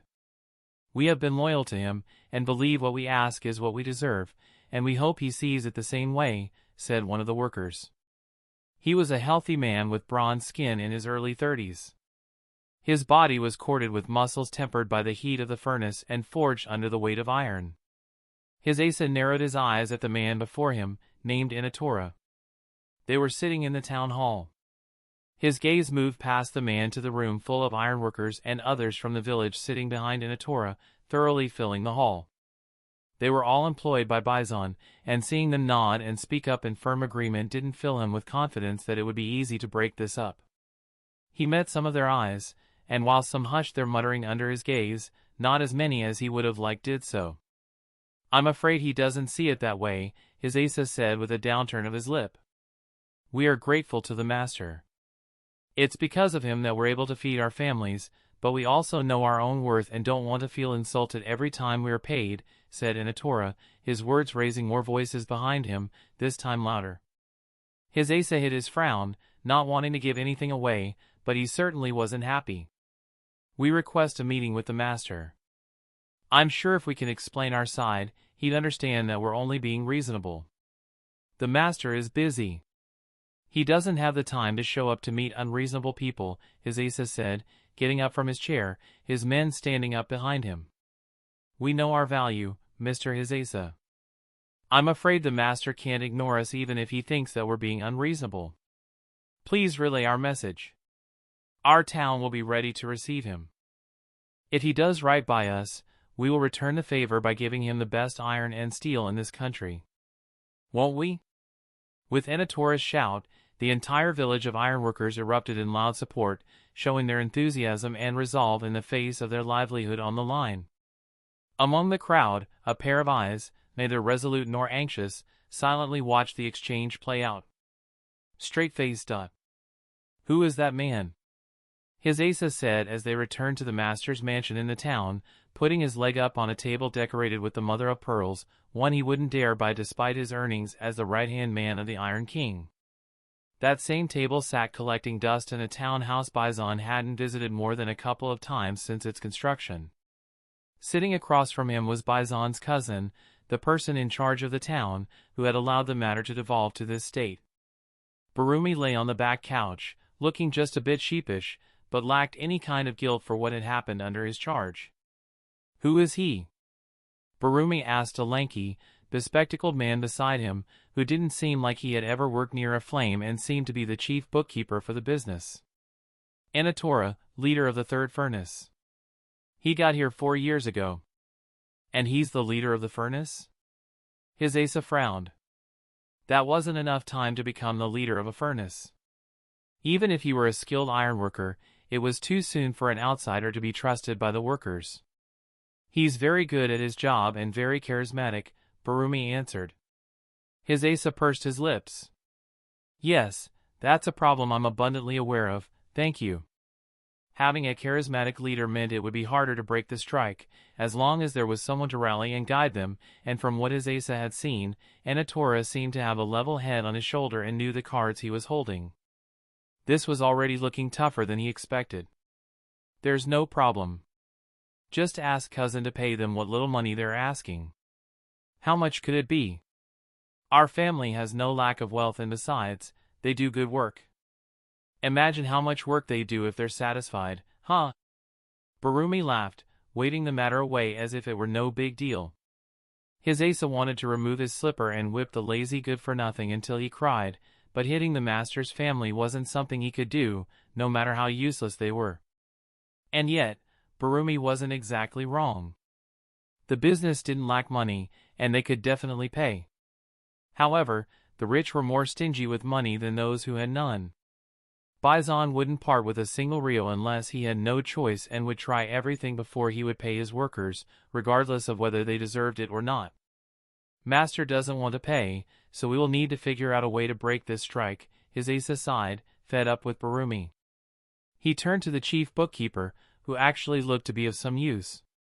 Get me the information on the furnace leaders, their second-in-command, and the poorest of the workers. Last time this had happened, the master had hired a mercenary group called the Scorched Wolves, which employed truly devious tactics like turning the furnace leaders to their side by offering to increase their wages as long as they convinced those under them to break away from the strike. If the furnace leaders refused to cooperate, they approached the next in the chain and tempted them with a promotion and the benefits that came with being a furnace leader, as long as they could do the same. And it had worked like a charm, as people chose to betray their fellow workers, friends, and neighbors. The irony was that the traders weren't offered much more money, and they could have got roughly the same amount if they had stuck with the strike. Of course, they targeted the poorest, who felt life's pressures the most, by threatening to fire them even if the strike succeeded. Last time, a few with debts had folded immediately, breaking away from the strike and agreeing to return to work, which created a crack in the strong coalition. It was time to hammer in some cracks this strike as well. Straight-faced. Tozo, the chief bookkeeper, saw Burumi off to his home, but instead of returning to his home or to work, he snuck off to a specific building in the town. It was no different from any other home, and when he knocked, a gentle old lady opened the door. You should eat more. There's no meat on those bones, she said before he could say anything. Is she here? He sighed. She's been waiting for you. He entered the living room of the old lady's home to find a young woman sitting on a couch with a flower pattern. She had a book in her hand that she looked up from when he entered. How did it go? She asked. They've asked me to send them names of leaders, second-in-commands, and the poorest. Just as you said they would, he said, swallowing in nervousness. Well, they're using a certain mercenary group's tactics. It was surprising to see them move so quickly, but it made sense. They decided to handle it in-house. I don't know if that's wise. Seeing it once doesn't make one a master. Even though Enitora was the leader of the strike, the woman sitting before him was the real mastermind. She was the one who had chosen Enitora as the leader, guided him through everything from gaining confidence to organizing everyone to present a united front. Without her, it would have been much harder to get everyone's support and get everything to become something that would be taken seriously. What do you want me to do? Tozo asked, clenching his fists. Even though he wasn't part of the strike, he wanted to be because he supported the cause. As the bookkeeper, he knew how much money the town's ironworks made and how much the workers were paid. As Enitora said, it was insulting. He had wanted to join the cause, but the woman had stopped him, telling him to be their spy, using his position as Barumi's close aide to be a source of information. It's time to show that they can't just push us around. Chapter 460, You should leave, Mr. Hisasa. I've heard what you have to say, but I must turn you down. The town is going to stand together. I'll not betray my fellow people. It had been a week, and Hisasa had lost count of how many doors he had knocked on only to get rejected, many of whose occupants had slammed the door in his face before he could even say anything. He had foreseen resistance, it was only natural, but he hadn't expected to make no headway. Even 2 rounds of negotiation with Enitora had resulted in 0 progress. This is ridiculous. What has that man fed them? Hisasa fumed. He had promised Baison results, but it had been a week without anything to show for it, and each day the financial losses piled up. However, he knew what was happening. Instead of working, those on strike worked communal kitchens for the most vulnerable, so the workers gathered each day and spent time together, making it difficult to pick them off alone one at a time. Enitora and the rest of the leadership were transparent and very good at rallying the people, continually inspiring confidence. Everyone was helping each other. But Hisasa could wait a little longer, each passing day would put more pressure on them, and no amount of unity could prevent a few from cracking. However, he had promised his master quick results, so he needed some progress to report back. When are they going to arrive? He asked one of his subordinates. This evening, sir. Good, get them ready. We're going tomorrow morning. Straight-faced. They're bringing in the substitutes from outside the town to open one of the furnaces. Tozo, the chief bookkeeper and the inside man, reported to Enitora, the strike's leader. Trying to scare us, huh? Enitora frowned, clenching his joined hands. In front of the others, he was a fearless leader because that's what was needed of him, but the weight of hundreds of men and women's livelihoods was on his shoulders. Fortunately, she foresaw this, and were prepared, he smiled. Tozo nodded. The mysterious woman had appeared in their lives a month before they had begun the strike. During that month, she had prepared Enitora, and by extension, the strike to handle various tactics Baison's men might try. One of those tactics was bringing in substitutes to work the furnaces. It was a tactic that would cause unrest among the workers because it implied that if they didn't work, the master could bring in outsiders who would. However, it wasn't that easy to just replace skilled ironworkers with just anybody. It was a scare tactic, but it was effective, so they couldn't allow even one furnace to restart making iron. I'll spread the word, have everyone ready in the morning. Thank you, Tozo, Enitora smiled gratefully, patting the bookkeeper's shoulder. Tozo nodded with pursed lips. Unlike the ironworkers, he was satisfied with his wages, and his family lived comfortably. While he was putting his job at risk, it was the least he could do when so many of his townsfolk, those who helped him when his family was in need, were being mistreated. Is she still not back? He asked. The mysterious woman disappeared for a few days each week. She'll be back the day after tomorrow. We've got to hold our own while she's away. If I may. Who is she? Tozo didn't know anything about her. In fact, aside from a couple of folks, No one even knew she existed. The strike leadership had been very open with all the ironworkers and smiths about what they were trying to accomplish and had taken everyone's opinions into account. However, that woman was a secret Inatora had kept from everyone because she had asked him to. I don't know a lot about her. Inatora gazed at him for a moment before saying, I think she's a shinobi. He gasped. From the hidden leaf? I can't be sure. Maybe she is or maybe not. It's not important. How can it not be important? Tozo couldn't help but stand up from his chair. What's her motive for helping us? What does she want? I hope you don't think she's doing it out of the goodness of her heart. Of course not. I know she has her own motives, but it doesn't matter as long as she's helping us accomplish ours. If our getting our just dues helps her, there's no reason for not taking her help. Seeing the lines on Inatora's face gave Tozo pause.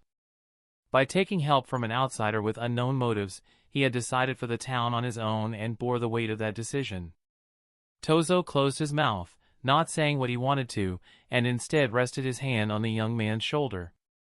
Even though I'm cautious about her, I can't deny that her help has been crucial. You made a good decision. You're a good leader, so continue to lead us until all of this is over. Yes, it's not over. Our job will only be done when all of us get what we deserve. Inatora's slumped shoulders squared as he sat up straighter. Straight-faced up. The next day, a group of ironworkers arrived at one of the town's furnaces owned by Baison, only to find a group of workers who usually operated the furnace already there, standing with their arms crossed, blocking the entrance. There were more inside as the building held multiple furnaces. What is this? Hisasa asked, eyeing the group. Some of them were holding iron rods, shovels, pickaxes, and other tools that could be used as weapons. This is the master's property. He can do whatever he wants with it. Move aside and let these men, who are grateful for the work, do it. Turn away. These are our furnaces, our place of work. To us, this is sacred land. We aren't going to allow some random outsiders to defile it, said one of the furnace leaders. Hisasa's eyes narrowed dangerously. They were holding the furnace hostage. These outsider men were from a nearby town and worked for Baison, which meant they were on the payroll. Not getting work would mean more financial loss, and the responsibility fell on Hisasa. But instead of stressing about it, he smiled. Call them, he said. The furnace leader narrowed his eyes at the smile but stood there resolutely with all the other men. 15 minutes later, a trio of shinobi, dressed in leaf colors, arrived at the furnace along with a group of uniformed men. They were the constabulary responsible for maintaining order in the town. In that time, Inatora and more ironworkers had arrived after hearing the news of the confrontation. These people are disrupting our work. I've tried to convince them peacefully, but they're being stubborn. I'd like them moved, so these people can get to work, Hisasa said to the shinobi in charge before turning to look at Inatora with a smug smile. Workers refusing to work wasn't, per se, illegal, and it was the business's purview to fire them if they weren't satisfied. The striking workers had been protesting peacefully, so there was no reason for law enforcement to get involved, but now they were obstructing work, which gave Hisasa a reason to get them involved. Are you sure? The shinobi in charge whispered to him. If push comes to shove, they might destroy the furnaces rather than letting someone else work with them. A damaged furnace would be highly damaging to the business because it would mean not only having to repair it, which would cost money, but also a delay in work for several days until the repairs were done, which they couldn't afford. Do it, said Hisasa. The workers wouldn't dare destroy it, because it could very well mean they would get fired, and that wasn't what any worker wanted. The shinobi nodded and turned to address the workers who blocked the entrance and asked them to vacate the premises if they weren't going to work. This isn't your fight, shinobi. Leave, said the furnace leader, but there was a nervousness on his features and those of the workers behind him. Even though there were only 3 of them against more than 3 dozen workers, the shinobi were a horrifying threat. The shinobi turned to Inatora. What about you? Want to persuade your people to step aside? When he got no response, he declared, so be it. This is the last warning. Move of your own accord, or you will be moved. The furnace leader and Inatora exchanged glances and nodded. The shinobi realized that a peaceful resolution wasn't possible and stepped forward with his two companions. It only took a few minutes. But it was a completely one-sided beatdown as the trio subdued the workers, who were not only weaker but also had close to no professional experience in fighting. As the shinobi fought, his Asa glanced at Inatora and other striking workers who watched and listened to the cries of their fellow workers who were putting up a futile resistance against the superior force of the shinobi. Why weren't they interfering?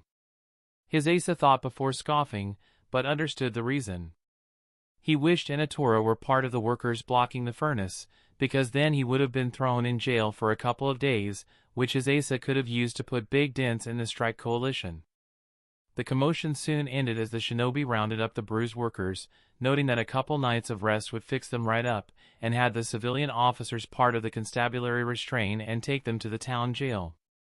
Listen, I'd rather not interfere with this, the shinobi pointed at his Asa. Inatora frowned. Hey, you can't say that. I can say whatever I want, the shinobi said. His Asa swallowed and subconsciously stepped back. But, I'm here to enforce the law, so if you try to do this again, he's in his full rights to demand that I do this each and every time. Inatora nodded, his clenched fists trembling as he fought to keep the anger off his face. Straight-faced.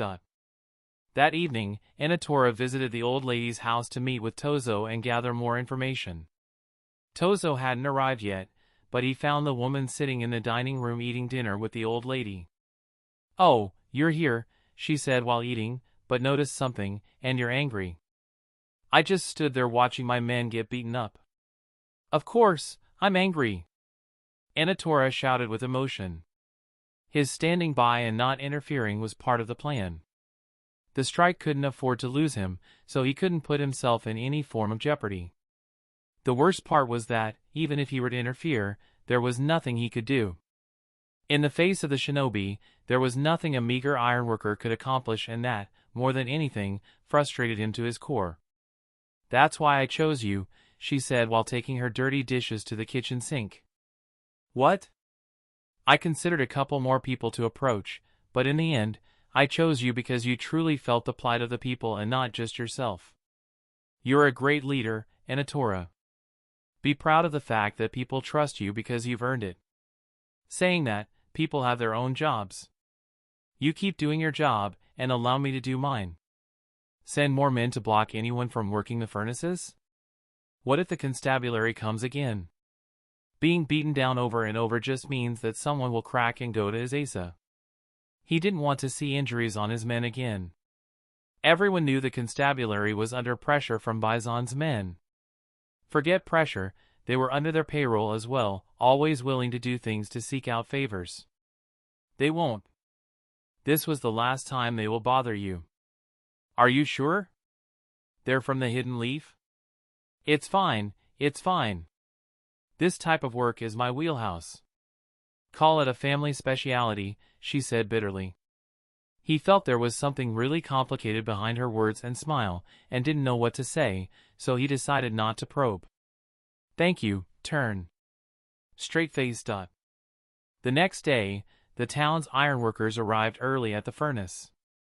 There weren't enough outsider men to work a night shift, so nobody noticed when once again, the striking workers had set up a blockade, stopping the outsider workers from getting to work, but this time, there were almost twice as many of them blocking the entrance. These peasants don't learn, do they? If they like getting beaten up, then who am I to stop them?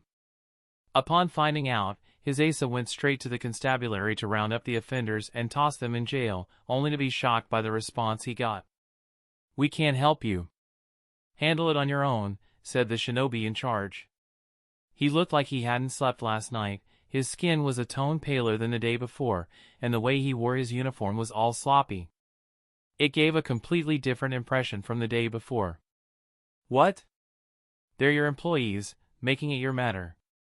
If you don't want them there, go fire them. You can't do this. Didn't the mayor tell you to help us? Baison was the town's biggest employer, giving him significant political sway that he used to put the mayor in his pocket. That was why the leader of the people wasn't present at any of the negotiation meetings, as he was firmly in Baison's corner. The constabulary, which answered to the mayor, was told to cooperate with Baison's people as much as possible. "I don't care. Deal with it on your own. If the mayor has a problem, he can come see me himself." The dull look in the shinobi's eyes made Hisase's heart flip. He looked at the desks of the other 2 shinobi stationed in the town as part of the constabulary, but found them empty. There didn't seem to be anything he could say, so he scoffed to save face and turned around to leave. On his way out, he saw one of the other shinobi smoking outside. There were half a dozen cigarette butts on the ground next to his feet. When the shinobi saw him approach, he clicked his tongue and gave him a look one would give to their mortal enemy before weaving hand seals and disappearing in the wind, kicking up dust. Hisase was dumbfounded. As the Iron King's right-hand man, he was respected wherever he went. It had been a while since he had been disrespected so much by so many people below his station. And that somehow only got worse when he got to the mayor's house. "The mayor has taken sick. Unfortunately, he won't be able to meet you." Hisase wasn't a fool. He understood that the mayor, Baison's little puppet, had just snubbed him. He wanted to rage, but something crept from the back of his mind. The shinobi and mayor, who were supposed to be firmly on his side, had suddenly turned against him in a single night. "Tell him I wish him good health. And when he feels better." He couldn't tell what it was, but there was something wrong. "Boss! Boss!" One of his subordinates rushed towards him, waving a telegram and looking distressed. His wrong feelings suddenly got worse when the subordinate said, "Another town has declared a work stoppage and is striking for better wages." Chapter 461. Baison had been living in his mansion in the Ember Imperial City, the capital of the Land of Fire, for the better part of a decade to be closer to the daimyo's court. Sitting across from him was a high-ranking official, looking poised and collected, in contrast to his own jittery nerves and bubbling impatience. "Did you somehow offend the leaf?" said the official, picking up the ceramic cup of steaming tea as his nervous gaze fluttered to the room's entrance. "Not that I can remember." "Did you hear something?" A lot had happened in the past 20 days. Hisase had been utterly useless. He had failed to break or even quell the strike. Compared to the mercenaries that had taken care of it so effortlessly the last time around, it was a shit show. With the emergence of a second strike elsewhere, Baison immediately sent him to rehire the Scorched Wolves, kicking himself for not doing it in the first place. But the mercenary group had been retired, broken up by shinobi intervention. However, it wasn't a big deal. There was no shortage of good fixers eager to have him as a client. He had another mercenary group ready and out on the job the very next day. But en route to the second village, the mercenary group disappeared. No one knew if they had reached it because there was no contact with them.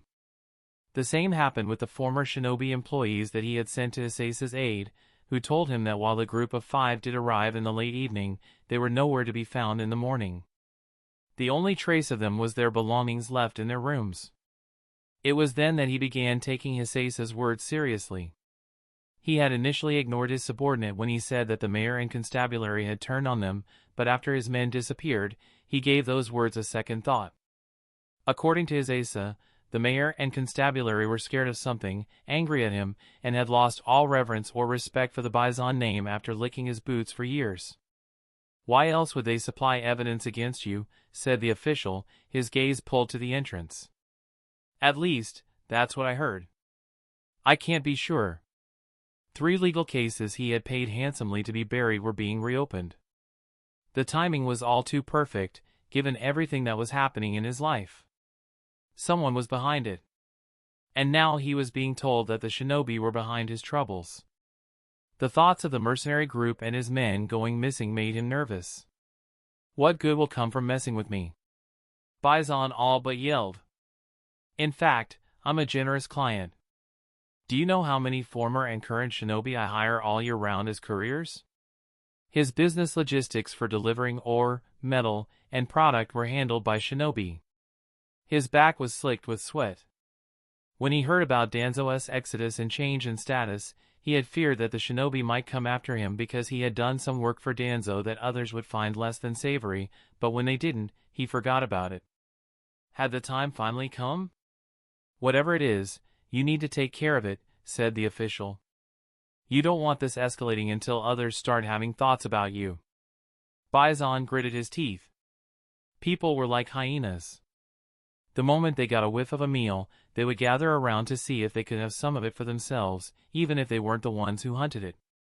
It was obvious they wanted a piece of decades of Baison's hard work. It's time. Are you ready? Asked the official. Baison had no choice. He called for a servant and asked for the other guests to be invited to the room. An excruciatingly long minute later, a masked man with a black robe stepped into the room. He was of short stature but had a presence broader than the room itself. It wasn't Baison's first time seeing an Yunin. He had seen a couple during the wars, but nothing could ever make him used to their presence. Perhaps it was the masks they wore or the authority they represented. Behind the Yunin was a samurai in full gear. He was there for their safety and to listen to their conversation. The samurai were, of course, going to be interested in whatever Leaf's Anbu had to say. He would rather not have the samurai here, but there was no way to get rid of him. In the Ember Imperial City, samurai reigned supreme, only second to the daimyo himself. Your reputation precedes you, Iron King Baison. A cold shiver went down Baison's back when he heard the distorted, inorganic voice coming from behind the mask. The court official gripped his teacup while looking away from the shinobi. Even the powerful and armored samurai uncomfortably gazed at the masked man's back. Was there really a human behind the mask and robe, or was it something entirely else? I, too, have heard much about your cohort, Baison said as he invited the Yunin to sit down. All the problems in his life, and suddenly, Leaf's Anbu was visiting his home. There was no doubt that they were behind his sudden spree of problems. I can see that. Baison clenched his fists in his lap. And may I ask what brings you to visit me? Your relationship with Shimura Danzo. Have you been in contact with him recently? Baison curled his toes at the blunt question. In all honesty, he had received a letter from Danzo after his forced departure from the Hidden Leaf, and he had even replied favorably. He hadn't done the unsavory things just because Danzo had helped him with his workers. He could have taken care of that on his own, even if it meant a little more trouble. Danzo had helped him capture a large share of businesses from the Hidden Leaf. What he had to give in return was far cheaper than what he had gained, which was why he had also continued to supply him with metal, even after his exodus from the village. He silently swallowed before answering, I must say, I'm confused. I have had some run-ins with Shimura Danzo before, but not enough to know him out of a professional capacity. And after what he did, I don't think there's any room for us to have any sort of correspondence, much less any connection. Is that so? I thought otherwise when I read this. The Yunin pulled out a transparent bag with a letter inside from his robes and placed it on the table, sliding it towards Baison, who leaned over to read and froze when he recognized his own handwriting. It was a letter he had written to Danzo, thanking him for his help gaining the contracts. Baison had been careful about not mentioning the particulars and kept things vague, but the existence and tone of the letter utterly refuted the claim he had just made. I completely forgot about this, he said shamelessly. It was so long ago that it completely slipped my mind. This was a simple thank you letter because he was part of the process when I was securing a deal with your village. It was just a professional courtesy. The tone and content say otherwise. The Yunin returned the letter to his robe. I'll ask again, are you still in contact with Danzo? No, I'm not.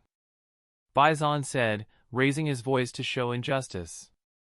Do you have any way to reach him? As I said, I don't have a connection with him. A pity.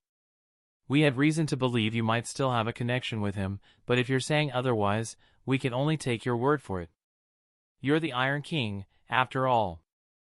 The biggest in the iron industry, the backbone of industry. Even the Hidden Leaf works with you. Baison frowned. The legal cases didn't really bother him that much. The biggest problem was that the Hidden Leaf was among his biggest clients. The amount of iron, steel, and weapons he supplied to them brought in big business, and he feared losing it if they didn't renew their contracts with him. However, he didn't think ANBU had the authority to do it because the size and scope of his contracts were large enough that it would take a lot from the Hidden Leaf size to replace them. The ANBU stood up from his place. "We want to catch Shimura Danzo. He's a traitor to this nation, after all.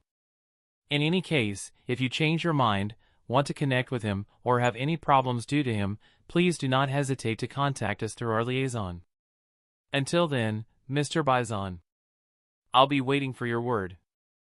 As Baison saw off the eerie-voiced ANBU, he was surprised that the masked man had backed off so easily. There were no threats or offers to stop the legal cases or withdraw whatever they were doing in his ironwork bases. He just came and left. It left him feeling apprehensive more than relieved. "What was that?" he asked the official. "How would I know? The shinobi are a strange kind." The samurai gazed at him for a moment as though he wanted to say something, but didn't say anything in the end, and followed after the ANBU, boarding the carriage they had arrived in. Straight-faced. It took only a few days for Baison to realize that the ANBU hadn't given up. It was all a plot to give him a false sense of comfort, because after a day of peace, an anonymous package arrived at his place with no sender name anywhere. His head of staff had an utterly panicked look when he barged into the backyard during his leisure hours with a binder in his hand. "Yes, sir, this arrived in the mail today." Baison wanted to lash out because he wanted some time to himself to relax from the stress of having two of his bases not producing iron due to the strikes, but the expression gave him pause. He took the binder and immediately closed it after reading a couple of pages. Not a word to anyone, he all but glowered at his butler, who rapidly nodded his head in fear. He immediately went to his office to read the binder with all sorts of information about his family members, trusted confidants, and business associates, all people he cared about and who held a stake in Baison Iron and were important to him. It had copies of receipts, letters, photographs, and more that would ruin them if not significantly derail their lives. He relied on these people to govern his empire, which was too large for any single person to rule. He needed trusted people, pawns, who would do his bidding, and if their lives were disturbed, it would disrupt the business. Baison tried to find the name and even sent men to the post office to identify who had sent it, but no one knew who had sent the binder. Deep down, he knew who it was. With the timing, it could only be him. The badger-masked man's image flashed through his mind. The next day, he got the news that some of his top brass and others working for him had been called in or arrested for interrogation in relation to 3 cases reopened against him.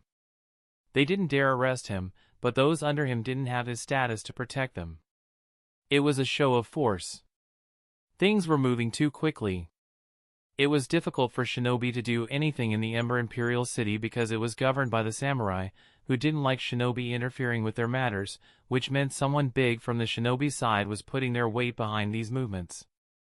After spending the day trying to handle the situation, he received news that the Hidden Leaf representative suddenly wanted to meet him to discuss contract renegotiation. He had a few dozen contracts with the Hidden Leaf, small and large, and none of the really large ones were going to be in jeopardy for another year at least.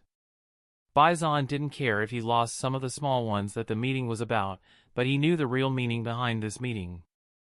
They were intended to be a taste that things could get much worse. With each passing day, the conditions worsened. 2 of his bases weren't smelting or smithing because of the strikes, so he had to use his reputation and influence to reassure his customers that everything would return to normal soon.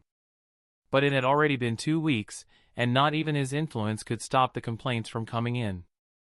During the meeting, the Leaf representative used that very problem to impose penalties written in the current contract and leverage for worse terms for the potential future contract. As he sat in his lounge, smoking tobacco to calm himself, the distorted voice whispered in the back of Baison's head. "Have any problems due to him, please do not hesitate to contact us." This was all because Leaf's ANBU wanted Danzo, and they were pressuring him to get what they wanted. He might have received help from Danzo, but the past was the past, and he needed to protect his interests now. If giving up Danzo could make these things go away, then he knew what he needed to do. Baison didn't have much of a choice. Chapter 462, The situation in the Land of Lightning is going well. The account of the degrading infrastructure requiring repairs has been omitted from the report submitted to the budget reallocation body. In 2 weeks, our assets will further undermine the need for additional funds. Danzo listened to his agent's report about a mission Root was tackling in the Land of Lightning, sowing discord between Cloud Shinobi and the Land of Lightning samurai.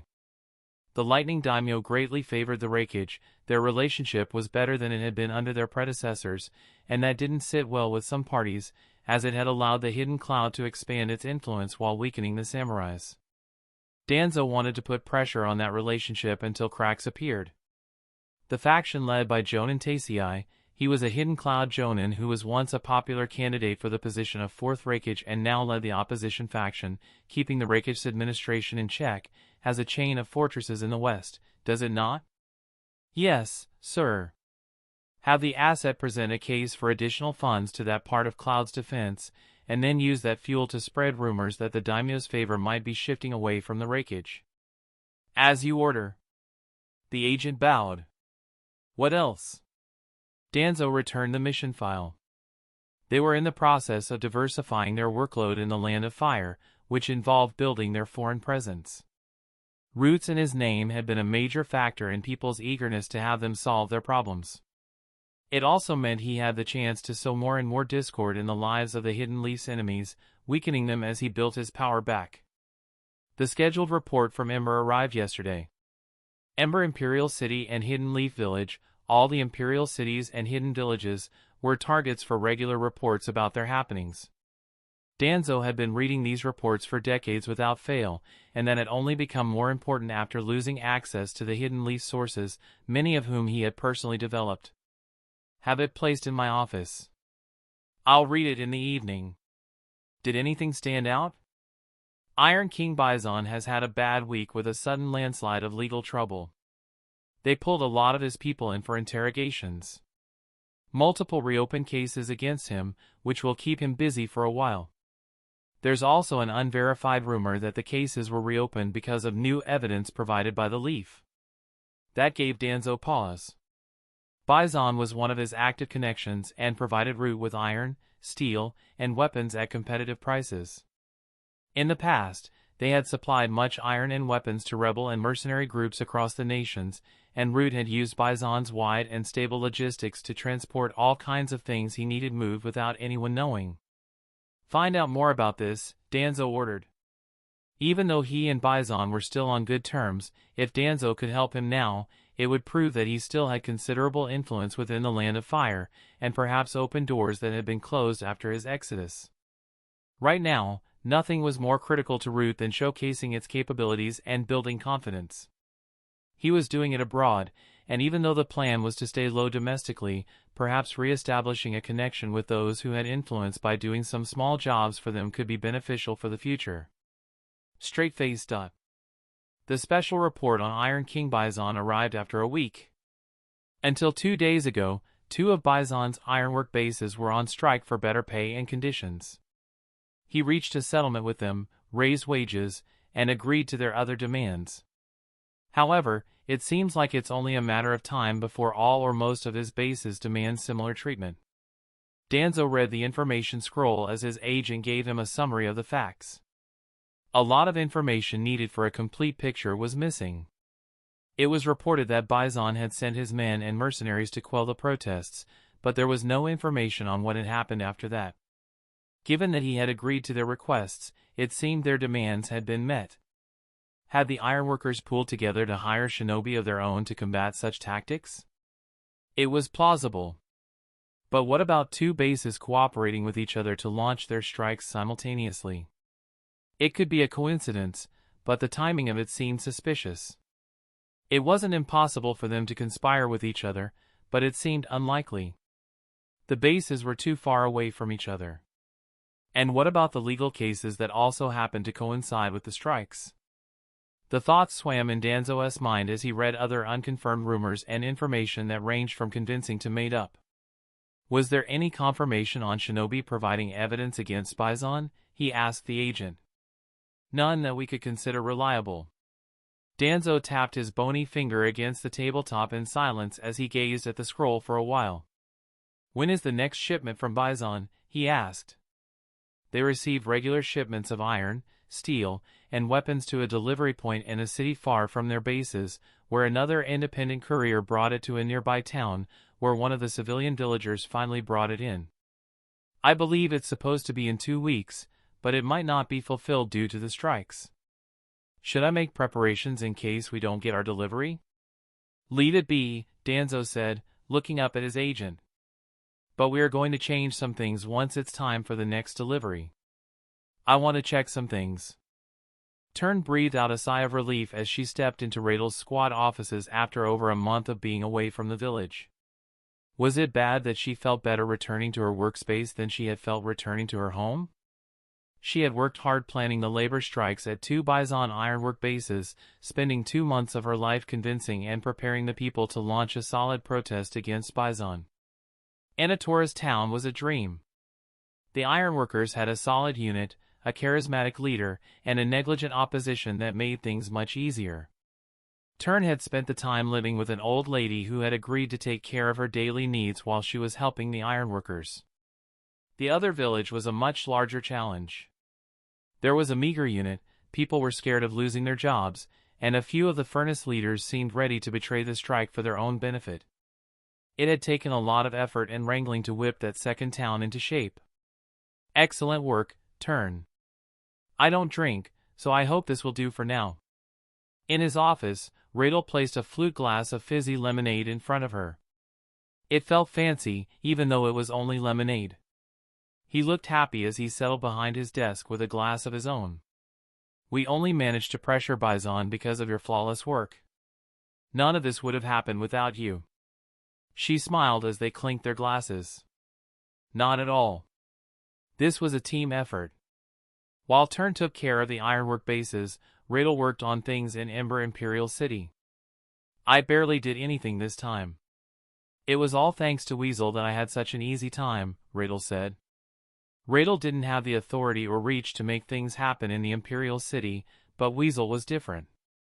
The ANBU captain had made wrangling politics and diplomacy look easy as he helped them corner a very powerful man. What did he say? She asked. Baison's in contact with Danzo. The greedy bastard is supplying them with metal and weapons, Rael spat in disgust. He tried to act oblivious, but he obviously would have helped Danzo with much more if asked for it. Danzo must have helped him with business with the village. Tern hit her wince. It was no secret that her boss wasn't a big fan of her former clan leader. Even though they had worked together for a while, and she knew he was different from everyone else who judged her unfairly, she couldn't help but wonder what he really thought about her. She was, after all, a Shimura. Did he really trust her? Would he ever trust her? What about the rest of the team? Those questions often plagued her days and nights. It sure was satisfying when I told him that his problems weren't going away. All the problems Baison had to face were real, from the legal cases in court and renegotiating with the Hidden Leaf, to meeting with his workers to address their demands. According to Rael, these influential men needed to feel some pain to get things across their power-obsessed heads. Not that it would mean that much. As the Iron King, Baison had significant influence even within the Hidden Leaf, as there was no shortage of demand for iron, steel, and weapons, and the man was very good at being an iron merchant. ANBU could only suggest that the Hidden Leaf drop Baison as one of their providers, but the people who actually handled those contracts might not want to do so, as it would complicate their work and create unnecessary issues when Baison was doing a good enough job. Baison was also close to the daimyo's court, so the Hidden Leaf suddenly dropping him might displease the daimyo, which the Hidden Leaf wanted to avoid. We might actually find Root's new base, Tern said. The shipments from Baison were going somewhere. As long as they followed one, they might be able to identify Root's base. Rael was confident that it was in the Land of Fire. That's the reason why I chose Baison as our first target. Root needs weapons, already manufactured, or materials to make the weapons themselves. Either way, Baison seemed like the best option to get our hands on Danzo. There were many people they wanted to target, but not all of them would have a way to reach Danzo, since they were keeping their distance for the moment, waiting for the old warmonger to reach out first. But with Baison, the chances of an active connection were high, and Rael's hunch turned out to be true. "This was because you found that letter," Rael said. Danzo had taken away most of his personal belongings with him when he escaped, but there were things in the Shimura clan leader's home that he couldn't move because, as pressure rose on him in the days preceding his departure, even his own clan was keeping an eye on his movements, forcing him to leave behind some of his belongings. That letter was among the belongings seized by ANBU. "The capture of Shimura Danzo would look good as part of your history," he said. "How do you feel?" Turn smiled. "To be honest, as strange as it may sound, I don't think it would be the best part of it for me." At first, the amount of work she had done for the past 2 months didn't really feel worth it. She would rather have been in live combat, but after seeing the workers and their families' happy faces and tears when their demands were met, all the hard work they had done together was worth it. She could say with confidence that it was among the best things she had ever done in her life. "But that doesn't mean I don't want it on my record," she said, meeting Rael's eyes. "The squad's aim was the eradication of Root and Shimura Danzo. We have a lot of work ahead of us, but let's get that traitor." He raised his glass. "I'll drink to that." Turn. Chapter 463, For Takuma, the sound of water rushing through the creek had long since become a familiar one. He'd been using the area as his own outdoor dojo for the past 2 months. Tang! Tang! Tang! Some distance away at the bank of the creek, there stood a solid, dark iron pillar, planted firmly in the ground. Before it, Takuma hammered kick after kick into its surface in the same spot he'd been attacking for a month now, denting the middle. There were a few more dents at various heights from other punches, strikes, and kicks. His right leg, which he was kicking the pillar with, was covered in a thick layer of water. Thanks to it, his shin never actually made contact with the pillar. Unlike 2 months ago, when the water would slip off his body just by shaking his hands, the current, much bigger mass of water not only maintained its shape and position, but it also endured the force that was generated by the kick. Of course, the kicks were nowhere near his full power, but they were still powerful. All in all, Takuma's skill with the principle of water cohesion had ascended to a whole new level after putting in nearly 200 hours of nature transformation training. Straight-faced. A week into training the principle of cohesion, Takuma sat on the veranda outside the living room in the late evening. He held up a sword formed entirely out of water. The light from inside dimly illuminated the solid piece of liquid, causing some of the water to shimmer. Water release, water blade manipulation. It was a D-rank jutsu that produced a solid water sword. As the name suggested, the jutsu allowed the user to create a solid blade of water of varying lengths, widths, and edge types, straight or serrated. "Oh, is that water-cutting sword?" Mariboshi said upon entering the room. "I couldn't find that jutsu," Takuma replied. He picked up the jutsu after Mariboshi had shown him the water sword during their day out to the lake and wanted to study how the principle of cohesion was working in the jutsu. But when he went to the ANBU jutsu archives, he couldn't find it. Takuma even asked the archive custodian about the jutsu, who informed him that while they didn't have a jutsu by that name, they did have an identical jutsu that performed the same thing. Mariboshi stared at the water sword for a moment. "Are these the hand seals?" he said, going through a set of hand seals. "Yeah, that's it." "What?" Takuma said, confused. "That jutsu originates from the Hidden Waterfall. When I learned it back in the day, it was named Hidden Waterfall Style, Water Cutting Sword. They must have changed the name since then." "Ah, that makes sense. What did you learn from it?" Mariboshi asked as he sat beside him on the veranda with a jar of lotion that he slathered on his dry and slightly cracked heels. Apparently, he had neglected his feet quite badly in his 40s and had developed very deep cracks on his heels. It had taken a very long time to reverse the damage, and even though some faint cracks persisted, he had taken thorough care of his feet since then. "From this?" "Nothing much yet, but I sort of had an epiphany when I saw this in the pantry." Takuma picked up a tall glass jar of raw honey sourced from a beekeeper friend of Mariboshi's. It was the best honey he had ever had in his life. I realized that increasing cohesion doesn't just have to mean creating a solid like this. He gently shook his sword. I can also think of it in terms of viscosity. Did he figure out a way to use it? No, but it had opened his mind more than the one-dimensional thinking he had been doing until then. Straight-faced. Since then, aside from turning water into either a solid or mist, he had also tried to change its viscosity by studying various substances, such as honey, syrups, and tar, to emulate their textures. After a lot of studying and even more thinking, he realized it was due to internal friction.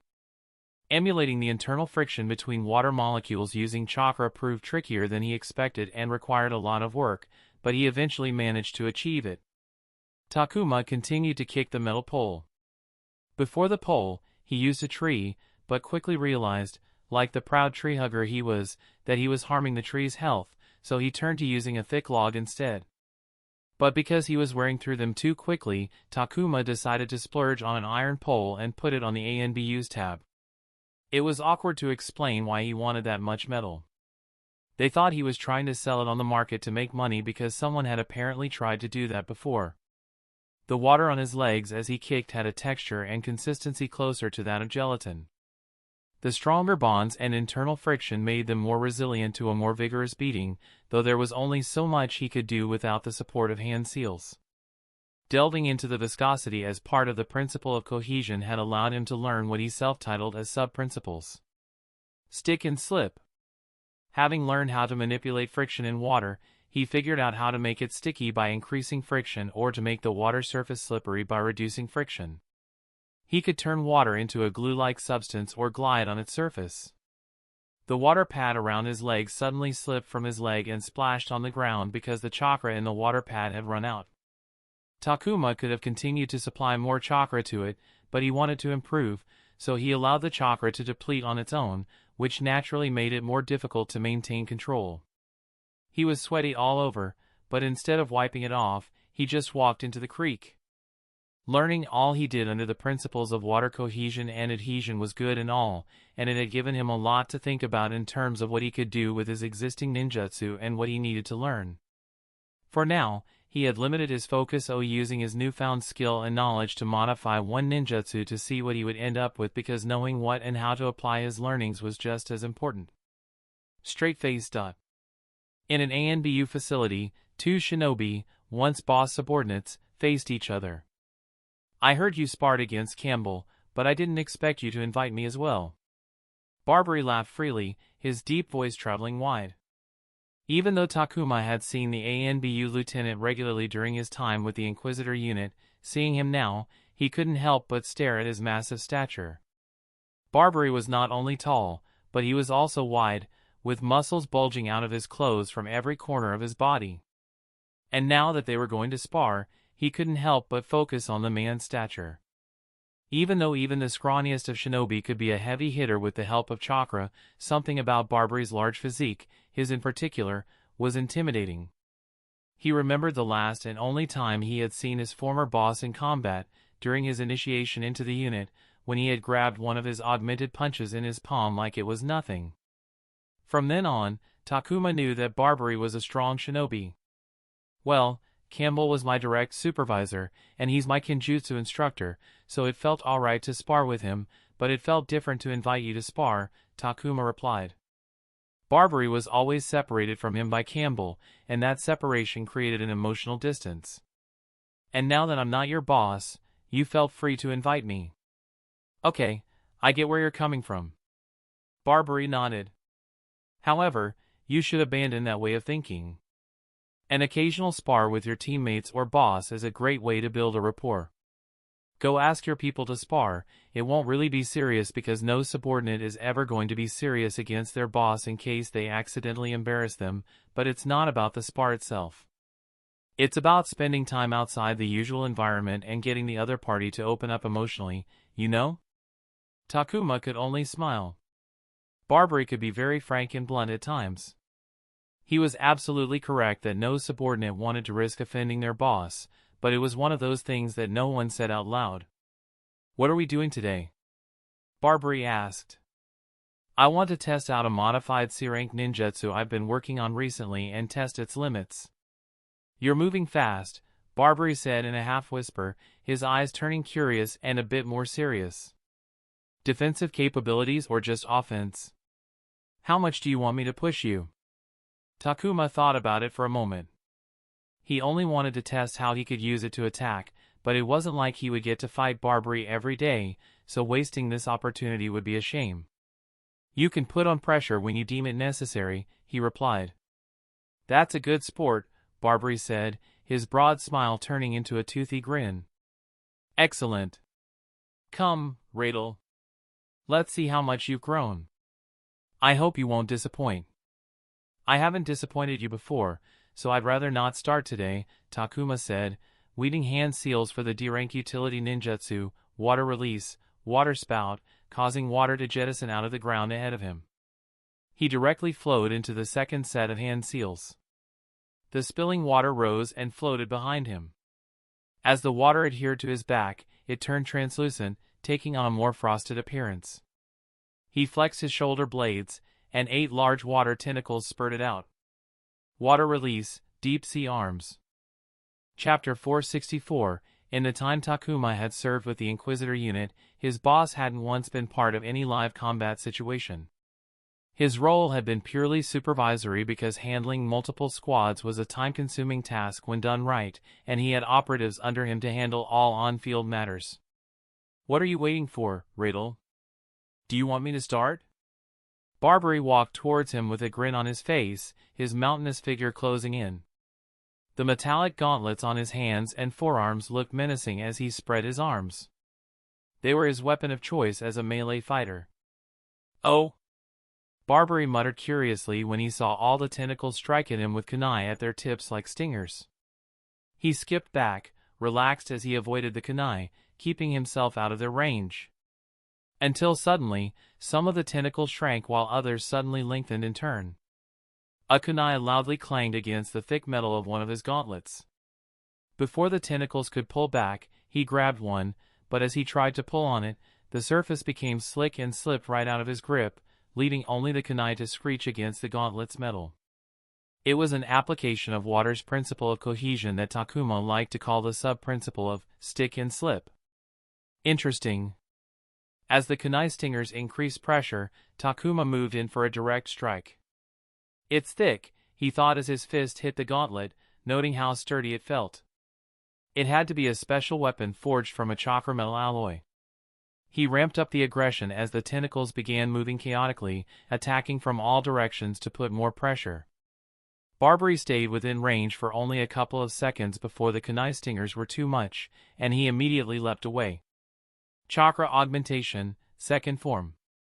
A pulse of contained chakra shot out of Takuma's fist and hit Barbary right in the chest, taking him by surprise. He staggered as he backed away, offering Takuma an opening. The kunai stingers flared, ready to strike, but just as he got close, Barbary's gauntlet suddenly emitted an earthy yellow glow. Shit! Takuma cursed because he had seen a similar glow countless times in the past while sparring against Masaki, who was a Bukijutsu user. A powerful punch sent him flying only a couple of meters before he tripped to the ground, the tentacles retracting all the way into the water mass on his back to cushion his fall. His lower, right chest was buzzing with pain as he stood up. Barbary had multiple cuts around his body. He had traded damage to land that shot. Good! You must make an opportunity out of everything, even when you're about to get hit. Barbary said, his wide smile not one bit dim. Should we step it up? Yeah, that was a good warm-up, Takuma said, dusting off his chest. His tentacles extended out again before rushing forward.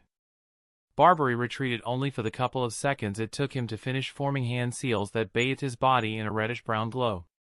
Takuma didn't recognize the hand seals, but suspected that it was an earth-release ninjutsu. He didn't have the time to think about it as Barbary suddenly sped up and laid down a barrage of nimble punches. The gauntlet's metal dug into his body as he blocked, forcing him back with each successful hit. As he expected, Barbary was strong even without his Bukijutsu, his size wasn't just for show. But since Barbary was in range, the kunai stingers attacked. He did nothing to dodge them, and when the sharpened tips sliced at his skin, reddish spots of dirt appeared where the kunai struck, small shields that blocked them from piercing his skin.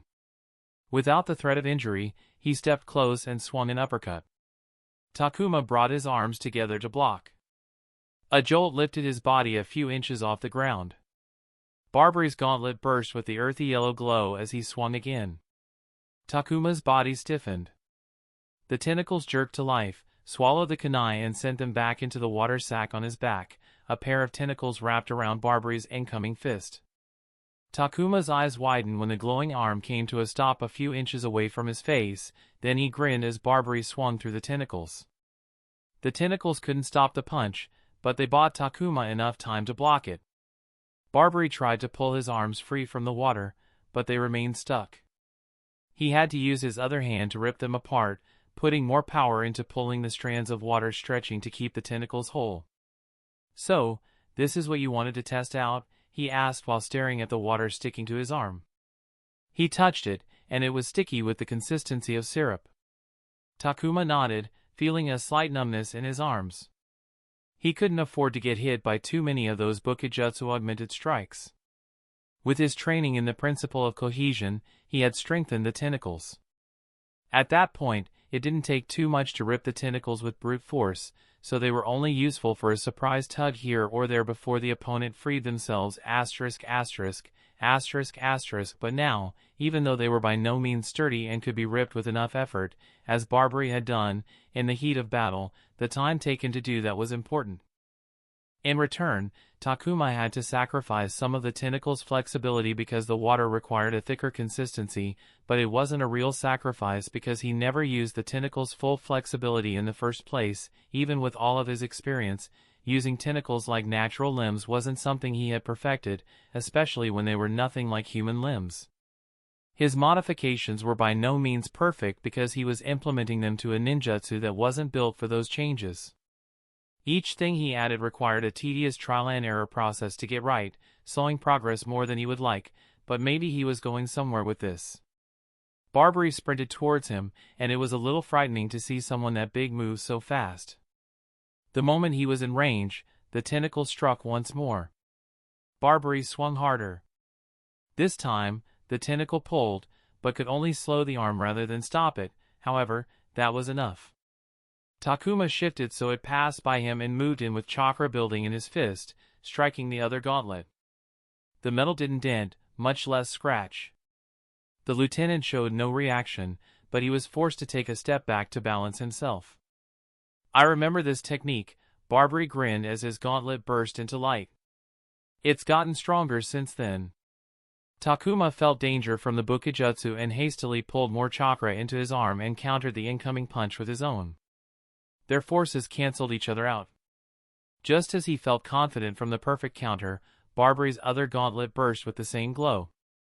He couldn't charge his augmentation that fast and barely moved out of the way.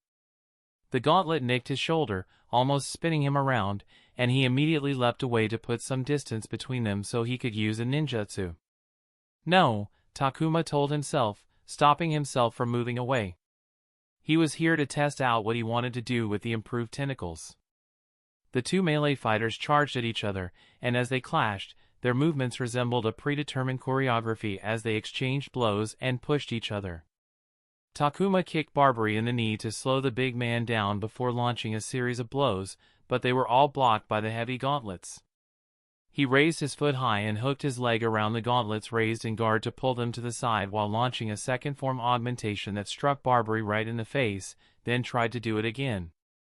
Barbary tried to back away, but Takuma didn't give him any space, and Barbary was forced to block an augmented strike aimed for his body, his feet digging into the ground to keep in place. Takuma immediately pressed the advantage and charged another augmentation, wanting to take advantage of the momentum, but suddenly, Barbary's hand shot up and grabbed the arm that was being charged. He pulled him close with a jerk and swung an elbow at Takuma's jaw, who managed to block it with his other hand. Barbary let go of his hand and smashed the metal glove into his side. Four of the tentacles wrapped around the four kunai flying up their lengths from the storage sack and attacked Barbary, who immediately backed away.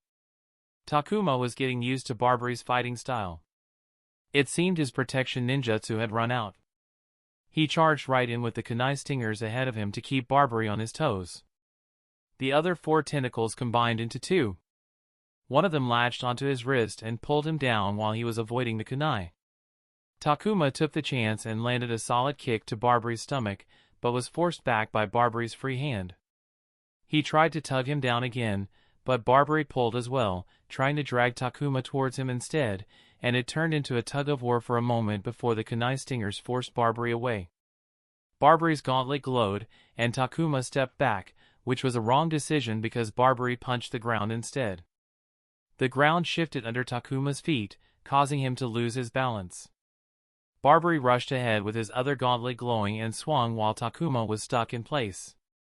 The combined tentacles resplit and plunged into the ground to move him away. Barbary's fist narrowly missed his chest, but instead of stopping there, he spun into a kick instead, slamming a foot into Takuma's chest. The kunai stingers dug into the ground, preventing him from flying away, and then flung him back towards Barbary. He barely and quite awkwardly managed to augment his shoulder as he slammed it right into Barbary, launching him away and slamming him into the ground. The tentacles whipped some of the kunai after Barbary, while Takuma sent chakra flooding down to his foot. Barbary didn't try to get up, and instead, both of his gauntlets began to glow brighter than before. He smashed his gauntlets together with a cheeky grin on his face. Takuma's eyes narrowed as he felt a forceful wave of energy thrum outwards, repelling all the kunai. He frowned and changed the target of his augmentation, letting the chakra flow out in a second form augmentation. The 2 forces canceled each other out, kicking up a plume of dirt and debris, but in doing so, Takuma lost all of his momentum in the air and fell to the ground. Barbary shot out from the dust plume, forcing Takuma into sending his tentacles forward to earn himself a second or 2. Barbary's gauntlet shone as it once again released a pulse of chakra that pushed the tentacles out of the way for only a second, but that was enough for him to break through the tentacle barrier and enter Takuma's personal space. He raised his arms to block, but a powerful jab forced one of his arms aside, giving Barbary a direct line to his throat. Takuma gritted his teeth as he let the tentacles take his weight and slammed both his feet into Barbary's neck just in time. The gauntlet's warm metal scratched his neck and lower jaw, but Barbary stumbled back just before he could tighten his grip around his throat.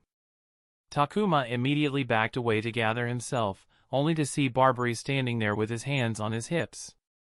"Let's take a break, shall we?" Straight-faced. "You have something good on your hands with this jutsu, Rael," Barbary said as they sat on a patch of grass. "You gave me a lot of trouble there." "You were holding back," Takuma said, feeling a little down. While the performance had been good, it wasn't what he had imagined. As it was right now, deep-sea arms would be great at crowd control, effective against enemies not as skilled as him, but against strong opponents like Barbary, it was still lacking. Barbary scoffed. "And you weren't?" Takuma had used one ninjutsu, and only once at that, when he could have used it again to counter the kunai. Plus, he had only shown 3 variations of bukijutsu and had only used the most basic of them most of the time, and even those, he hadn't kept up continuously. He knew from Masaki that bukijutsu was often very efficient and could be sustained for extended periods, unlike how Barbary used them in their spar. Barbary likely had a ton more options, too. There were only 2 types of people who got themselves custom chakra metal weapons. The first type were, of course, idiots who thought that getting a chakra metal weapon would solve all their problems. The second type were those who would actually benefit greatly from having that kind of special weapon. In both cases, it cost a tremendous amount of money in materials, time, and the labor of a grandmaster blacksmith to make a custom piece like that. Barbary definitely belonged to the latter group, and his combat style most probably revolved around those gauntlets. My advice is to strengthen those tentacles. If you can get them to take a beating, they'll become a real problem against anyone. As they are now, I think you could use them to pressure those who don't like fighting up close. Takuma nodded. That's what I think as well. If I can make them more durable, I could be more aggressive in how I want to use them. I think the maneuverability they give you is a strength you can focus on right now. We were fighting on an open field, but think about how you could move around if you were in a forest, an enclosed space, or any uneven terrain. You could do so much more. Takuma thought about it and nodded again. 8 tentacles, or just 4 of them, were much better than his 2 feet when it came to balance. And now that they were stronger than ever, he could push around his body weight much more aggressively and do things that would have popped the tentacles before. That would, of course, require extensive training to perform complex maneuvers in high-stress situations, but at least he had the option now. Oh, and invest in grapefruit-sized forged copper balls. Copper? Like how you had the tentacle hold the kunai, have one of them hold a heavy metal ball and swing it around. Imagine what'll happen if one hits someone at sufficient speed. Crunch, Barbary said, eliciting an image that made Takuma gulp. It was like swinging a sock with a brick in it or using a flail. The thought of hitting something at high speed, probably splitting someone's skull, was gruesome, and these days, it took a lot to make Takuma squirm. After all, he had once killed a man by caving his chest in and causing his heart to rupture. Why copper? He asked. It's not going to rust. Takuma sighed. Procurement was going to look at him weirdly again when he asked for yet another chunk of metal. Barbary then asked him about his chakra augmentation. Self-made, huh? No wonder. You can't use it in quick succession, can you? Takuma shook his head. So many things to do and not enough time to do it, the story of my life. That's the life of a young shinobi. Barbary laughed. May I ask you something? Of course. Chakra enlightenment. What is your experience with it? Barbary gazed at him for a moment. He eventually sighed. I have some insights, but I'm nowhere near that level of understanding. He stared at the sky with a faraway look on his face. When I was in my 20s, and still into my mid-30s, I was serious about increasing my understanding of chakra. I really wanted that enlightenment because I seriously thought I had a chance, you know. The people around me said so, too. Unfortunately, it never came. He chuckled, but it was a laugh without humor. Barbary's story was the same as many chunin around the hidden villages who failed to attain a transcendent understanding of chakra and failed to take the next step. I haven't given up, but I'm not chasing after it. Barbary answered the question Takuma wanted to ask but couldn't. I realized that I was good at other things, so I switched my focus. In doing that, I ended up becoming the lieutenant you see today, and hey, who knows?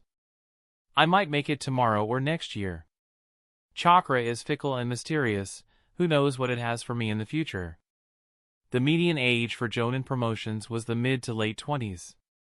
Barbary was in his 40s and out of his physical prime, and would only decline in the years to come. Statistically speaking, the chances of him making jonin were low. But like he said, chakra was mysterious.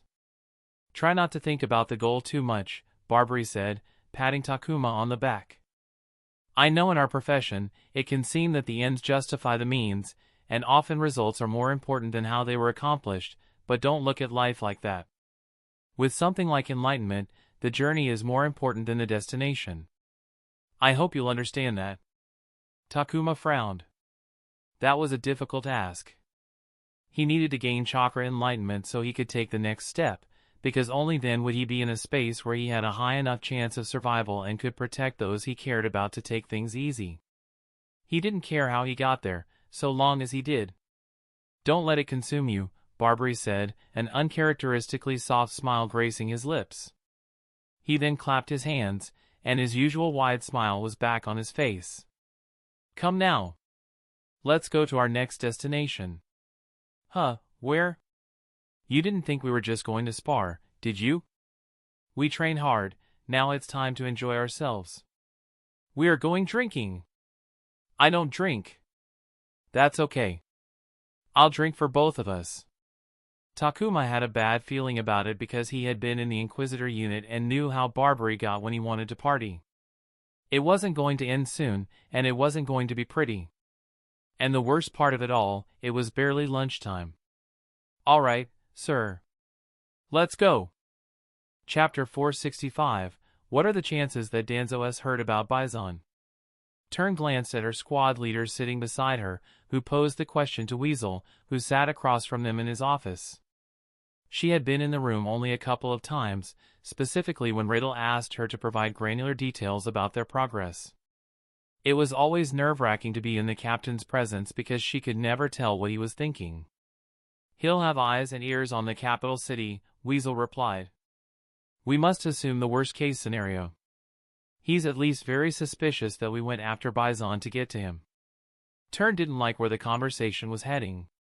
She had worked very hard over the past few months to coordinate and get the 2 labor strikes off the ground. And she knew that the team's main mission was to isolate Danzo, but when the opportunity to potentially get at his throat was so close, she didn't want to waste it. The sooner Danzo died, the sooner the Shimura clan and many people close to her would have an earnest chance to get on a possible path of recovery. "Are we giving up on tracking Root's location?" she asked. Rael scoffed. "That'd be ridiculous. We have 2 choices before us. We either target the upcoming delivery or wait to ease any potential suspicion," Weasel said, the warm lights in his office casting a shadow over one half of his face. "The same risk is associated with both, losing this opportunity.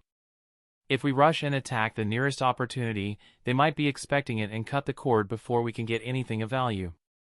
If we try to soothe their suspicion by taking our time, they might decide that the risk is too great and drop Baison as their supplier." She wanted to say to go for the next delivery as they had initially discussed after Baison's confession, but held her tongue because, of course, it wasn't that easy.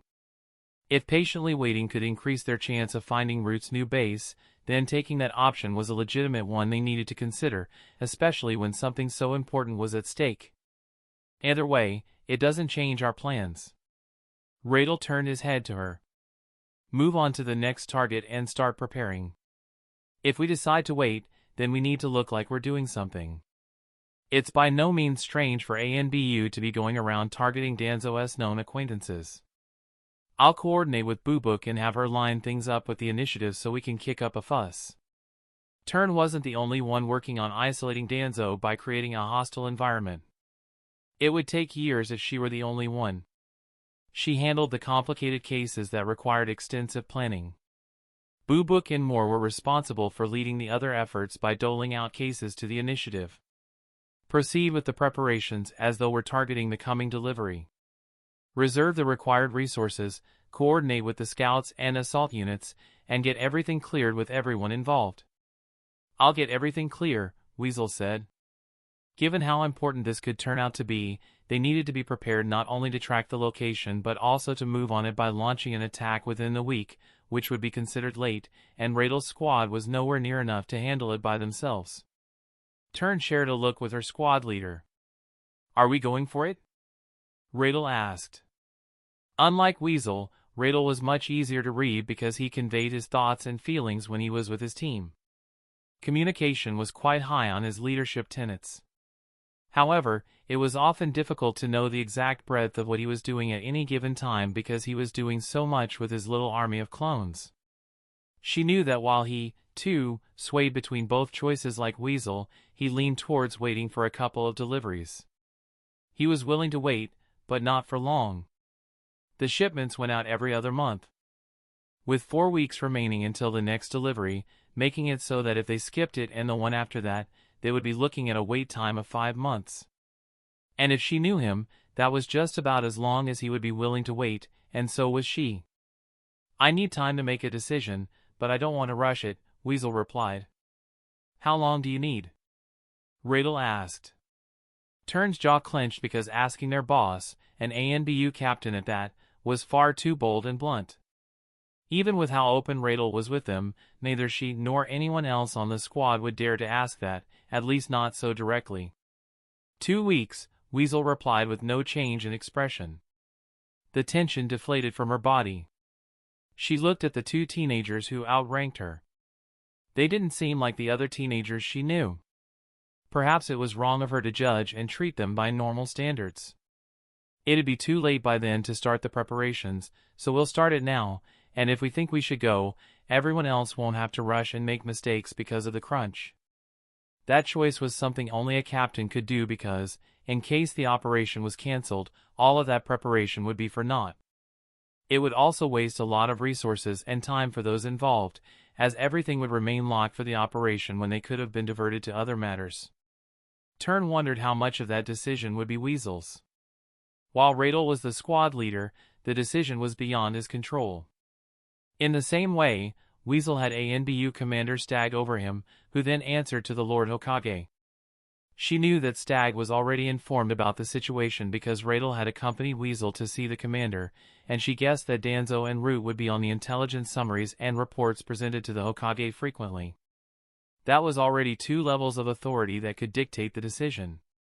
And it made her think that Weasel didn't want to target the upcoming delivery and was going to try to convince them of the same, and that the preparations were in place, with the higher-ups having ordered the operation to go through. "I'll see it gets done," Rael said. Tern finally relaxed, thinking that the meeting was over when Weasel said, "I'll be participating. Plan accordingly." "Are you sure? Will you get the authorization?" Rael asked after a moment of surprise. Due to their status, Jonin couldn't move freely. When international relations were involved, the movement of Jonin could cause tension between 2 nations. Even domestically, territorial conflicts could sometimes arise between 2 Jonin or between samurai and shinobi. But more importantly, hidden villages didn't like sending Jonin on field missions until either it was absolutely necessary or they were sure that they would be safe because of how strategically important they were to the hidden village's military strength. With Root, the risk assessment was always high.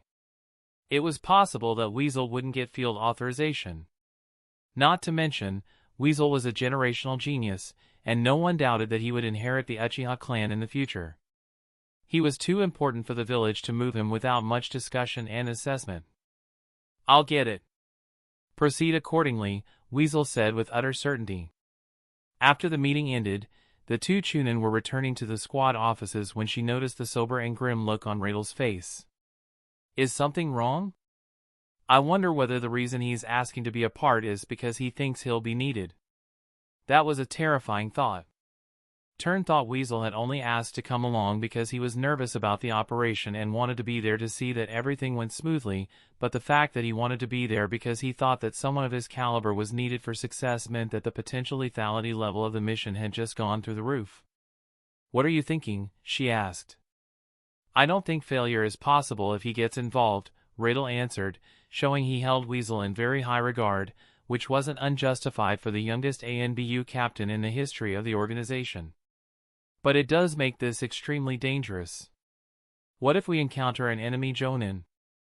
There's no reason to be worried about Weasel, but a battle between Jonin is anything but safe. What about us?" Tern knew firsthand how strong Jonin were.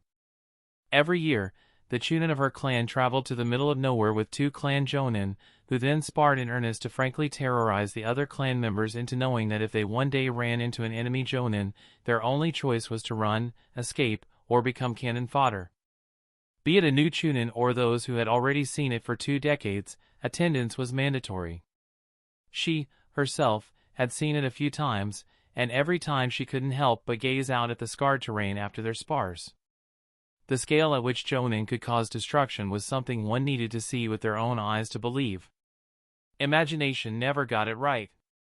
Rael bit his lip with a frown. "I need to rethink my preparations." Tern nodded. She needed to do the same. Chapter 466. The location of the Hidden Leaf Village was chosen because the founders didn't want to settle in their former enemy's home, so they left their ancestral homes to settle in a neutral location. The history books discussing the village's founding put that reason in flowery prose and claimed it was for new beginnings that would eventually usher in the age of shinobi. But the main reason behind the move was, above all else, water. Not only did a great river pass through the village, but it was also a location where 3 major tributaries joined the river, making it so that the village would have access to all the fresh water, the most important factor for a settlement it would ever need. It was said that once Uchiha Madara saw the land, he refused to settle for anything else. When the word reached the Fire Daimyo, he disregarded all of his advisors and samurai retainers and gifted one of the most prosperous lands across the nation to the shinobi for their village. A little distance outside the village, a young and old pair stood in the middle of that very river. Both were drenched from head to toe, but while Mariboshi stood atop the river's surface, Takuma was submerged up to his belly button, applying the concept of chakra adhesion and water's principle of cohesion so he could stand upright halfway underwater. He softly heaved with his hands on his waist, wearing nothing but a pair of swimming trunks. They had been doing this for a few hours, and the water, which felt refreshing at first, was an energy-draining parasite. "Again," said the old mentor. Takuma groaned as he weaved a long set of hand seals with his water-wrinkled fingers. Chakra flooded his pathways, rushing down his body as it shifted from neutral to water-natured, then seeped into the river through his feet. He frowned as the surging river tried to sweep his chakra away. Just as he was a few hand seals away from finishing, the water around him suddenly separated from the river's flow until he joined his hands in the last seal. Water release, Water Dragon Missile Jutsu. The surrounding water violently erupted, defying gravity as it swirled upwards into a towering column. The liquid mass rapidly turned and twisted, coalescing into a dragon's head, with shimmering translucent scales defining its serpentine body. The dragon's body dwarfed the two shinobi, while the head sprouted a pair of long horns, flowing whiskers, and a glowing yellow glare. With a deafening roar akin to a crashing wave, the dragon arched its back before surging forward with terrifying speed for something of its size, dive-bombing towards the river's surface with the crushing weight of a tsunami, intent on obliterating everything in its path with high-pressure impact. The river exploded, sending massive, violent waves higher than its tallest bank outwards in all directions. Mariboshi remained still on the rolling surface as though he was stuck to flat ground, but Takuma raised his hands to protect his face as he struggled to keep his footing inside the water in the face of wave after wave hitting his body. But in all that struggle, his heart was pumping with exhilaration, his previous fatigue forgotten as he felt the rush of power that came with using a B-rank jutsu. There was nothing else like it. But the feeling faded as the water began to settle and the existing fatigue returned. "Let's go," Mariboshi said, ruthlessly not allowing much time for rest. Takuma knew that there was no use in asking for a break. When Mariboshi got into it, training was as tough as hell itself. Back in the academy days, he would have him run as punishment if he let the coin stuck to his body for chakra control training drop during spars where he was thrown around like a bag. Of course, coins dropped every spar, causing him to run after every spar, progressively making him more tired, causing more coins to drop. It was truly a vicious cycle. He turned around and began running on the spot with half of his body inside the water. Mariboshi weaved hand seals, and suddenly the elliptical pocket of water around him reversed flow, pushing against him. Moving immediately became 10 times harder thanks to the river's flow pushing against every inch of his submerged body, forcing him to fight the water for every step. Between each use of the ninjutsu, he had to wade through 5 kilometers of water pushing against him within a set amount of time. Water Dragon Missile Jutsu was Takuma's 4th B-rank jutsu. One of 4 he currently had in his arsenal. It was a popular water-release ninjutsu because of its power and range. Water was molded into the shape of a dragon that crashed into the target, causing great physical damage. It employed water's principle of cohesion and the principle of continuity to give the dragon its shape and used water's principle of momentum to propel that great water mass towards the target to cause great damage. It was easy to learn but hard to master. Ideally, the user pulled from a pre-existing water body to create the dragon, as creating substantial amounts of water wasn't just among the harder things to do via water release, but also required a proportional amount of chakra. Most higher-rank water release ninjutsu that required a substantial amount of water had to concern themselves with balancing the 2 core components of water creation and water control.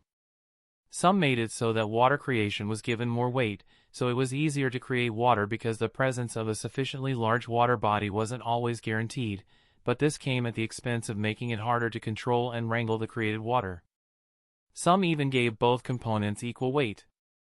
Water Dragon Missile Jutsu, on the other hand, went the opposite route, where control of water was made easy at the expense of making it harder to create water, and that lowered the entry barrier for those interested in learning the B-rank ninjutsu, but conversely restricted the usage because until the user reached the level of mastery required to create water, they would be limited to using it only with a water source nearby.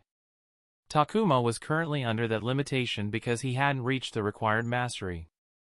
Fortunately, the amount of chakra wasn't a problem because he had chakra in abundance. Despite that, training was tough even for him. For many, using a B-rank jutsu once per day was the limit, severely limiting how much they could train. On the days he trained B-rank jutsu, he tried to limit himself to one clone because he couldn't part with that much chakra and still train effectively.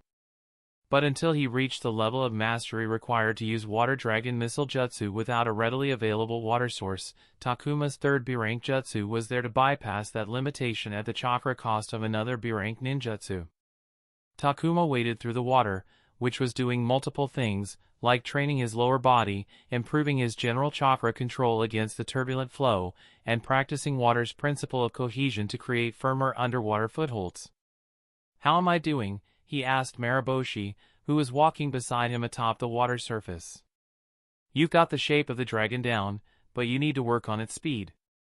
Both the speed at which you form water into the dragon's shape and the velocity at which you send it forward towards the target require improvement. Have you been working on the hand seals?" "A little," Takuma replied, clearing his throat. Water Dragon Missile Jutsu had a high amount of hand seals among the B-rank ninjutsu at a total of 44 seals, so Mariboshi had advised him to learn to sign faster, reducing the time it took to get the jutsu off the ground by a few precious seconds. But even with his clones, hand seals were low on his list of training priorities, especially when he didn't even have a high enough mastery for the ninjutsu. He eventually covered the 5 kilometers. "This will be the last time," Takuma said, feeling his reserves after training B-rank ninjutsu for a few hours. "I'm surprised that you lasted this long." "You truly have monstrous chakra reserves," Mariboshi replied. "They could always be larger," Takuma said, feeling an ache settle in his hips. With his foundational energy imbalance, his spiritual energy was leading over his physical energy. As long as he built up his physical energy, he could increase his chakra reserves. He was 15 years old, he didn't have to worry about his physical energy gains plateauing anytime soon. There was no way to know how his strength and conditioning training would influence his physical energy, but given past trends, he was anywhere from a couple of months to half a year away from having just enough for a 4th clone. By then, Takuma hoped Inenpachi would have a rough version of the updated method. "Given this is the last one, how about we have a competition?" Mariboshi said. "I'm tired, and I don't want to be blown away," Takuma said. Mariboshi also knew Water Dragon Missile Jutsu. Despite the old shinobi's age, the difference in skill between them was going to be visible. If they clashed, he knew he was going to get hit by something, and he was in no mood for it. Mariboshi's lips twitched. "It's okay. I'll match mine with yours, my boy. I promise." "Then, that's not a competition." Takuma sighed and lifted himself to the surface with a groan. "All right, let's do it." "Ready?" Mariboshi asked as they stood at a distance from each other. Takuma nodded and began signing through the 44 hand seals. On the other side, Mariboshi's bony yet nimble fingers moved faster, finishing 2 seconds earlier and still looking like he was taking it easy. The water under their feet stilled for a moment before it began to froth violently and 2 large pillars erupted around them. Mariboshi not only began earlier, but his dragon formed faster. As he promised, the size of their dragons was similar, but unlike Takuma's dragon, Mariboshi's had a more defined shape with scales that shone beautifully in the sunlight, longer horns, and whiskers that legitimately seemed to float in the air. It looked more majestic and regal in comparison. Mariboshi waited until Takuma was done forming his water dragon. Both of them nodded before sending their jutsu forward. The two surged forward as they rushed towards each other, bodies winding as their forms ascended. Their heads clashed, locking their horns. The river water rose in waves that passed beneath their feet. The dragons pulled back and stilled with their heads high up in the air before charging forth with much greater momentum. Meeting in the center of the stream with a bone-rattling crash that sounded like a dam bursting, the two beasts seemed to wrestle, their liquid horns locking together in a stalemate of raw chakra control, before losing cohesion and exploding outward. The force of the impact sent a tide of spray and foam plunging down to the banks. The sudden deluge uprooted a few trees lining the shore, while heavy boulders were tossed aside like pebbles. The riverbed itself was briefly exposed, a muddy scar in the earth, before the displaced water came rushing back in with violent turbulence.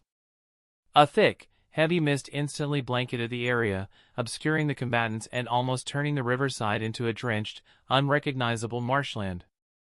Chapter 467 Midday brought a symphony of clinking cutlery and sizzling griddle grease. Waitresses in their simplified hakamas pirouetted between tables, balancing plates of food above their heads, as the scent of miso broth fought against the aromas of sauces and spices.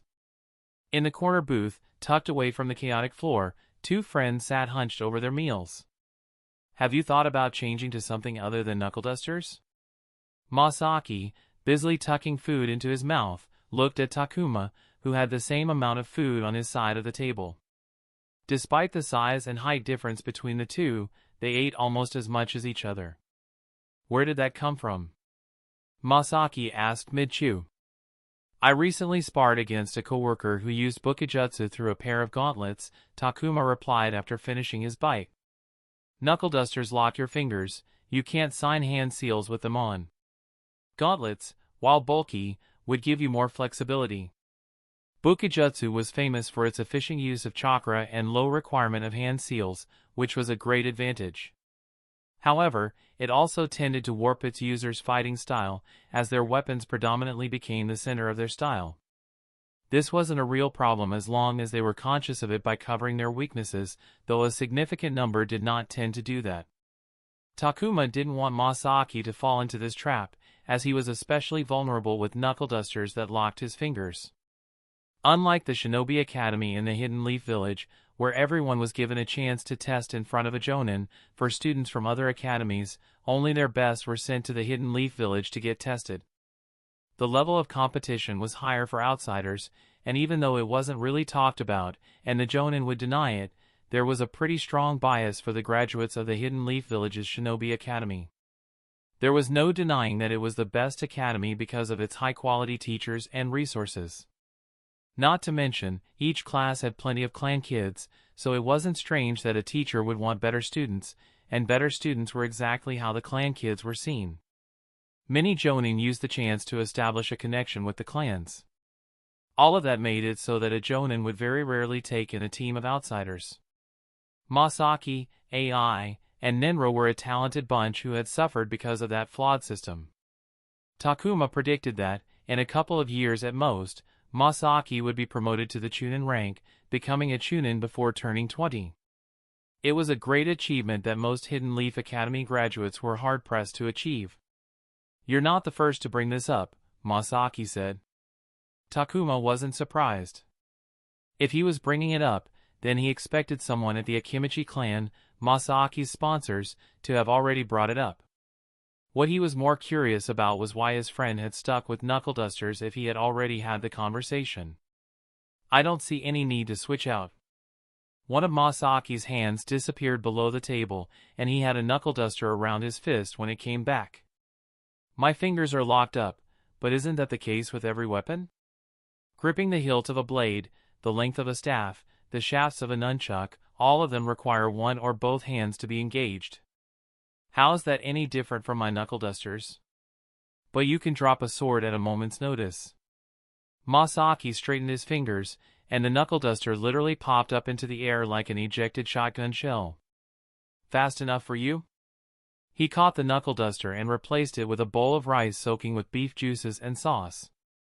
"Just so that you know, I carry 5 pairs on me." He ate for the next minute before he spoke. "I have thought about switching. I mean, I hear about it once a month. I just don't think I need to.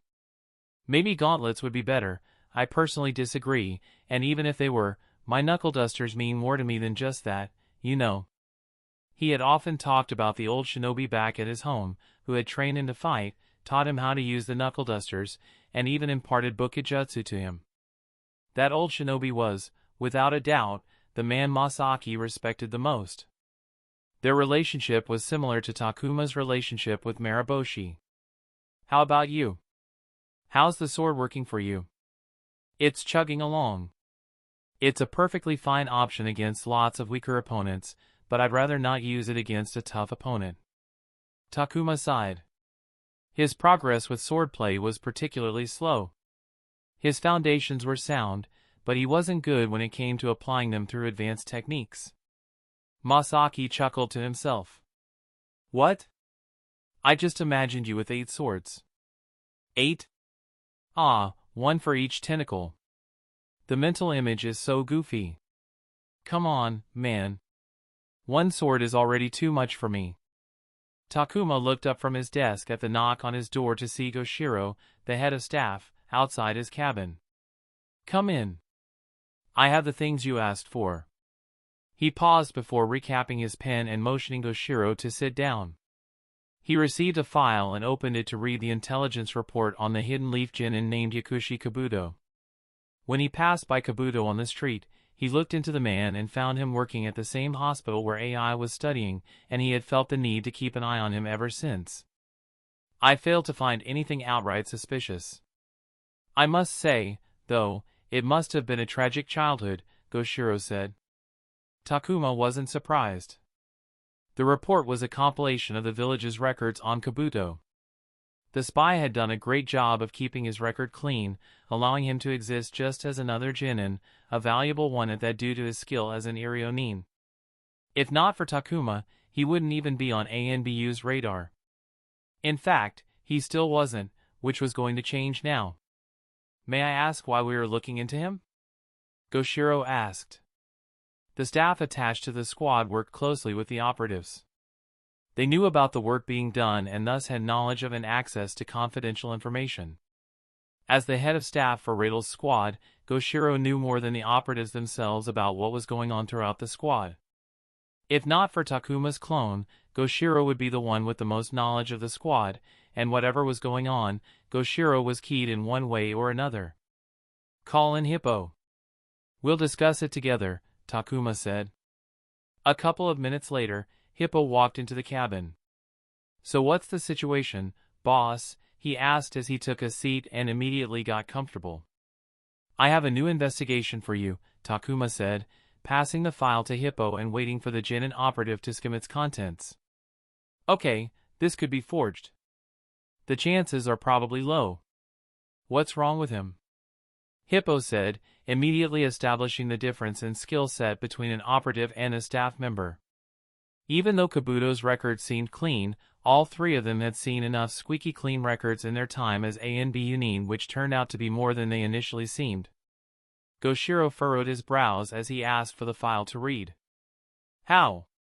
An academy in the boonies, stationed in the middle of nowhere, and then he suddenly ends up in the village. Seems like a classic identity that no one would bat an eye at, said Hippo. I suspect he's connected to Root. He might be a sleeper, Takuma said. In truth, he hadn't remembered that much about Kabuto from his memories. He knew that Kabuto was currently Orochimaru's subordinate, but he had also been connected to Danzo and Root in some way that he couldn't clearly remember, so his claim wasn't entirely wrong. What stood out? Goshiro asked. It started as street chatter, a while before this squad was built, so I looked into him, and like Hippo, the background stood out. It's not in the file, but I looked into it more, and the academy listed on his record no longer exists. It was shuttered a few years back. What about the teacher? Hippo asked. Takuma shook his head. He had tried to get a personal confirmation from perhaps a teacher who might have seen Kabuto in class, but that turned out to be a dead end. Records about remote academies were often run by 1 or 2 career genin, and the records about them weren't always up to standard. But there was something I did find suspicious. And that was his parent. Kabuto's background included one Nono Yakushi as his parent, who had rescued him as the sole survivor of the Battle of Kikyo Pass, a battle between the Hidden Leaf and an unknown group at the tail end of the Third Shinobi World War, and had adopted him as her son. Nono Yakushi. That sounds familiar, Hippo said, narrowing his eyes. Tokubetsu Jonin Yakushi Nono, Takuma said. That's right. Hippo exclaimed before his face turned somber. Didn't she die? She was killed in action. She was a captain of the medical corps who had died in a foreign operation in the Land of Rock. Takujo Nono ran an orphanage when she was alive. It's known that she spent a lot of her time there, so it wouldn't be reasonable to think she would keep her adopted son there. Now look at the location of the orphanage and the academy, Takuma said, pointing at a map of the Land of Fire spread on a wall. Not exactly close, Goshiro said. Doesn't that seem strange? Takuma asked. It does. Hippo looked at Takuma. So you've been keeping an eye on him? I have. I'd like you to take over those duties now, Takuma said. Unfortunately, even with his clones, he had too much work, and while he could continue to keep an eye on Kabuto, he knew he couldn't give it the time it needed. Kabuto was dangerous. He didn't want to spook the spy because he made a mistake because he was overworked. Additionally, he wanted to include ANBU resources because that was objectively better than him doing everything on his own, but he still wanted some control over the situation. When he was in the Inquisitor unit, he would have needed to talk with Campbell and Barbary to get things started, but in Rael's squad, he was in charge, and that allowed him to keep it low. Among the people in the squad, Hippo was the best for the job. What would these duties be? Hippo asked. Surveillance. He's a sleeper agent, so he hasn't been doing much, so it would be a waste to weed him out. I just want to watch what he's doing, collect information that might give us an idea about what Root is planning, and stop them before they come to fruition. Even though he knew that Kabuto was working with Orochimaru, he had to frame everything in the Root context because otherwise, it would be outside his jurisdiction, and he would be required to relinquish it to someone else. Be conservative in how intrusive you'll be. I don't want him spooked. You got it, boss, Hippo said. I'll be reading his secret daily journal. Chapter 468, More liked his current role in Rael's squad. He was essentially a handler for other operatives as part of the anti-Root initiative, assigning cases to them while they handled the fieldwork. His time in the field had been all but eliminated since he joined his new squad. That would be great, but as a handler, it was his job to find matters important enough for the operative's time, which would usually require back-end work like extensive information gathering. But even that had been sorted for him because Rael had essentially done the lion's share of the work when he compiled the scattered ANBU intel into one place. It was frankly as close to his ideal job as it could realistically get. Though there were pain points he had to deal with, if he could even call them that. First, he wasn't the only handler. Boo-Book was in the exact same position as him. That birth comparison, and even though it wasn't a competition, he had to ensure he wasn't falling behind her, which was a pain because Boo-Book was one dedicated kunoichi. Moore was responsible for everything the operatives under him did, which meant their incompetence was on him. Consequently, he had to be more involved than he liked to keep messes to a minimum. Rael was mostly hands-off but demanded updates and asked tough questions that he was expected to answer. But even though things were good, annoying things were always bound to pop up. Rael had ordered that any current case in its final stages be closed. Anything that could be wrapped up, even if it meant rushing, was to be done within the next 2 weeks. As a handler, he was naturally opposed to it because if anything went wrong, it would be on his head, but when his boss and other higher-ups wanted something, he had to deliver. What do you want, Moore? The moment he entered a small conference room with no windows and padded walls in the ANBU headquarters, he was met by a frowning operative with his arms crossed, openly glaring at him. Now, there's no need to be so grumpy. It's rude, you know, Moore said as he sat down at the head of the 6-person table. Let's start properly. How are you, Kua? I hope everything's fine. How's the family? Get to the point. Unlike you, I'm busy, Kua replied with no change in expression. Moore kept his smile because no matter how displeased Kua was, it would always be funny to him. He had first learned about Kua from Rael, after all. Straight-faced. A couple of days had passed since Rael had told Moore and Boo-Book to target Root's allies and acquaintances. Moore was making himself a steaming cup of tea in the snack room, taking the opportunity to have an informal one-on-one with his boss, who was heating up a massive plate of gyoza for an evening snack. Kua? Rael said, a faint furrow forming between his brows. Moore nodded. I'm thinking about giving him a case. He'll be a good fit. He had heard about Kua being obnoxious, but Moore had worked with some unpleasant people in the past. Just like any other place, ANBU also had some irritating personalities, and just like any other job, people worked together with those they didn't like to get the work done. Why? Is there a problem? He asked nonchalantly. From Rael's reaction, the young boss didn't have a positive impression of Kua. Talking about someone's dislike behind their back was a good way to build some rapport, and Moore was more than happy to use that to get close to his boss. Well, he did try to take this squad's leadership from me, Rael said. Pardon? Yeah, he went to Weasel and claimed that he'd be a better fit to lead the squad than me. For a moment, Moore didn't know what to say because it frankly sounded like an absurd rumor, but given Rael's personality, he wasn't the type to make this type of stuff up, so it had to be the truth. And that was absolutely insane. I'll exclude him from consideration. Associating with reckless guys like that was dangerous. Rael patted him on the shoulder before leaving the snack room with his plate of gyoza.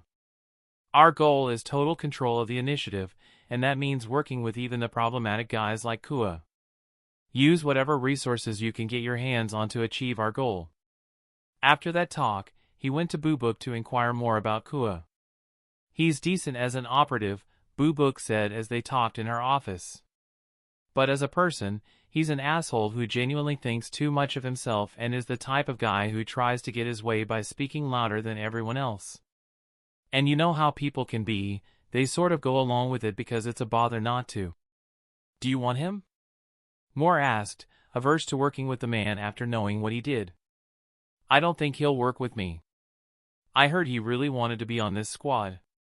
That's an understatement. And probably holds a grudge that I gotten over him. I'd have a better chance of converting a foreign spy than getting him to work under me because that's how he'll see it. He might even turn his back on working with us at all, Boo-book sighed. That bad, huh? She laughed. He's the biggest Weasel fanboy. Joined the initiative to catch the captain's eye. He'd do Weasel's laundry if that meant getting closer to him. Moore straightened in his seat. The guy who had the gall to tell Weasel that his choice was bad was a fanboy? That was truly something. I think I'll try him out. Maybe I can do something with him. A couple of days later, Moore was in his office, working on organizing the documents part of the compilation Rael had given them, when he heard a knock and saw Rael at his door. I read that you got Kua on board. Are you sure you'll be able to handle him? Moore broke into a smile. I think we have him for at least a year, during which he'll be working very hard to impress. Good job, Moore. Rael smiled. Straight-faced. Since then, Kua had been doing work for Moore and Rael's squad. At first, the man had been vehemently opposed to working with them, but a subtle word about Weasel seemed to calm him down. Moore gave him a couple of days to consider, and the man returned the very next day, expressing his desire to work with them. I need you to hurry with your case. I need it wrapped up in a week at most, Moore said bluntly. Not possible. Kua scoffed. Even if he wanted to impress Weasel, he didn't think putting a positive impression on his subordinates was necessary. The work was going to speak for itself. The higher-ups are pushing. Weasel wants to make a big show of the progress the Hidden Leaf has made against Root, so they want more work done before we spread it out. Listen, I understand that it sucks to be rushed. Others are rushing as well, but if you can't, it's fine, I'll do something about it. Kua's eyes narrowed while Moore simply held his smile. He knew that Kua wasn't an idiot. By now, the man had caught up to the fact that Moore was using Weasel's name to get him to work. Moore wasn't even being subtle about it anymore because it changed nothing. He had met his fair share of zany personalities, but few were as self-confident as Kua, who arrogantly thought he truly deserved more than others.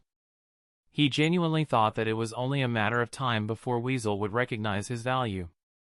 And while it was true that getting work done was good, he conveniently disregarded that others were also putting in the same, if not a greater, amount of effort, and that he hadn't done anything special, like how Rael had, to catch Weasel's attention by truly setting himself apart.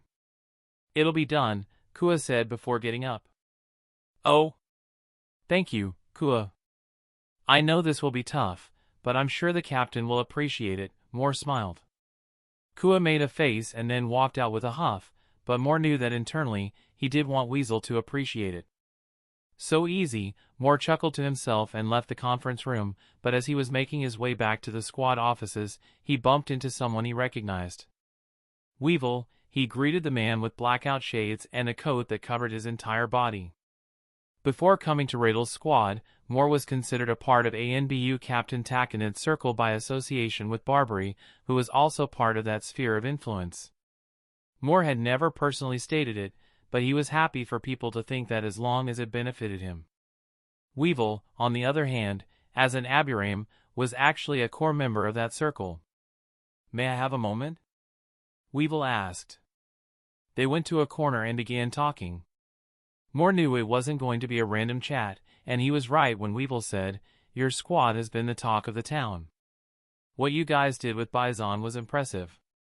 "That it was," Moore replied, given that their involvement wasn't a secret. "Congratulations." "Thank you," Moore politely smiled. "I heard that you guys are going to do something big in a few weeks." "What's that about?" While people knew that Rael's squad was behind Baison, they didn't know the details. However, given that Rael's squad dealt with Root, they could imagine that it had to do with Root. But the reason Weevil was here asking about it was because he wanted to know if it was different from all the other things Rael's squad had been doing. Moore knew Weevil was here on Takanid's orders. He guessed that the ANBU captain wanted to know what was happening. Weasel had kept the fact that they might have a route close to his chest. Only a select few people knew about it, but the sharp Aburame captain might have sensed something else was up. He guessed that one too many unscheduled meetings with ANBU Commander Stag or the Lord Hokage might have alerted people that something might be going on, and they wanted to know what it was. "We must have done enough damage to Root's interests that Weasel wants to make it known. Spread the word to let those who might still be willing to help Root know that ANBU will not tolerate it. The anti-Root initiative will be much more aggressive over the next couple of weeks. Weasel wants to make a big splash, so we're rushing a few things to make it more impactful."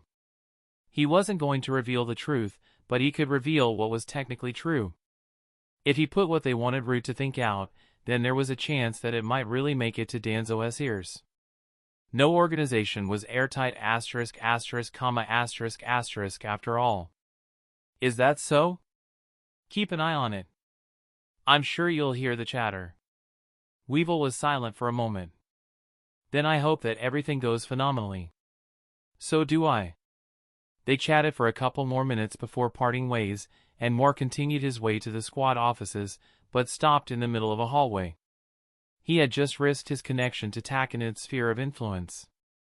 He could have given Weevil a vague hint that something else was going on, which would have been enough, but he had kept the core hidden. He chuckled. A couple of months ago, he wouldn't have thought about doing that. It was only natural to hedge his bets and build as many connections as possible, so he would have options to rely on in the future. However, the image of seeing half a dozen Raels every time he looked out of his office cabin made him act against his natural instinct. Rael was demanding and wanted high-quality work, but Moore had seen him work harder than everyone else with a simple drive and desire towards achieving the goal. It was earnest, and above all else, it was infectious. When a leader established a culture and practiced what he preached, people naturally followed their example. No, that couldn't be it. Moore chuckled again, feeling refreshed that he wasn't regretting his decision. The best job I've had? It truly was, and he didn't want to lose it. He resumed walking, his steps lighter than before. That's the end of this tale for now. Thank you for watching, and I'll see you in part 24. Peace.